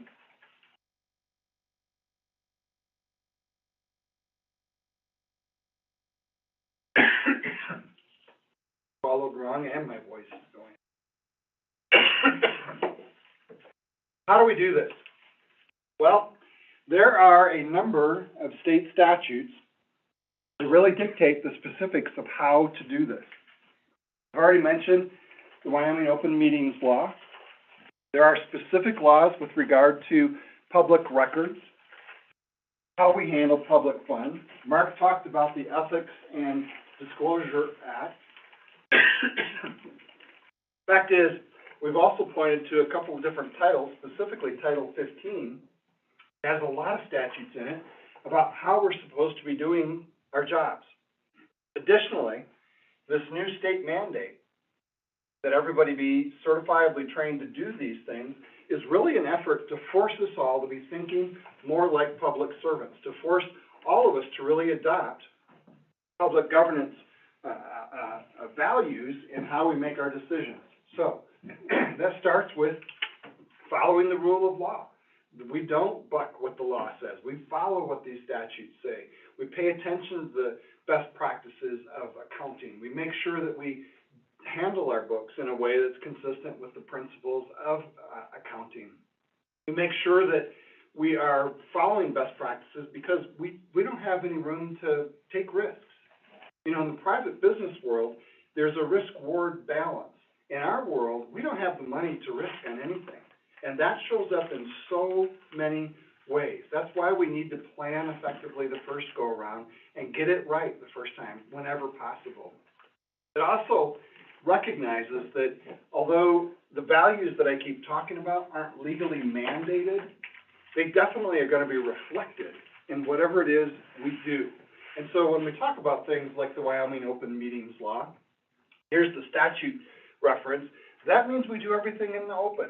There's a very limited subset of municipal business that can be handled in executive session, and I would encourage all of you to specifically know what is and isn't allowed in executive session, because the rule of thumb is we can only do our business in open public meetings. And when we fail to do that, when we don't comply with that rule of law, then there are going to be some consequences and penalties. Likewise, public records. This is an area that has gotten a lot of our municipalities into trouble because they don't recognize that everything that they do is a matter of public record. Some of you may have heard about the snafu, is probably the best word I can describe, in Gillette, where the mayor and others were using their private cell phone, private emails to conduct business. All of what they said became discoverable. That means the lawyers got a hold of it when it ended up in court. And when they got a hold of it, they recognized how inappropriate some of those comments were made. The fact is, if you're doing city business, it doesn't matter if you're on your own Facebook page or you're using your own cell phone or you're talking to your brother. All of that stuff that's related to official public business is going to be discoverable, and it'll come out if there's ever a lawsuit. The fact is, we shouldn't be waiting for the lawsuit. We should recognize that when we're talking about public records, it's everything that has anything to do with making decisions, whether it's written, whether it's in social media, whether it's a text message, an email, or anything else. If it's something that's tangible, it's protected as a public record. These public records come in a couple of different forms, but they go beyond the official minutes of your meeting. They include office files, they include emails, they include your text messages. All of that stuff is supposed to be preserved, and recognizing that it's gonna be preserved and therefore could be used against you, make sure that you're doing it right. Make sure that your communications are above board. Make sure that you recognize however you communicate. Those things are something that should be preserved forever. In fact, the statute even says we are each supposed to have an official custodian of all of our public records. You all have such a person. It's usually the municipal clerk that's the official custodian of your records. That clerk needs to be trained. And when I was at WAMCAT, earlier this month, there was somebody there from the State Archives Office that went through and trained, here's what you need to keep and how long you're supposed to keep it, and here's when and how you turn things over to us. It's really a very intricate system. It's something that most of us are never going to master. They have specialists at Wyoming Archives that have mastered it, but unbelievably, instead of just saying all public records need to be saved for 7 years, like your tax returns, and then you can boot them, it's different for every single record, or so it seems. Make sure that your clerks are trained and that they are getting current training from state archives on this. These retention schedules, like I said, are anywhere from a year to forever in terms of the records that we're supposed to be keeping. And it's not just about archiving those records. It's about access to those records. We need to know what we're keeping, where we put it, so that when somebody comes forward and asks for this, I want to inspect this, they have a right to do that. We need to make sure that we know where those records are, so we retain them. We can turn some of them over to state archives in the fullness of time, but we need to give them a way to index and to access those records as we go. And that's because the public really does have a right to inspect what we're doing whenever they want. A lot of people fail to realize this, but all public records are supposed to be open for public inspection during regular business hours, all the time. And when somebody asks for them, we're supposed to promptly turn them over. Now, the statute gives us a little bit of a window if we've got some doubts, if we've got some questions, if they're asking for police records that might divulge some private information that the prosecutor's office wants protected. There are exceptions to these rules. And so you get a little bit of time to think through those exceptions. But once someone has made a request, basically you've got a very limited amount of time to turn those records over. The state has put up on their website this ridiculous chart. And I want to share it with you because they call it a sample process for public records requests. And basically what happens is you need to have such a flow chart for your custodian to follow. So that when someone comes in and they say, I want to see the minutes from all of the meetings that had to do with XYZ project, they know that there's a process to go through and they need to follow this process. They need to promptly report back to that person, I think within 7 days, if there's an objection to giving that information. And then if that objection isn't to be found, they've got 30 days to give the documents, turn them over. Even if it's something that is embarrassing, even if it's something that you wanted to keep private. Most of what we do is a matter of public record, and so we need to share that with folks. Now, that doesn't mean that you've got to do analysis. In other words, they can't come to you and say, tell me how many times, we've paid department heads more than 10% than their supervisor staff as a whole. They can't make you do analysis when they make a public records request.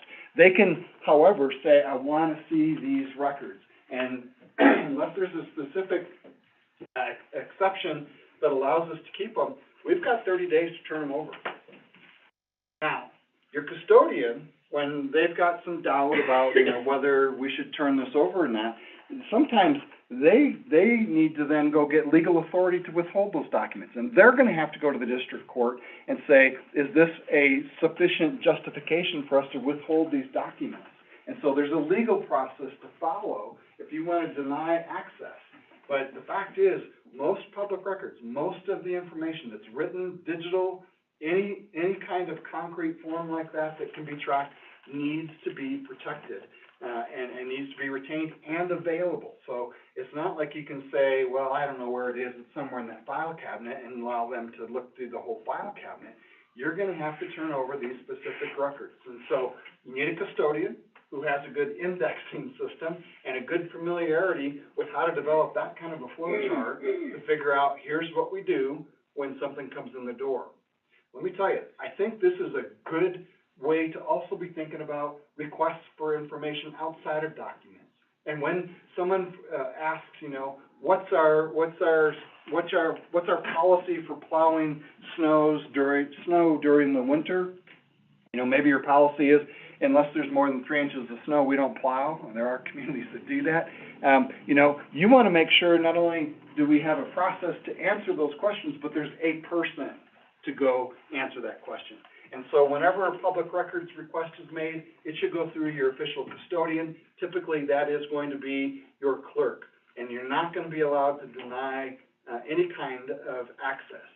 You can, however, charge a reasonable fee. You have to pass an ordinance first that addresses this. You can't just willy-nilly add fees, but if you have an ordinance that says we're going to charge for making copies, and you can charge a reasonable amount also for staff time to put those things together, you are allowed to do that. Most people are going to say this should be free. Well, it's not. The reality is it takes staff time to prepare these things, and so you can set some sort of a fee schedule for providing this information, but it is something that you need to address. If you haven't been addressing and retaining these public records, you're very quickly going to be in hot water for not doing so. And so this is something you want to make sure that your clerks get appropriate training for, and it is freely available from the State Archives Department. And so get in touch with them. Take a look at the State Archives website for local records sometimes. You'll be astonished at the retention schedules and how detailed they really are. I got lost going through them putting this presentation together. More broadly, and moving on from public records into public funds, it's also important that again, you guys realize I can't give you all the answers today for what you're going to need. What I can do is point you to the resources that are out there available for you to be able to work through these things. The Department of Audit has 2 publications in particular, the Wyoming Governmental Entity Budgeting, Accounting, and Reporting Manual, and the Wyoming Municipal Handbook. Start there. But beyond that, as you start to really figure out how are we supposed to be doing these things, WAM and WAMCAT also have guidance for those specific roles of mayor, clerk, and treasurer. And then finally, I want to circle back to where I started with talking about industry standards. And as Mark was saying, there's guidance out there that tells us how to do these things. The Department of Audit is clearly telling us we should all be using policies. We should all be following GASB Statement 34. That tells us how to manage public funds. Internal controls are nothing more than the step you take in the risk management process of identifying potential risks and then doing something about those risks. Internal controls are important. You know, a lot of people like to think that when they go through an audit process, if the numbers all add up, we're fine, right? That's not necessarily what audits are all about. Yes, we want to make sure that the money's in the bank, but a lot of times when a municipality is audited, what those accountants, what those auditors are looking for is your internal controls. What's your process for handling these funds? And if you lack an internal control, if you lack a process to address some particular public funds issue, that's going to be a finding in your audit, whether your dollars and cents add up or not. If you don't have an internal control in place when there should be one, that's going to be a finding in your audit. And so you want to start getting familiar with these. I do teach another class for WAM that just went over everybody's head the first time that I taught it, just focused on internal controls in GASB 34. A lot of people think the treasurer is doing all this, right? Well, here's what the Department of Audit is saying by demanding that all public officers get this training. They want you guys to be familiar with this. They want you to know what an internal control is and how it works and why it isn't totally the treasurer's responsibility. It's all of our responsibility because we all have different roles in these internal controls on how we handle cash. So I want to point you to those as good resources, and all of these are available either on WAM's website or on the Department of Audit's website. Go to the Department of Audit Public Funds section, and you'll see these listed as resources. They also want you to know that how you keep money is highly regulated. In Wyoming, municipalities are not allowed to just put money where they want. They've got to use authorized depositories. And that is not necessarily just any bank, although banks are certainly often depositories. What the statute requires is that if you've got any funds at all, you've got to go through a process of designating which depository is going to handle those funds. Typically, it is a bank. Typically, those are designations that you make as a governing board every year, or every time that you've got a new council member, or every time a bank changes hands, or every time you have a new clerk and treasurer. And that's because what they're looking for is a written agreement between the municipality and the bank and whoever's making the deposits on here's how we're going to be doing this. And if any one of those folks change, then we've got to update our agreement. Typically, you pick a bank based on doing an RFP, asking banks to bid on the right to hold your money. I don't know what the interest rates are nowadays, but not so long ago, if you got less than, if you got more than 1%, you were king.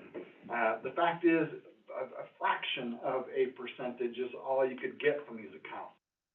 Typically, you put out an RFP and say, we've got $1 million that we're going to be circulating and we need to deposit. Who wants to put it in their bank? And so you'll get a proposal back and you'll be looking at a couple issues. What's the proposed interest rate? And it'll usually be terrible. And then secondly, how are they going to protect your money? Because state law requires that it be FDIC insured or be collateralized. That means they've pledged some equity, some kind of collateral to protect your deposit if it is above the FDIC rates. I think right now FDIC will insure up to $250,000 for a checking account and another $250,000 in an interest-bearing account. But if you've got more money than that, you're going to need all of it to be collateralized by the bank or whomever. Currently, the state of Wyoming is only going to accept depositories that are FDIC insured. That means credit unions are out. They're not FDIC insured, so you can't put your money in a local credit union no matter how long they've been in your community. They don't qualify to do that. And so each year you're going to be looking at this and designating and approving one or more of those financial institutions. If you've got more than one bank in your community, typically municipalities have an arrangement with both of them, or all three of them, or all five of them.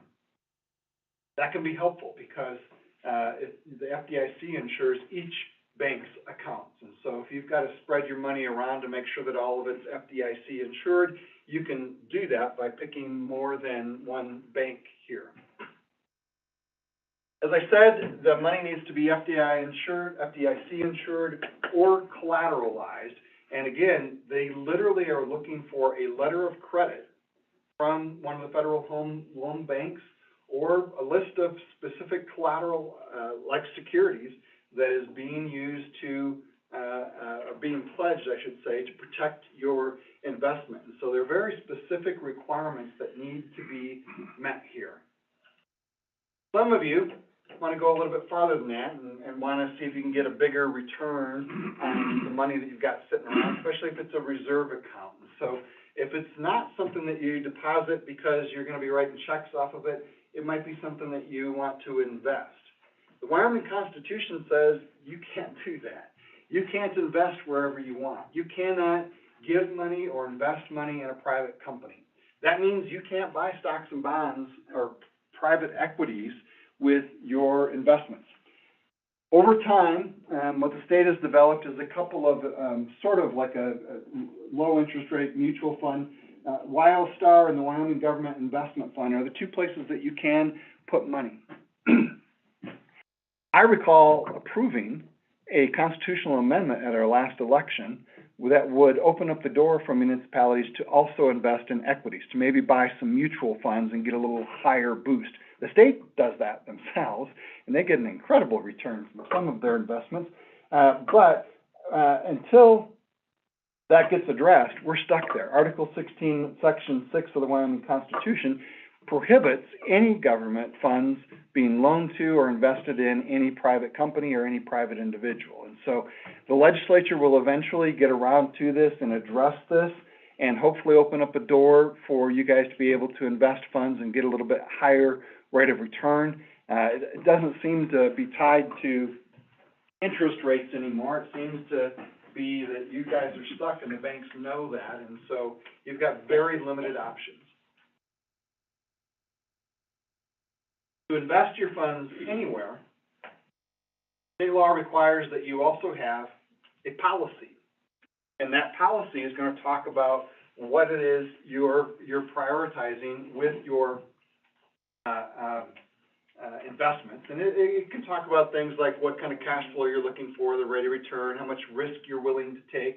This statement of investment policy, though, also needs to make it very clear that anybody who's handling those funds, anybody who's giving you investment advice, they have to agree in writing ahead of time that they'll abide by your policy and by state law, which limits where you can invest your funds. And so these policies, again, are required by state law, and they further restrict your ability to be able to invest funds. Frustrating situation, I know, for many of you, and I had actually hoped for a quicker resolution after the constitutional amendment passed, but our legislature does things at their own pace, and so we'll probably see something in the interim get developed over that, and with the budget session coming up next year, hopefully they will address it. Payroll is a big requirement, and many people don't understand payroll. They always want to find a CPA or a bookkeeper that'll do this for them. You are required, just like a private employer, to make the same kinds of withholdings and make the same kinds of deposits with the IRS. And so the Department of Audit wants everybody to understand this needs to happen. This needs to be done on a regular legal basis. And so there are certain forms you must do that are associated with tax withholding and what you need to do with those funds once you've withheld them. This applies to income taxes, it applies to unemployment, workers' compensation, Social Security, Medicare, just like a regular employer needs to do. You've got to be withholding taxes from all of your employees. That necessarily begs the question, do you know which of the people you pay are independent contractors and which ones are employees? Because there's a big difference. City of Rollins is paying me to be here today. I'm an independent contractor. I do this work for a lot of other people. And when the mayor said, will you come do this, he didn't tell me how to do it. He said, I'll provide the location, you figure out the material. That supports me being an independent contractor. So he doesn't have to withhold from the payment that eventually, I hope they make to me for providing it. But make no doubt about it, when you get that wrong, you get into big trouble with the IRS. If you hire laborers and don't treat them as employees and instead treat them as independent contractors and therefore you don't withhold any taxes, and subsequently the IRS comes in and they do an audit and they discover that person was an employee, trust me on this, you will get the biggest tax bill you've ever seen. It puts a lot of private companies out of business. Because what the IRS will do is they will retroactively come in and say, now you need to pay what you should have withheld, plus all the penalties. It is a business-ending tax bill in the private world. You guys, I would assume it's going to be just as big. So you want to get it right. You want to understand the difference between an employee and an independent contractor. And the IRS has some great guidance out there to figure this stuff out. It basically boils down to how much control you have over that person, how much you tell them they must do in a certain way, and whether they're doing this kind of work for other people as well. So the contract that you negotiate with these folks helps to define whether or not they're an employee or an independent contractor. But yeah, this is important because it's also important with which forms you fill out. Employees need to be giving you a couple of forms before you start paying them. You need a W-4, which helps to define how much you're supposed to be withholding. That's where they tell you, here's how many dependents I have or how many exemptions I have. And they also need to be giving you an I-9. That is particularly important today with the current sensitivities about immigration, because that documents that they're eligible to be an employee in our country. And so those two forms at a minimum need to be collected from every single new employee. From contractors like me, you would want to get a W-9 form. And that just simply says, here's the name of my corporation and our tax ID number. That's all it really is. And then at the end of the year, you guys will then give me a Form 1099, which summarizes how much money you paid me during the previous year. That's different from what you give to your employees. They get a W-2 at the end of the year, and it tells them, here's how much you got in wages, here's how much we withheld from your income. So, different path to be following here. If you have employees, you need to be submitting quarterly tax returns, and depending on how many employees and how much money you have, either monthly or even twice monthly or quarterly deposits of that money. The IRS does not want you to be sitting on these trust funds. That's what they treat them as. These are trust funds. If you have withheld tax money from an employee, you are holding that in trust, and the IRS needs you to turn that over to them according to their schedule. And so you'll need to make sure that these things are happening.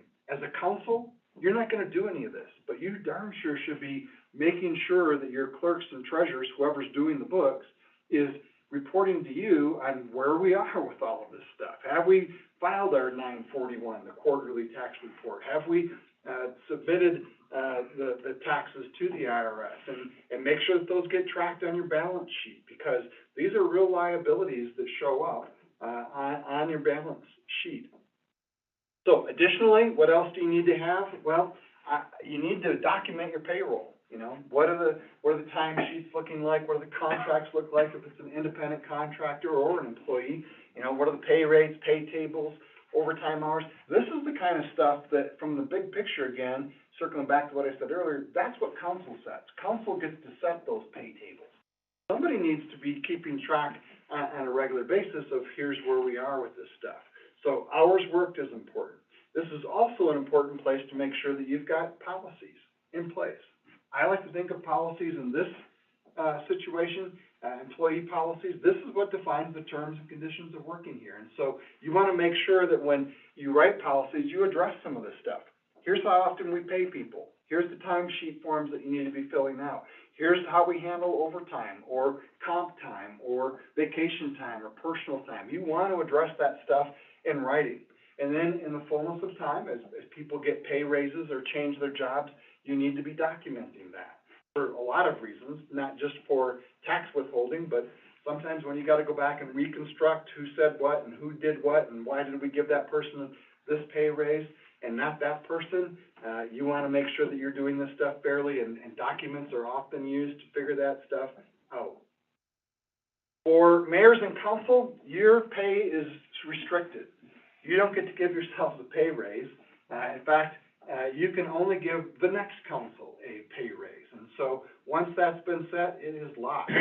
You don't get to change your own pay unless you get reelected. And we look at that essentially as a different term of office. You're not giving yourself a pay raise during your initial term of office. There's also limits as to how much you can get paid. Mayor salaries can't exceed $24,000 a year. Council members must be paid at least $10, but not more than $150 for actual attendance at meetings. And so there are those restrictions in place as well.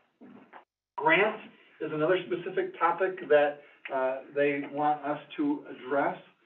Grants, I think the biggest single thing to know is that they are restricted. They are restricted in purpose, they're restricted in time, they're restricted in amount.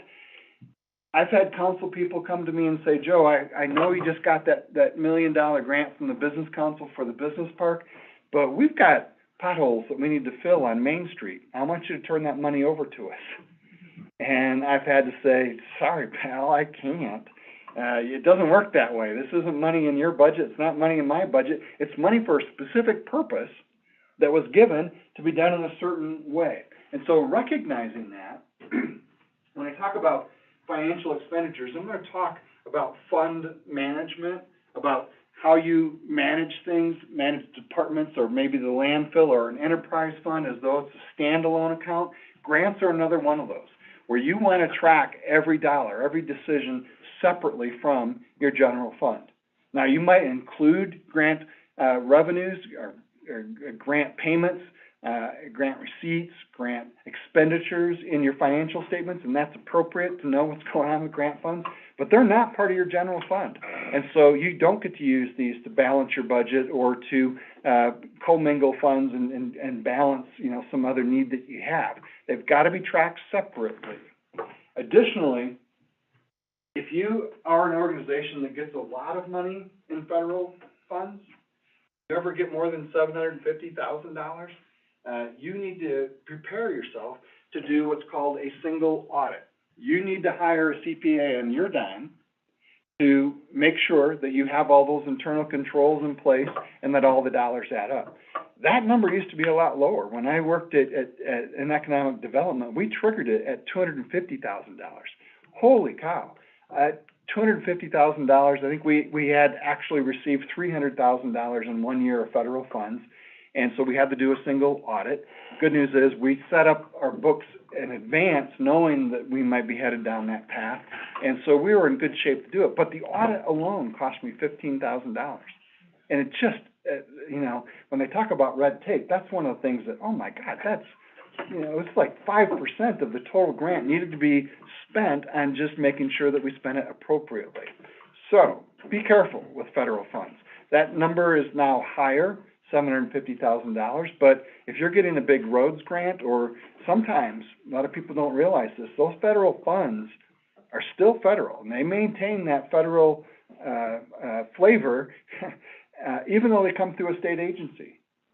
And so when we got our funds, they came through a mixture of the U.S. Department of Energy and they were TANF dollars, two completely different projects, but both of them came to us through a state agency. And so when we set those funds up, our accountant said, are these federal funds? And I said, yes. My board president said, no, we're getting them from the state. And I said, whoa. We need to get this right. These are really federal flow-through funds, and so those count, even though they might be coming from another state agency. So anytime you get that amount of money, I would say you need to prepare yourself for a single audit. Single best piece of advice I can give you for any grant, federal or not, is to get familiar with Circular A-133. That particular piece of guidance tells you what you can do, what you can't do, how to set up your grants, how to account in different categories for how you're spending money. If you set up your books in a way that can always comply with that particular circular, you're going to be golden, because it works. It is a good way to track money, whether they're federal funds or not. And so knowing that we might be heading down that path, we set up all of our accounts. Even donations and dues were set up so that they could survive that kind of an audit. There's good guidance. It's a heavy document. You're not going to want to become a master of it. You're going to want your treasurer, though, to know exactly what it is. And so if they don't know what it is now, you want them familiar with it, because it does teach you good accounting practices and good processes and good way to set this up for any type of grant, in my opinion. The other place that you want to be preparing to set up your books and be reporting to the Department of Audit for is what they call the census reports. And you've probably heard these as the F-32 or the F-66. These are annual reports that municipalities have to provide. And you can go to the Department of Audit Public Funds Division and see what those look like. They've also got now an electronic budget form available online that you should be using to prepare your budget and to submit it. Those are helpful because they start to force you to categorize things and to be thinking about things in a way that can more easily translate to getting these reports in on time. This is what I was talking about when I said the state, just like every other state, is moving people to be able to do these kind of documents electronically. And I don't mean a PDF that gets scanned, I mean electronically read. And so this stuff ends up going into a bigger database, and the Census Bureau then starts to do reports based on all of your information as well. And so by law, you're required to provide those forms. State law also requires cities to publish a semi-annual interim financial statement. It's not required of towns, smaller towns. But cities have to also be submitting, reports on their financial status a couple times each year. In fact, there's a lot of deadlines, there's a lot of forms. And I'm not gonna go through this, line by line, but you should get familiar with it. Again, these are listed on the Wyoming Department of Audit, Public Funds website. These are all the reports that are required for first-class cities. There's a whole nother page for smaller towns. This is what they're requiring. This is not just a training requirement, in other words. They're really trying to get us all to be thinking more systematically about how we get these things done, how we report, what we report on, and when we report those things. This is gonna make it a lot easier for them to do some pre-audits. It's gonna make them, much more informed and put them in a position to figure out where there are places or municipalities that are having some trouble. This process is also being applied, just so you know, to special districts. And that's where the Department of Audit has really got some fire alarms going off. Because you guys are used to operating in public. Special districts aren't, and they don't come to these classes. And a lot of times, they have had some willy-nilly decisions that show up in reports in the fullness of time when they get reported. And so what the Department of Audit is trying to do is to both streamline and make these all more consistent reports for all of us to be doing. And so go to their website, get familiar with what those dates are, when you're supposed to be submitting these things. A lot of it's tied to your budget preparation and then your year-end reporting. Yeah, question? Are there required reporting for Joint Powers Board as well? Or does it fall in between towns and cities somewhere? I don't know the answer to that, but I think it does apply to joint powers boards. But I think you're also right in suggesting that that probably is reflected in the individual cities and counties that belong to that joint powers board. Okay. I know it does include things like your tourism promotion board and special tax districts. I think there's a gray area right now on whether that also includes things like cemetery districts. It definitely, they've been talking about water districts.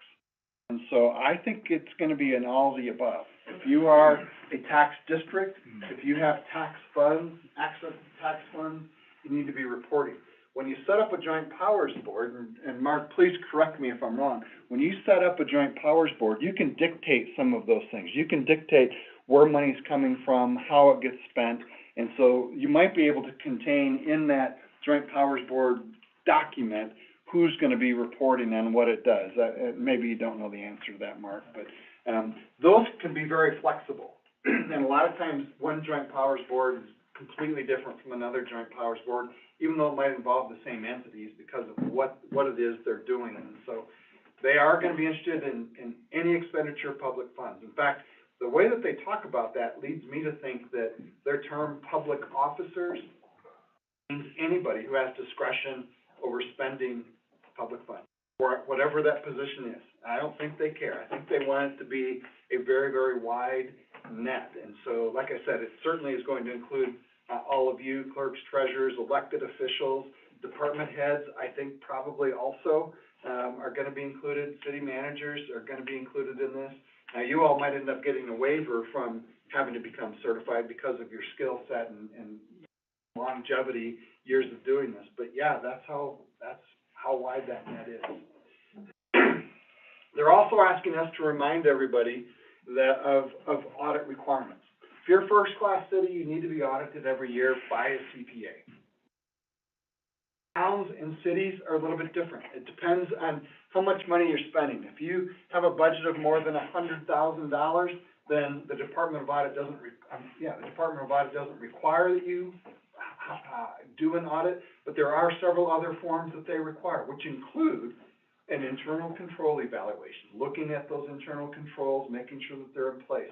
It includes a self-audit. Yes, you can audit yourself and responsibly look at things. That's one of the best ways, I think, to prepare for a full audit, is to do a self-audit. And and they've got the mechanism, a checklist of things to look at on their website about how to do a self-audit. They're also gonna be looking for proof of cash, and again, those annual census reports. Sorry, I dropped an F there. And if you do have an audit, even if you're not required to, you know, maybe you're required because you triggered the federal, threshold, then you've got to deliver that audit also to the Department of Audit. And so, while you might not be required to have one, I would strongly encourage you to get one, on an occasional basis, at a minimum, to have a CPA, review your internal processes and controls is invaluable. Work with them on what their recommendations are. That's what you're looking for. And some towns will do something just shy of an audit, and they'll do what's called a review. And that's a good opportunity to maybe not have to have a full audit done, but at a much cheaper rate, still get some great advice from the CPA on what processes and policies should be updated, and whether there's any, you know, red ink that really is obvious. And so, if you're an even smaller town with a budget under 100,000, and I don't know if there's anyone at that level anymore, Lost Springs maybe, then you still have some reports. You've got to provide proof of cash and the census annual report. They really want to make sure that we're paying attention to public funds and make sure that we are following the statutes there. So, I'm going to go through another class here where we talk about these budget requirements. So I've just got a placeholder in this particular presentation here that the audit folks are also asking that we emphasize that you can't spend any money unless there's been an appropriation. That means you've got an approved budget. And once you've approved that budget, that's where you spend the money. If you want to change it, you got to go through an amended budget process. And so, for larger communities, the Uniform Municipal Fiscal Procedures Act applies, but for smaller towns, there's still those other requirements that we need to do, still need to comply with that same budget process and the dates. All of those include a lot of public notice, a lot of public hearings. And again, the push here is to recognize this isn't our money, and we need to be accountable to those people that we're spending it for. And so that's what those requirements are. And finally, the Department of Audit is saying, we want you to understand when we talk about ethics and integrity, that really does apply to how you spend money. It really does apply not just to what you're spending it on, but how you do it. And so an emphasis of those statutes that Mark covered in the first class is going to continue to be a core part of this public governance class. So those are the things, if you went to the class this winter at WAM, that we didn't teach, but we have taught previously, but dropped. As you can see, a lot of those have to do with the role of the clerk and the treasurer, with records and with actual handling money. But what the Department of Audit is clearly saying here is that we need elected officials and department heads and others to know there is a process, and we all need to follow it. If these internal controls are going to work, then we all need to know that they're in place and that this is the thing that helps to enforce those requirements. All right, questions on public governance?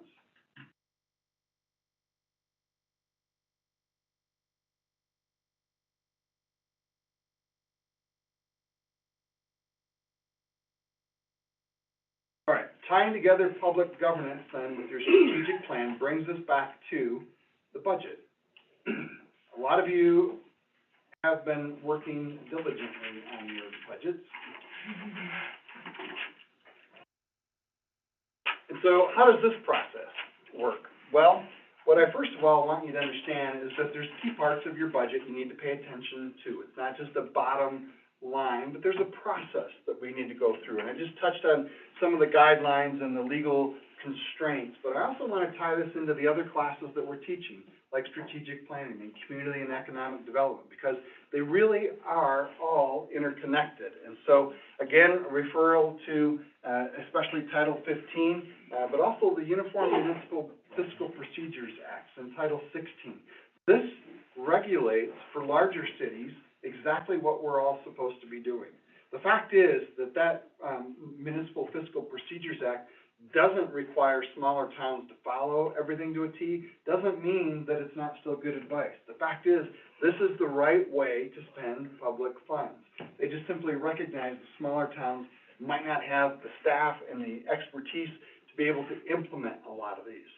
Here again, I want to refer you to some of these other resources that are out there, same ones that I've been talking about. They're helpful in all of these areas. Here's what I want you to know. Talk about a budget. It's not just a checkbook. This is really an articulation of your policy and of the direction your plan is going to be taking for your community. It's a big deal. It's not just how we're going to spend money, but maybe a little bit about why we spend money. By allocating funds to specific programs and specific operations, that's really how you put some meat on your strategic plan. This is one of the key places where you allocate your resources to what it is you're trying to get done. And so think about it that broadly. This helps to define the direction that your community is going to be going in. It is a key tool in implementing your vision and the policy to get there, your strategic plan. If it's done right, you can use this as an effective marketing tool to report out to your community to say, here's where we're spending the money, and the reason we're spending it there, if you look at the plan, it articulates the reason for doing that. And so you should be able to tie your planning process to your decisions on spending money to then eventually the outcome to report back to your community and say, here's what we did with your money, and here's why. And when you can connect all of those dots, it builds trust. It eliminates a lot of the cave people, the citizens against virtually everything, because they don't trust you.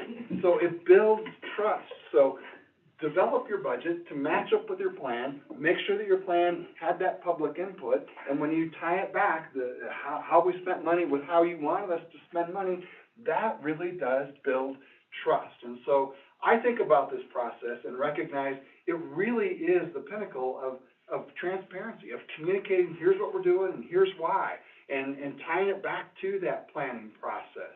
That takes time. That takes an understanding of all of the different roles that each of us have in either doing work or planning work or setting the vision or coming up with the org chart for the organization. All of that is really connected through your budget. This is the single place that you can actually, by ordinance, approve how we're going to use our resources to get things done.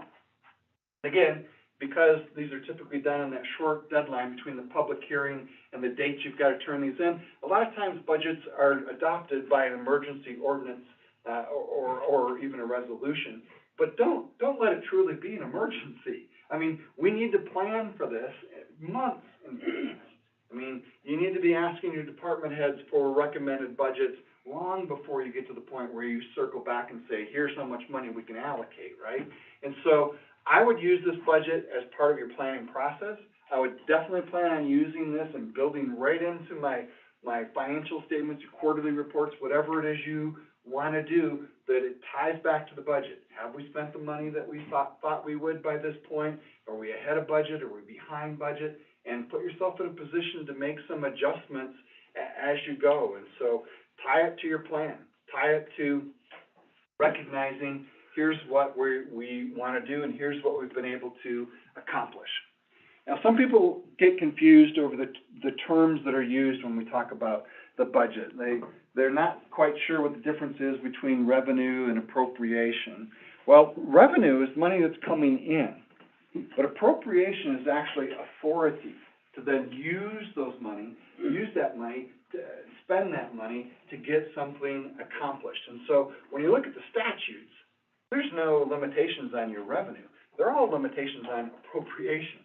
In other words, you can collect a lot of money, but you can't spend money unless you appropriate it according to the statute. And so you want to make sure that you're never appropriating more than what your estimated revenue is.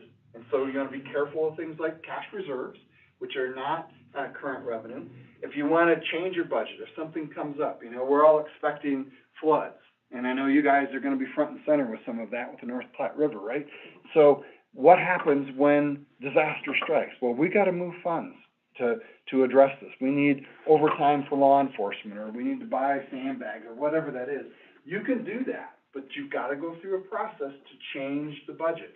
Because once that budget is approved, that's it. That's how you're supposed to spend that money. And once you have made an appropriation, recognize that's only good for the rest of the fiscal year.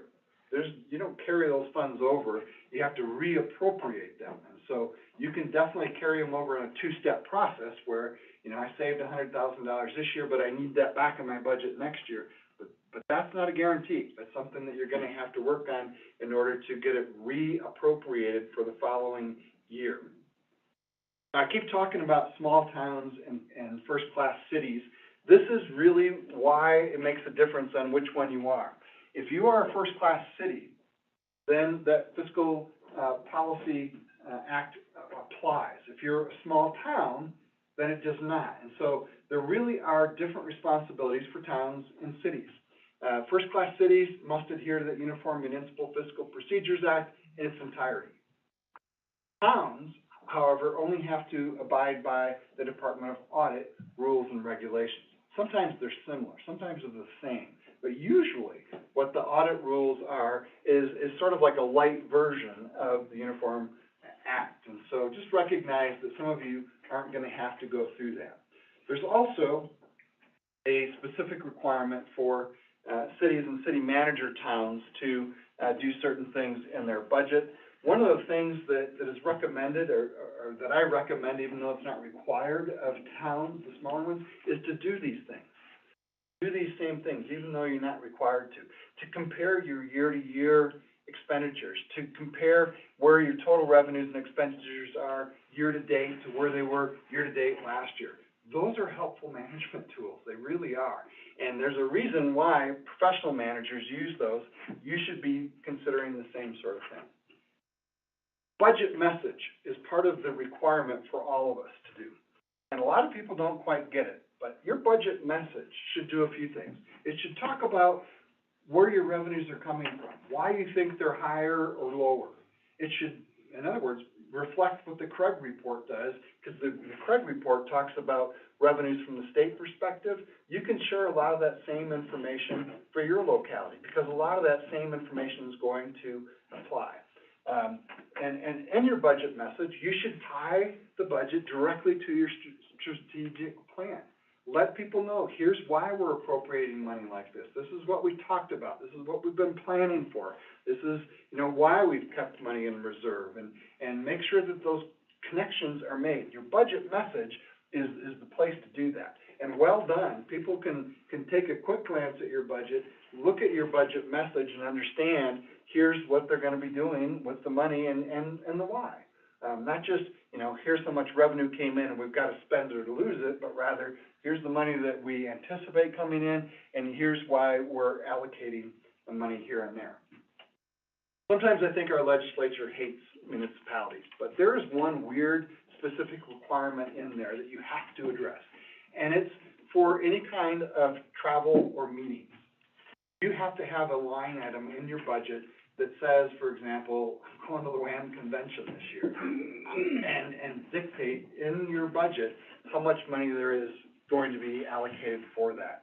I think it dates back to the time when people were doing junkets and really wasting public funds. The reality is, it has scared a lot of people away from going to training. It has kept people away from networking with their peers. It has limited travel in a state where travel really is everything. I mean, we have long streets, and it costs money to get from point A to point B.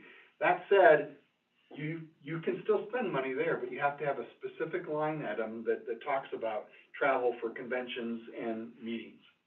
I'm not going to go through these dates again. This is the same sort of information that we had in the other report, but there's a deadline for a lot of different reports that you need to adhere by. When you publish your budget, when you hold public hearings, and then adopting that budget within 24 hours of your budget hearing, that's what creates the need for the emergency ordinance approval. For small towns, again, you've got to prepare your budget using the Department of Audit forms. You'll also want to make sure that you are passing your ordinance and then getting it into the hands of your county commissioners by the fourth Monday in May. That's because they're the ones that set the millage rate for property taxes. And one of the very few areas that municipalities have discretion over whether to tax or not is with property taxes. So most of you are maxed out, I think it's at 8 mills now, and the reality is that doesn't amount to a hill of beans, but every hill of beans is important when you're trying to manage your municipality. And so making sure that you certify that to the county commissioners so that they can include it when they send out their tax bills is important. Bobby used to do a great job at the city of Douglas when she put together these budget narratives, is what she called them, budget message. And what she did is she gave a quick overview, and then she would talk about, you know, she'd address the targets that frequently she would face. She addressed those right up front. And a lot of people would come after the city saying, why do you have $1.8 million in reserves? That's enough to fund your government for 60 days. Why would you do that? Or enough to fund your government for, you know, whatever. They would come after us for that. So one of the things she tried to say was, you know, these are funds that we have to keep at hand because we do have these increases and decreases in our funding, and sometimes, you know, we have to have a certain balance in things like our enterprise funds, like our landfill, which was financed, or our capital improvements plan requires that we have these reserves in place for when there is a catastrophe. A lot of people don't realize that when we started getting funds through bonds to fund city infrastructure, the bondholders get to dictate, you know, how much money you have in reserve and how much you charge on your water bill. People got used to $30 water bills, and they're shocked now that they're $100 a month. And the reason for that is, or whatever the number is, I live out in the county now, so mine's thousands of dollars, but it's a one-time expense. So the reality is, you've got to be able to charge your current customers enough to pay for that system. And that doesn't mean just delivery of today's water, but making sure that we've got pipes in the ground 10 years down the road and that we're making improvements. And so depreciation is now something that we need to consider in an annual budget, because it's something that's got to be funded in order to make sure that we have those funds there for when the infrastructure fails or when it needs to grow. People like to complain about, you know, why are we setting money aside for growth? I don't want growth. And the reality is, some of this needs to be explained. And so use your budget message to explain these things right up front. You also have a requirement to publish a budget summary. I wouldn't do your whole budget. I really would try to keep this condensed down to a one-page summary with a notice of when and where you're going to be meeting to approve it, when the public hearing is going to be held, and leave it at that. Don't try to publish the whole thing. You'll spend a fortune in ink for something that probably is going to change anyway between the publication date and when you finally adopt your budget. When you do your municipal finance, it's different from your home checking book. A lot of people don't realize that. This is maybe the question that I got from that councilman that one day when he wanted those grant funds to fix the potholes on Main Street. The reality is we use a different process in the public world. We use a process called fund accounting, where we separate the general fund from enterprise funds, from grant funds, or from other kinds of funds, and we track those separately. We don't share them. They might all be in the same bank, in that sense commingled, but definitely are tracked completely separately. And you get yourself into a real sticky wicket when you start using general funds to underwrite your enterprise accounts, and it's absolutely illegal to go the other way, to use an enterprise fund to underwrite your general fund. Torrington used to do that. Torrington used to own, and might still own, a utility. So for years, when their general fund was a little bit low, they raised their electric rates and used that to balance their budget. Well, eventually somebody said, damn it, I'm tired of paying for your lack of planning through my electric bill, and he sued them and won. And so the reality is you can't go that way. Your enterprise funds need to be managed in a way that you are able to finance that enterprise indefinitely, and your general ledger is where everything else comes from. So A lot of funds should have an individual budget, and this should be part of your budget-making process. When you ask your department heads, you know, how much money do you need this year? We should be looking at each of these things separately, and then as a board, or a governing body, I should say, you then approve the whole thing as a whole. Much of what you do will come from your general funds, but be very mindful that these other funds cannot be used to underwrite one another, and we need to track them separately. That tracking is not just in your budget. It should also be reflected in your financial statements. And so whenever you get a regular report from your treasurer about where we are, it should track the budget, use the original budget figures and compare where we are to prior years or current years or year to date. I think all three are very helpful to know what did we budget, where are we year to date, and where were we last year, year to date. Those are helpful to know as you're managing funds. As I said, general funds are where the majority of your dollars are going to be spent. This is for the general operations of your municipality, things that are not managed as an enterprise fund. Oftentimes, you know, police and fire department comes out of your general fund, for example. Enterprise funds do need to be tracked separately. Again, here's where you need to operate your water department separately from your sewer department, separately from sanitation, and make sure that each of those ledgers balances out. You can't and shouldn't use one to offset the other. And so it can include any number of other things. I've seen pools, for example, operated as an enterprise account. I've seen youth rec operated as a separate enterprise account and fees charged to pay for those kinds of services. This depends on what you're currently doing. Setting how much you charge for water is a real art, but there's also some science behind it, an objective process of really looking at not just what it costs to deliver that water today, but looking long-term operations, you know, salvage, depreciation, making sure that you've got everything covered is a way to look at the life cycle cost. Not just today and tomorrow, but forever. What's it going to cost to maintain this, and how is that cost shared equitably? And there's a lot of opportunities to get creative there. Bottom line is, those funds need to be self-sufficient. You need to find a way to generate enough fees that you don't have to subsidize them with a general fund. You'll be treated like a pirate. You'll be treated as though you are rating a fund inappropriately, and yes, you can't really go either way with these. Special revenue funds, this is something that I would consider to be more like a grant, where those funds are restricted to a particular purpose, a particular use, and you want to make sure that when you allocate or appropriate them, they're tied to that use alone. Debt service funds often are required to be set up by bondholders. They want you to set up a fund that is then used to pay the principal and interest over time, and so those need to be managed separately as well, looking more long-term than the annual efforts that your budget typically. I think capital projects are often kind of a long-term effort and maybe more complicated because they often include a mix of general funds, bonds, you know, grants, whatever you can get your hands on. Sometimes Main Street potholes can be fixed by a mix of funds, and that's okay if it's planned. You just can't have the money come in for one purpose and then rate it to use it for another.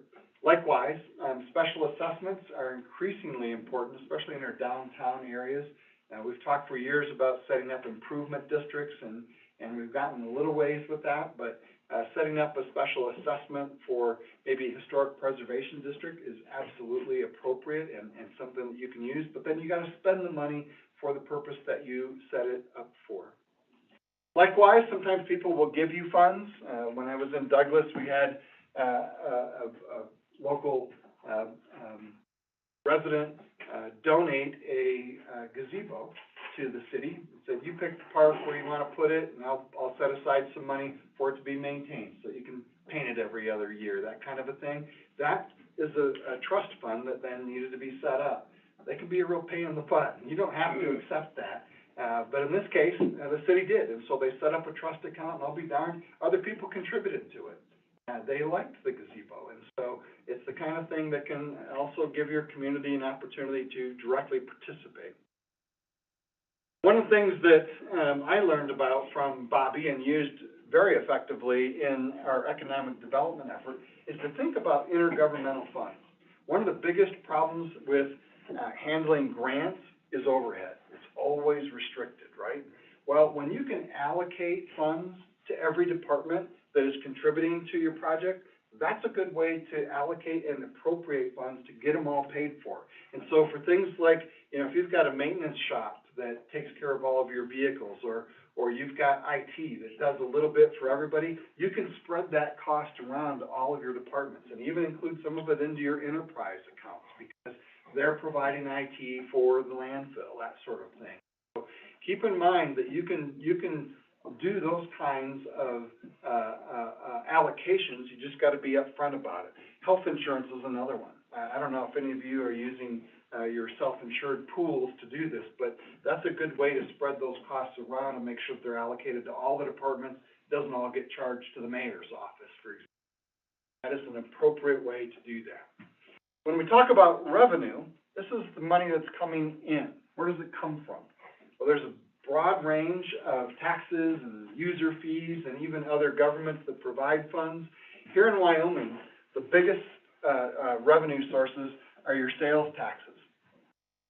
The general tax, the state portion, gets allocated back to local counties where it was generated, and then you also have an opportunity to gather some local option sales taxes.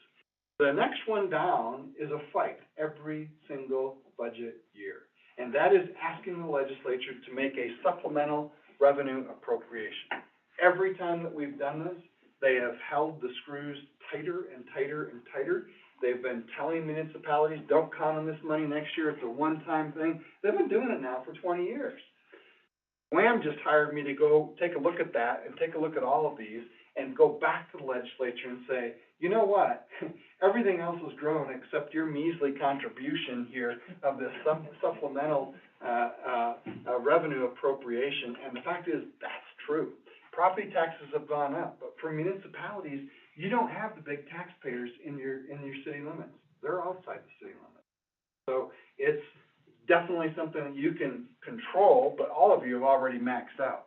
Federal mineral royalties, severance taxes, fuel taxes, those go up and down with the economy quite significantly.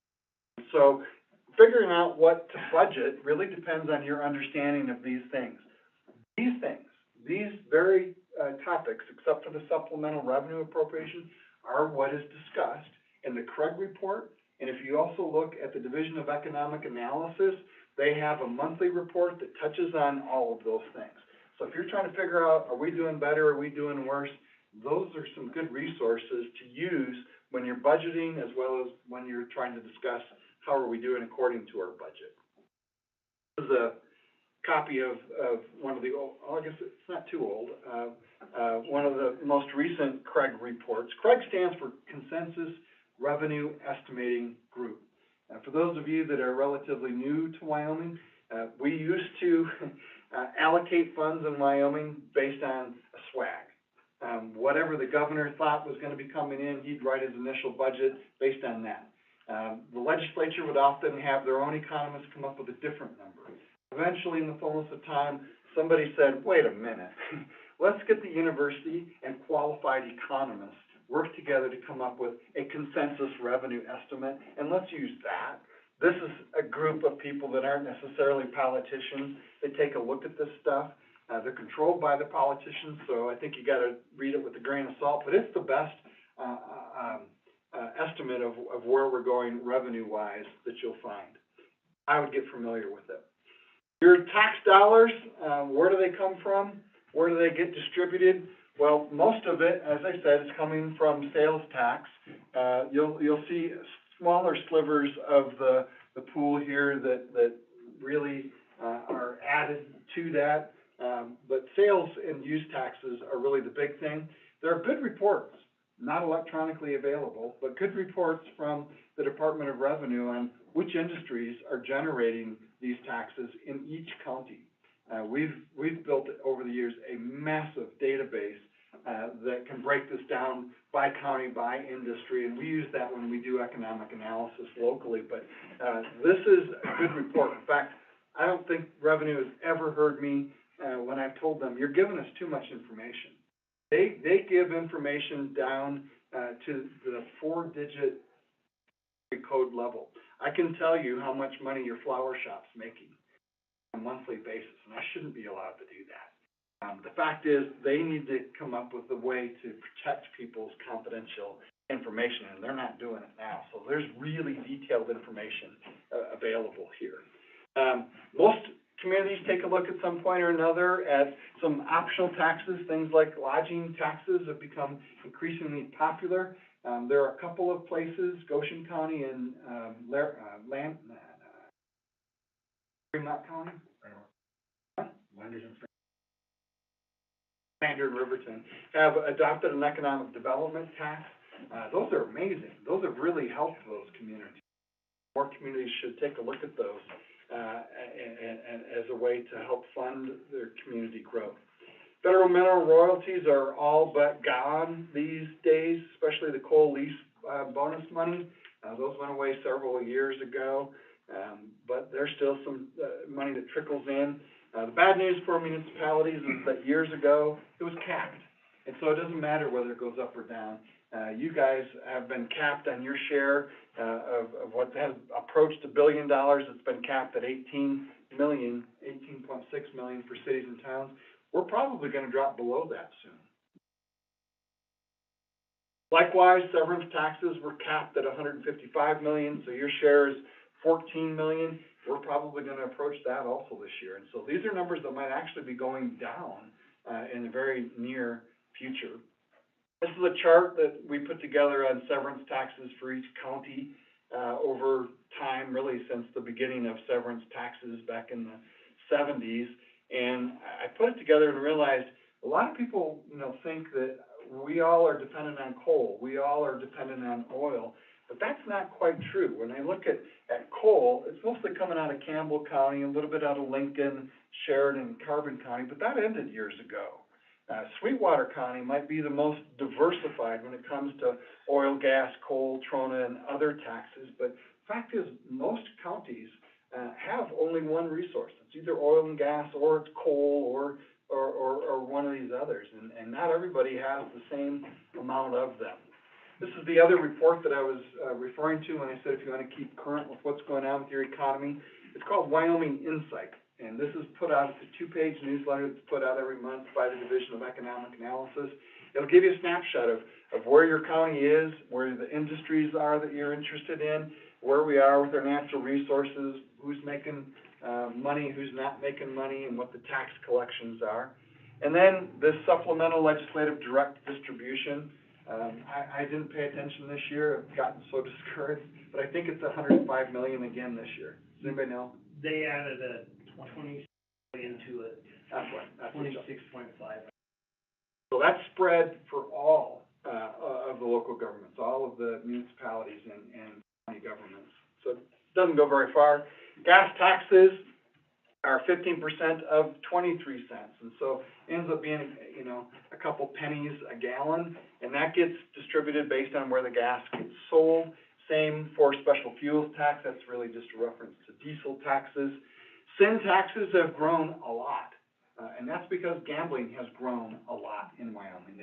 They've added gambling to the lotto, and so we're starting to see some real cash float back for those. When we look at all of your options, the other thing that you can control is your local revenue sources. Again, property taxes is where that starts, but things like franchise fees. When the power company or the telephone company want to come through your community, there should be a franchise agreement where you negotiate with them how much they pay you for the right to use your right-of-way. Likewise, fines, forfeitures, business licenses, enterprise funds, all of those generate money for you. When I put together this on property taxes, I wanted to just show people why I thought property taxes were such a minimal thing for municipalities. And the fact is, most of the property taxes that are spent, and this is just Converse County, but most of them go to the schools. 2/3 to 3/4 of the dollars go to the schools. The county takes the lion's share of what's left. this little sliver at the top is municipalities. It's not a big deal to us in the big scheme of things. Whoops, I go the wrong. User fees, can also be collected, for the use of your facilities. Some do that, some don't. Interest payments, typically, have gone up and up and up, whereas the, federal funds effective rate has not gone up with it. So interest has been essentially a non-starter for most municipalities. Capital projects can be funded in a lot of different ways, and again, you're gonna wanna track each of those separately. Some folks, or some communities pass a capital facilities tax. This can be hit or miss. When Commerce County passed theirs to build a new, community college campus, bondholders, the people that put together the election for us, Barbara Bond's group, because we had such a boom going on that literally everything was paid for before a single payment was due on the bond. None of them got any interest on that, and we ended up far ahead of the game. In fact, we had it all paid for before we even started building the new libraries. It was insane how that boom affected the capital facilities tax. But yeah, that campus was built almost overnight and paid for, and they never needed to have to draw on any bonds. So, as you do your budget, circle back at the end to your budget message. Does this budget do what you guys said you would do with your plan? Does it accomplish what you need to do? Does it fix all of the items that you wanted?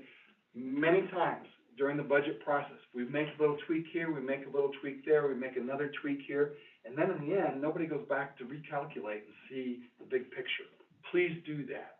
Please go back with your budget message and write it last and make sure that you're taking a look to make sure we've got everything covered, because that's when you're gonna have to catch it before you publish it and get it approved. I like to recommend that we focus on efficiency, not just effectiveness, but efficiency when we do our budget. And sometimes that means right-sizing it, not spending as much money. If we just throw tons of money at a problem, then we're likely to make a mistake. And so we want to make sure that we're pursuing the right goals, efficiency, investing in those areas where we get the biggest bang for our buck. That takes a thought process, not just simply looking at what we did last year, but really trying to figure out what's the most efficient way to get done what we must get done. So to do all of those things, you've got to be engaged. You've got to become fiscally competent. That's what's fueling the Department of Audit's requirement for this training, that more people understand that big picture and understand how it plays out in things like the budget and how we manage each of those funds. As council members, you have a lot of responsibility here. We started with Mark covering ethics and integrity, but it really does boil back down to some responsibilities that leaders have. And that includes making sure that we're doing these kind of plans in a way that fixes problems and addresses the needs for our community. To do that, you've got to be bold enough to ask questions. You've got to really do some of the hard thinking and think about, do we really need to spend this money? Do we really need to be doing this work? Do we need to do it in this particular manner? When we first put this presentation together, there was a community that went really bad. Orange County Board of Supervisors ended up filing bankruptcy on such a poor budgeting job. And Tom Riley was really the only board member that took responsibility for it. And his quote here, I thought, just nailed it. I wish I had listened a bit more, questioned a bit more, and trusted a bit less. You really do have responsibility here. You want to make sure you own this budget. You own it because you know what it's doing and you know what ties back to your strategic plan. And so while others sought to shift the blame, he stepped up and said, we could have done more as leaders to make sure that this was done right. I would encourage all of you to adopt Tom Riley's. They got into some really, I think 2 of them ended up going to jail. Not bad. So we don't want that to ever happen here in Wyoming. All right, questions? Good grief.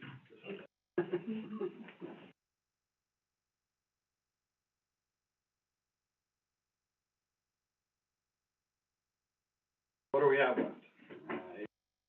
One more, and I think this one's detailed, that's why I can do it. So again, if you've got to stretch your legs, please do so. I just want to get through this time as close as we can. All right. Tying the budget then to actual operations is really what financial management's all about. Keeping track of the expenditures, keeping track of the revenues, making sure that we're doing what needs to be done. And so to do that, again, this ties back to what the Department of Audit's talking about. We need to handle money appropriately, and we need to understand each of our individual roles and responsibilities, particularly with regard to oversight and with regard to internal controls. That's how we get this stuff right. Milton Friedman, one of my favorite economists, said this: when a man spends someone else's money on someone else, he doesn't care how he spends it or what he spends it on. And that's us. That is government. Fact is, when we spend somebody else's money on ourselves, you know, we probably have some concern for quality, but we don't care about cost. It's not our paycheck. When we use our own money, when we're spending money on ourselves, that's the only time that we really have this natural concern about both cost and quality and what we're spending money on. We're in this world, though. We're spending someone else's money for someone else. And so there's a natural propensity to have a low concern for quality, low concern for cost. Can't change that structurally, but being aware of it, and being aware also that there are statutes that say you must do things a certain way, that helps, right? And so the reality is, just know it's natural to look the other way. It's natural to let these things go. Not my job, you know? IDGAF, or whatever those initials were on the back of that trailer. The fact is, we do have to care. We do have to care about this stuff. And so now that the state is requiring this training as well, it's important that we start doing these things competently. In fact, I think fiscal competence is a core way to fight, you know, embezzlement, to fight inefficiency, to make sure that we are accountable. So the more that you are fiscally competent, the more classes you take, the more information that you can get from the Department of Audit, the better you're going to be able to exercise effective oversight. So, again, I want to urge you, use the resources that are there. There are guides on all of what I've been teaching. And so understand that if you go to their website, Department of Audit's Public Funds website, there are both resources and information on their new certified training available. You should get familiar with these things so that you can do your job right. That's where you'll get these documents. That's where you'll also get some explanation about GASB 34. When Mark talked about industry standards, this is one of them. Accountants are really good at figuring out the right way to do things, figuring out the right way to do internal controls, the right way to do processes, and then they document it. That's what GASB 34 is. It's not an internal, it's an industry document that talks about local government finance. It's the right way to do things. We should all have at least a cursory familiarity with that so that we know how to do budgets and what the concepts are behind appropriation. That we start to learn what a uniform chart of accounts is so that we're not just allocating funds willy-nilly, but we can say where within that budget money is being spent. We keep track of these things using journals or ledgers in order to keep track of them. And then we have backup records like the payroll records that I was talking about that support that stuff. And so getting familiar with those things is important. GASB itself really sets the standard for government financing. This has been in existence for a few decades now, and it really forces us to be looking at, looking at the numbers in a way that we can analyze them, and financial statements that are accurate, that describe where our assets and liabilities really are. And it forces us also to be thinking more in terms of fund level accounting, not just bottom line, but looking at what's going on behind those numbers. When the Department of Audit put together their municipal handbook, they've got a chapter on each one of those topics that I've covered that talks about these things in more detail.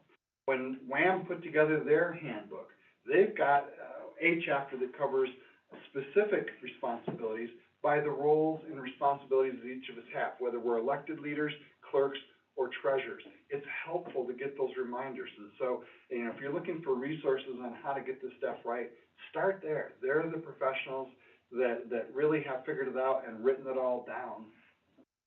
Likewise, understand that depending on how your municipality is set up, whether it is a mayor-council form of government or whether you have a city manager, whether you're a big first-class city or a smaller town, different rules apply. And so you want to continually be reminded of those and know that some of you have to abide with the Uniform Municipal Fiscal Procedures Act. Some of you just simply need to follow what the Department of Audit says, again, depending on your size. Do that, regardless of how big you are. Your financial statements that you get from your clerk and treasurer are key.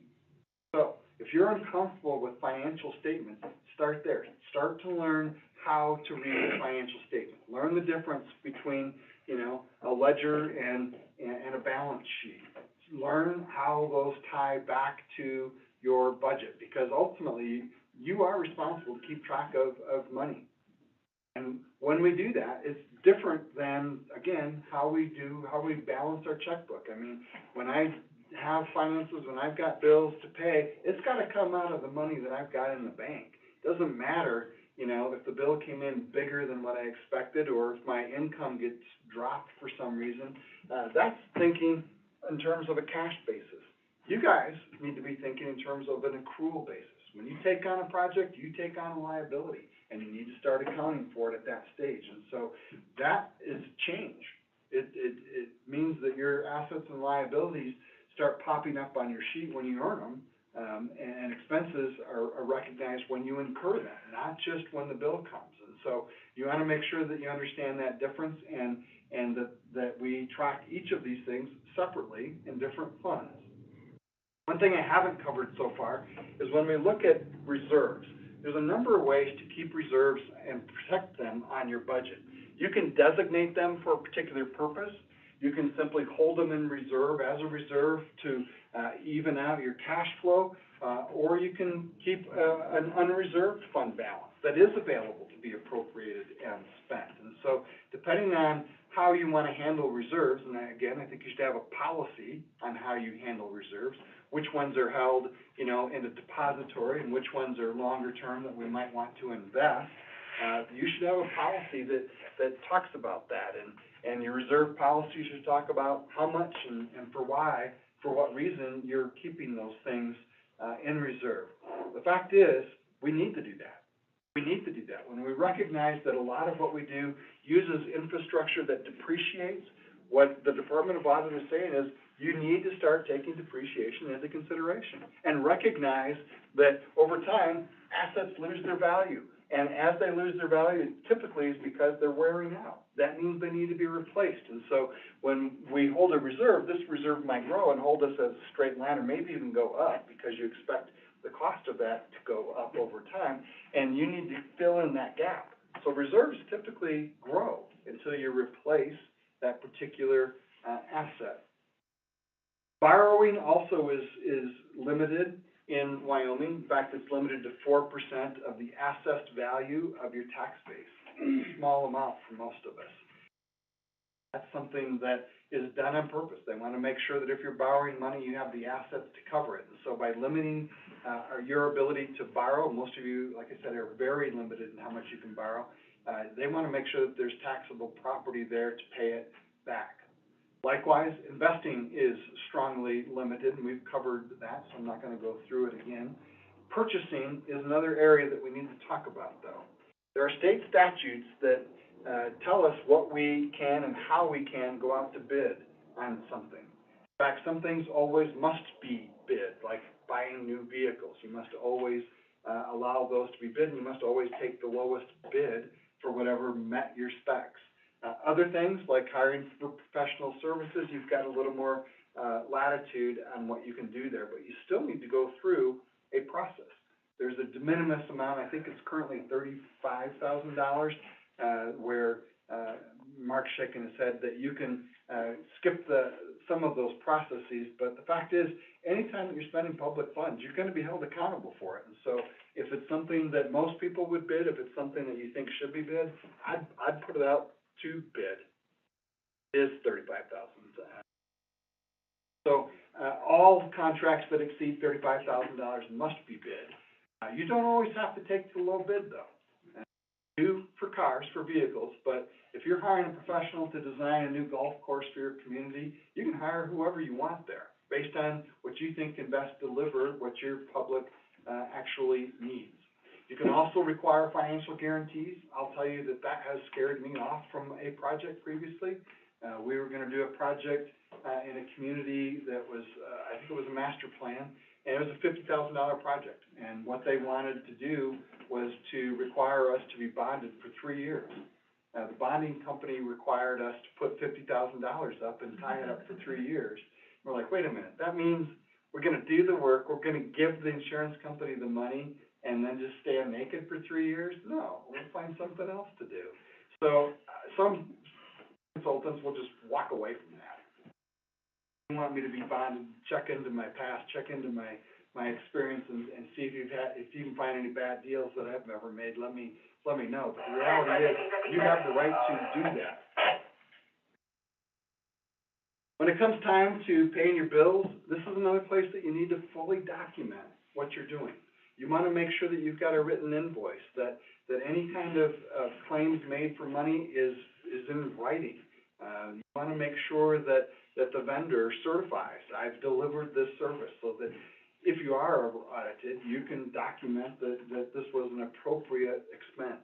When you approve checks, they've gotta go through that council process again. Put it on your agenda and approve checks and warrants on a regular basis. And then once that's done, you should have a couple people signing checks. Typically, it's mayor and treasurer that signs those checks, but there's a state statute that covers this. I told you earlier that I've taught a class on internal controls, and one of the things that makes people run away from these is they can sometimes be complicated.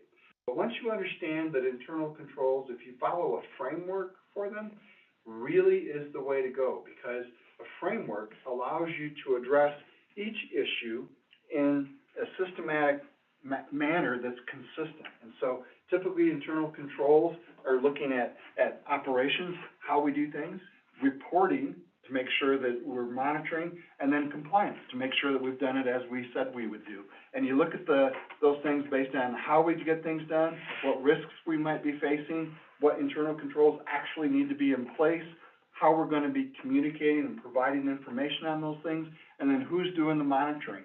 Each of those things is then done consistently at the full entity level, or maybe at the division or fund level, or at an operational unit, maybe all public works, or even by function, IT. And so when you take a consistent framework approach to internal control, you don't miss any of the bases. You make sure that the policies cover all of those things, and you get consistency. And with consistency, you'll get compliance. And so I'm not gonna go back through that COSO framework, but this is a framework that's been around for, again, a couple decades, and it's one that you can depend on. Accountants develop this, and so get familiar with it. You'll find materials on the COSO environment, as well as a strong recommendation from the Department of Audit to adopt these particular internal controls. Bottom line is, this not only keeps us responsible, but it helps to avoid fraud. Reality is, when we have a separation of duties, when we have internal controls where we've got multiple people looking at things, it addresses the underlying reason that a lot of people commit fraud. A lot of people commit fraud because they think they can get away with it, or they rationalize it. They owe me. I've given 20 years to this city, and they owe it to me. I don't feel bad at all about stealing the ink pen. Or they're under some kind of financial pressure. It's like, I'll pay it back, but I really need $20,000 today. That kind of thing leads to fraud. But the biggest thing that internal controls take away is the opportunity. Because with checks and balances in place, you don't have easy access to these things. The last fraud case that I heard about, which was over in Fremont County, that person convinced person number 2 that they do both jobs themselves. So the checks and balances disappeared, and so did the money. and that's how that happens. And so making sure that we keep those internal controls in place is helpful. Making sure that they apply to everything, I think, is appropriate. To look at a framework, and again, I'm not gonna go through this, but when we look at the control environment, when we look at the risk assessment, the control activities, the information and communication, there are key things that we can do at each one of those steps to make sure that we are, that we do have effective internal controls. Personally, I think policies and internal controls should apply to everything. Every time we're spending money, every time we have identified a risk, whether it involves, spending money or not. Things like grant administration and debt are definitely things. If we have a company credit card, we wanna make sure that we're covering those things. We wanna make sure that whoever's cutting paychecks doesn't invent a few people and cut a few extra paychecks that end up in the wrong bank account, right? So checks and balances really apply to every one of these things. And it's really all about identifying risk, evaluating what that risk is, and then doing something about it. That's what an internal control is, addressing those internal controls. The old picture of the folks that developed these initial internal controls, just wanted to let you see, these things really have been around a long time. I haven't worn a tie in almost 10 years, and these ties look like they're big enough that I could probably use them as a blanket, right? So these are folks that have been around a long, long time. I think that they're very trustworthy. Treadway himself, the one that was the lead architect of these, came out of the Securities and Exchange Commission, and was directly involved with some of the blue sky laws following some of the problems that we had all the way back into the 30s. And so these are people that know what they're doing. It's a good system to learn how to use and how to protect your community.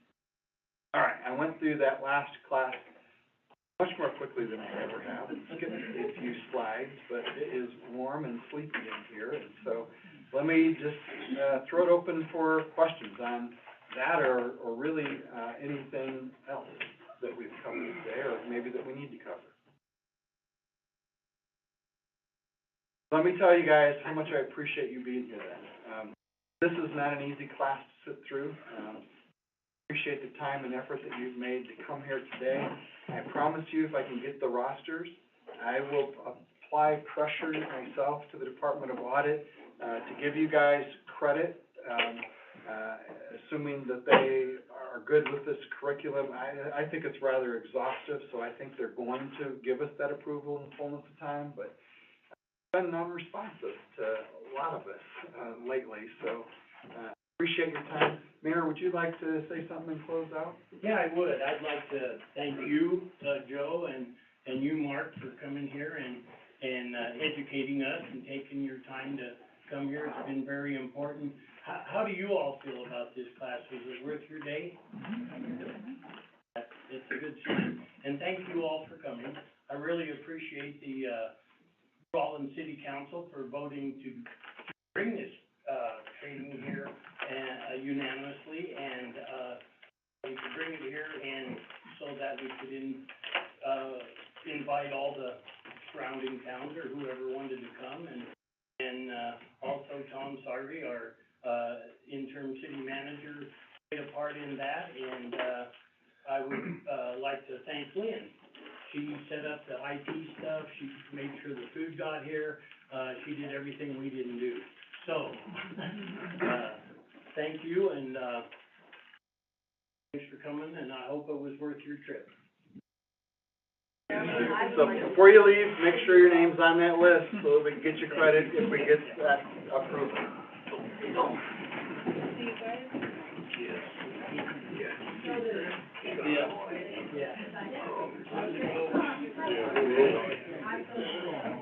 Do we have time? Do we have time for that? No, I don't. I just wanted to see if you were ready to run. We'll hit that.